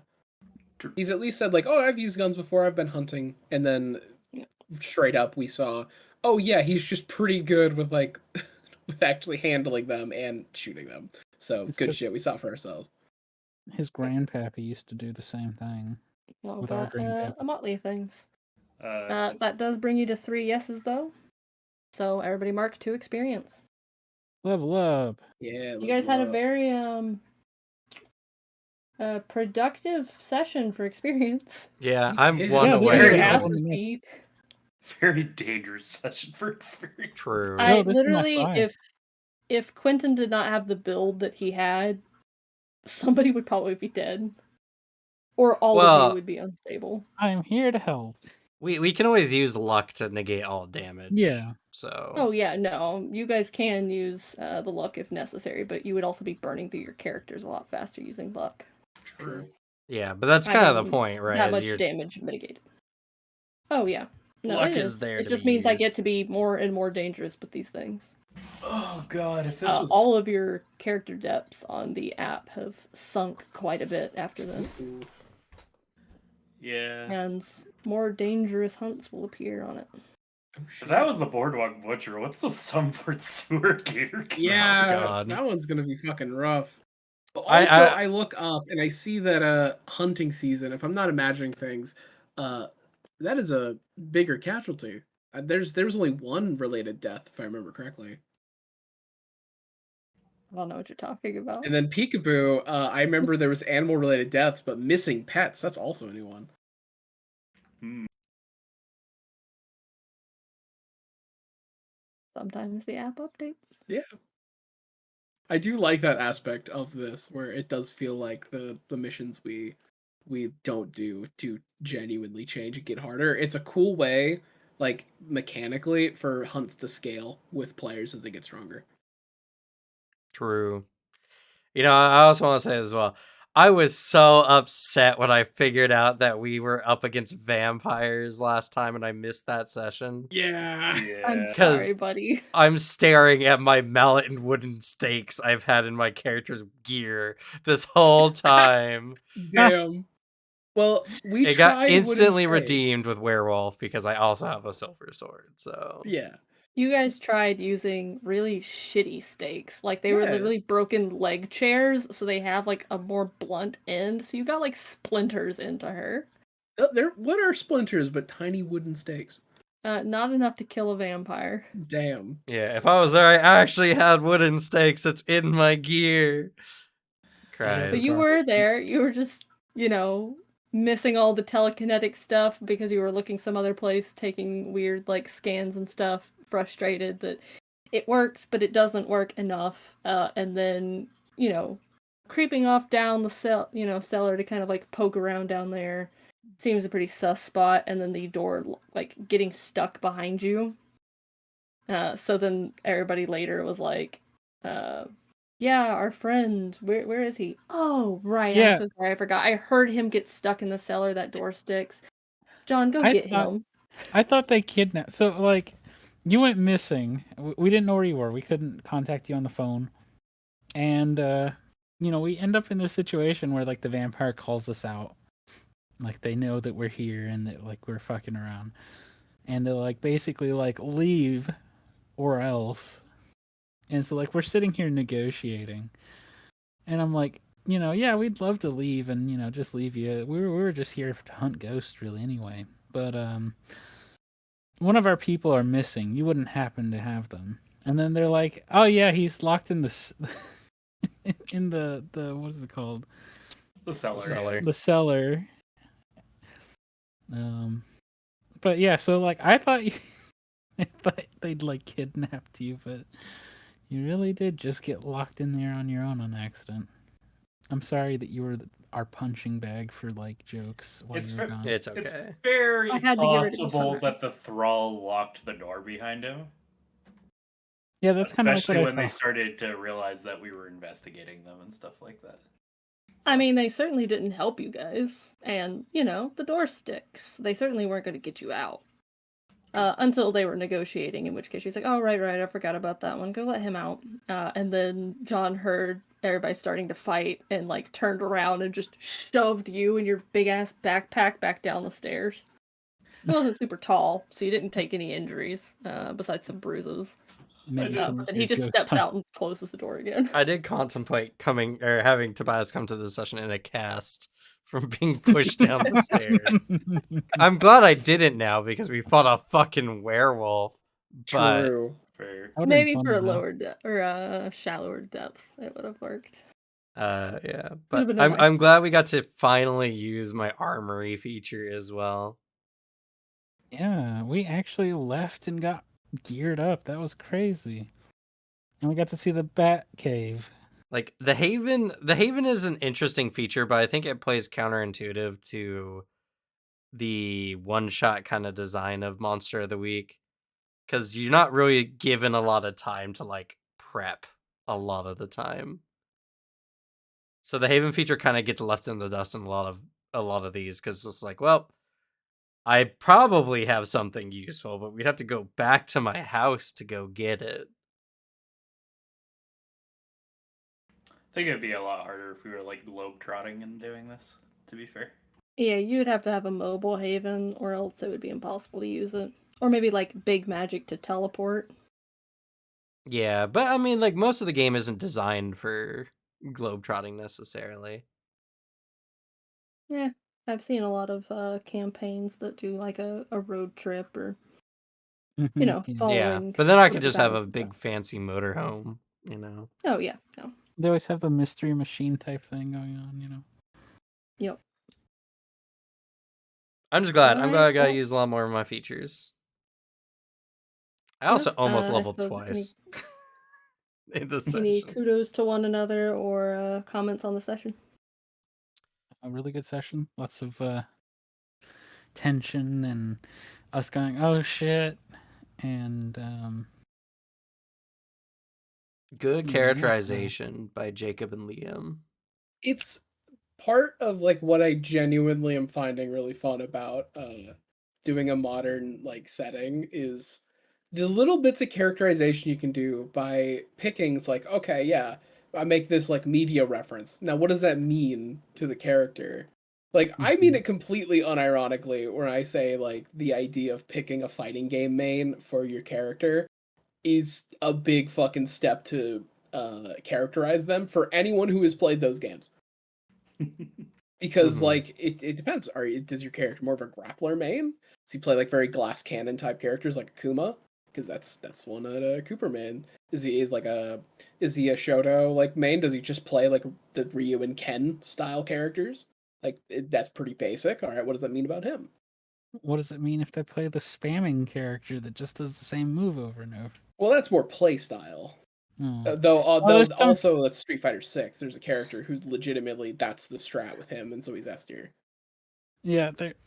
I don't remember what game it was, but I remember playing with my brother, and he got really good at this dude with long legs that just like kicked you over and over, and it was um real fun. Because like I know in Marvel vs. Capcom 3 that's a big problem, but that the game itself is a big problem. So it is the best fighting game ever made though, but it is a big problem. That game is a mess. But yeah, I just love that. I love doing that characterization. It's so fun. there was also with the same two characters when they were the like cavalry just like blowing into this werewolf when Tobias had almost been killed and we finally got to him. Um, it felt very thematic having them both there with their guns. It was a good kick-ass session. It was. Fighting This was a a good big fucking monster. Yeah, it was a great slugfest. God, I really like how you set up the combats in these sessions where it feels super dynamic. Like we're running around having to deal with a lot of new bullshit popping up. It makes these scenes a lot of fun because I think you could very easily make Monster of the Week combat really fucking boring. But the fun of it is having the reactivity of it, the situations change, and actually like doing a lot of movement and variety where other more rigid games might not let you do because you're on like a grid with set movement speeds and all that. Everybody narrating their moves and stuff, I think also just helps with like how much fun it is. Like whether it's fail like narrating what the monsters do in reaction to what you're doing, or just like the little individual stuff that we choose to throw in, it just makes the combats more fun.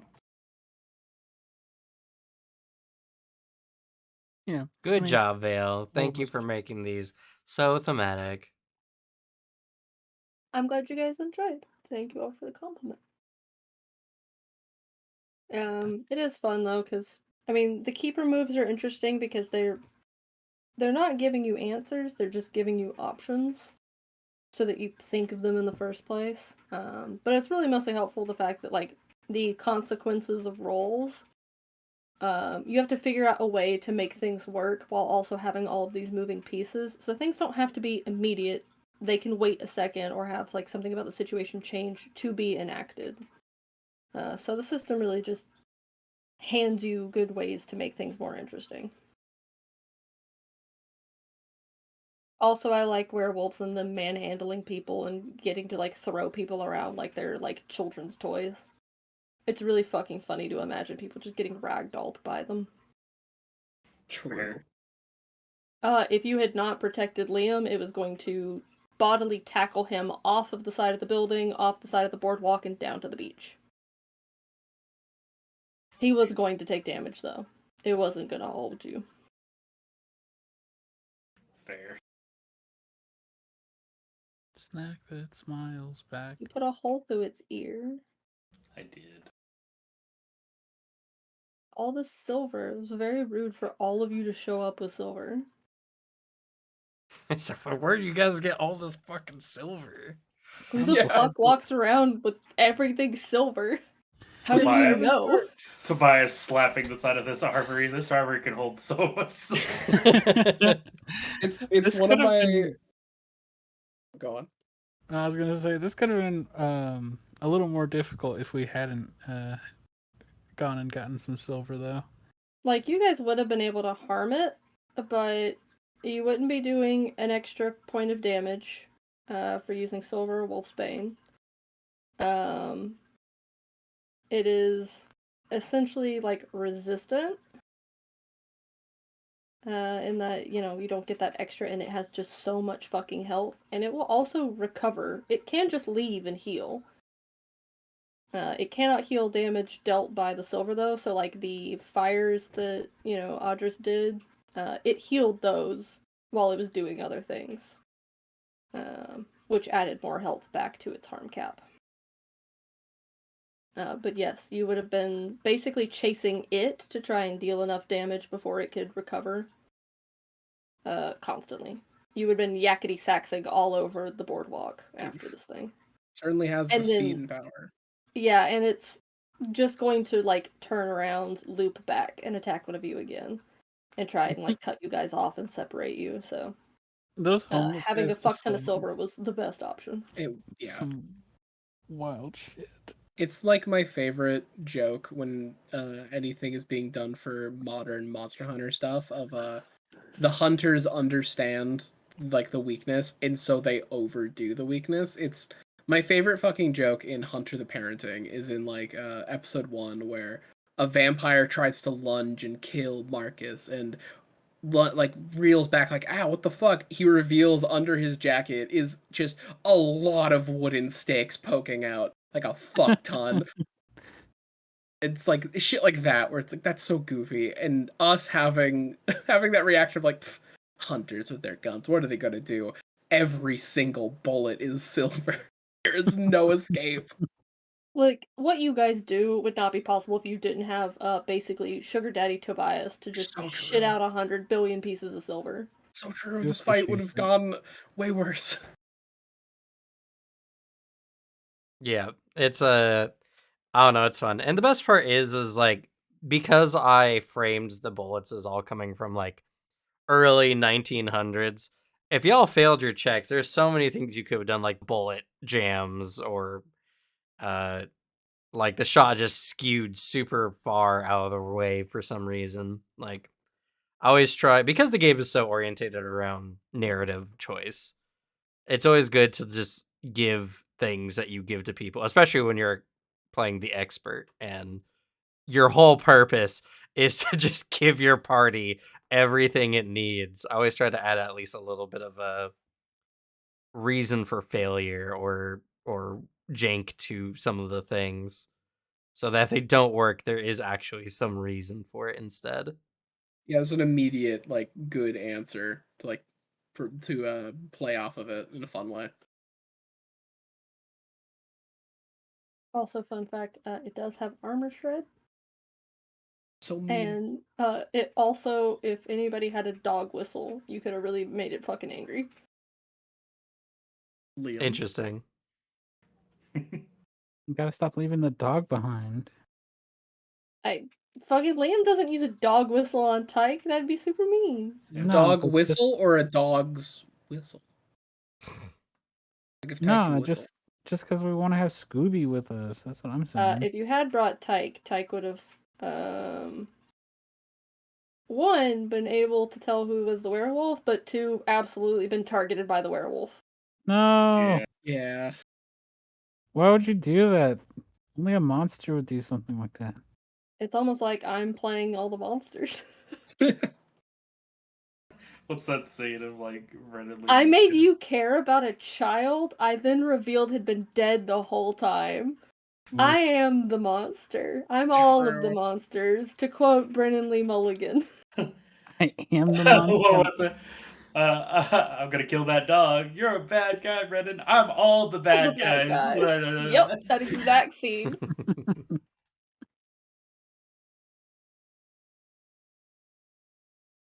Also, the seagulls were statted. What? I wish I could punch one. Instead of a monster or a minion, they were an annoyance of the collector type. Does that to steal count? specific sorts of things. Does it They count? have powers of flight, good timing, persistence, and that they are forgettable, so they can surprise you again. Weaknesses: they are literally winged rats. Their attack is yoink, and they That's have one hard cap. hilarious. Does that count for smite? Would I be like The would bane of my fist No, be it is not a bulletproof? supernatural creature. You would have punched it, and you would have just punched a bird. I mean, You which still probably hurt would it, but still you be wouldn't have smited lethal. it. Just a full slug of bird in the head. Yeah, it It's wouldn't too have done much this. It wouldn't have impressive. triggered the smite, but yeah, you would have been able to punch a bird. 'Cause Except I that'd thought it was be- funnier that you not be able to hit the birds, so I wasn't gonna let you actually punch them. Yeah, it's like that one baseball player who hit a baseball so hard a bird fucking exploded when it flew in front Yeah, of him. I've seen that video. Yeah, it's like it'd be really funny for all the passerby if just like Cooper's like, "Don't touch my pretzel," and he throws a punch and just poof, Puff of it's gone. feathers. It's like, oh my god! It's like, oh shit! I didn't know that it worked on birds. Listen, you should just be grateful that you didn't pull your badge on anybody. I was gonna have a seagull try and steal your badge. No, I need that for lying. I need that for lying. Christ. We can't get another one.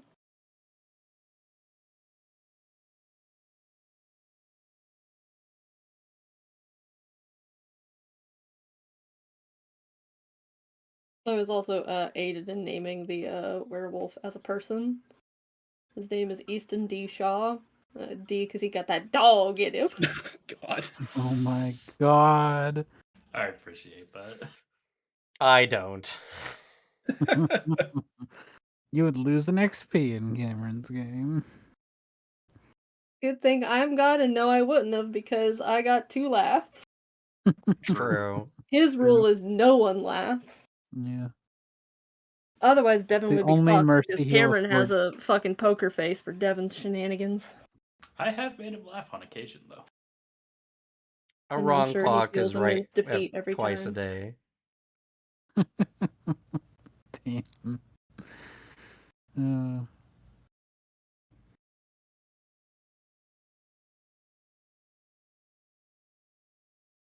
I do also enjoy the back and forth of you guys yelling at each other on the app because you got lost. That was really fun. That was fun. Yeah. Jacob being fucking salty. I would say something, but I'm holding firearms. I do not have a free hand. Holding I'm not gonna firearms is the be best time to get really upset about things, right? and I'm not gonna be so petty that I ask that I ask Tobias to say something mean for me. Tobias, would you insult someone for me? Tobias can't insult people. Tobias, take this child to the cleaners.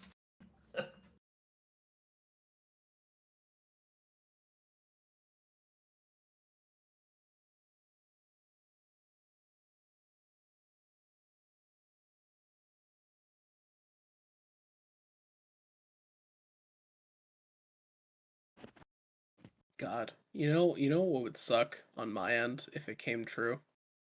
Hmm. Mainly because it would prove Cameron right in some aspect, but it would Mm. suck if I got sick again. Why are you saying this? Why are you saying this ominous stuff, Alex? I don't know. It's just the fact that my lungs are kind of not in a good state, as well as my throat. Again, and I'm so fucking pissed about it. Hacking up a lung at work, and I'm like, God fucking damn it, not again. It's just you getting over the sickness. That's all. Because apparently, I like after that, like the cold that hit, also my area's being hit with COVID again. So I swear to fucking God, Yeah, there's been a I'm lot gonna of throw COVID something. spikes recently. Yeah, I mean, it was also projected with how quarantine hit of yeah, the next like couple years for flu and cold season is just going to be bad because that's what happens when you don't get sick for a while is you do lose some of those immunities that kind of build up, but on the other hand, you also kill off certain strains, which is very cool because we did fully eliminate like I think a couple flu strains during quarantine. Um, but like yeah, it's just we're gonna have some rough like 6 seasons, and I really fucking hope I wake up and I don't feel like this because I would like to be able to inhale a decent amount. There are certain points where I'm happy I'm on push to talk because at the end of a sentence I slightly wheezed and then hacked up a lung.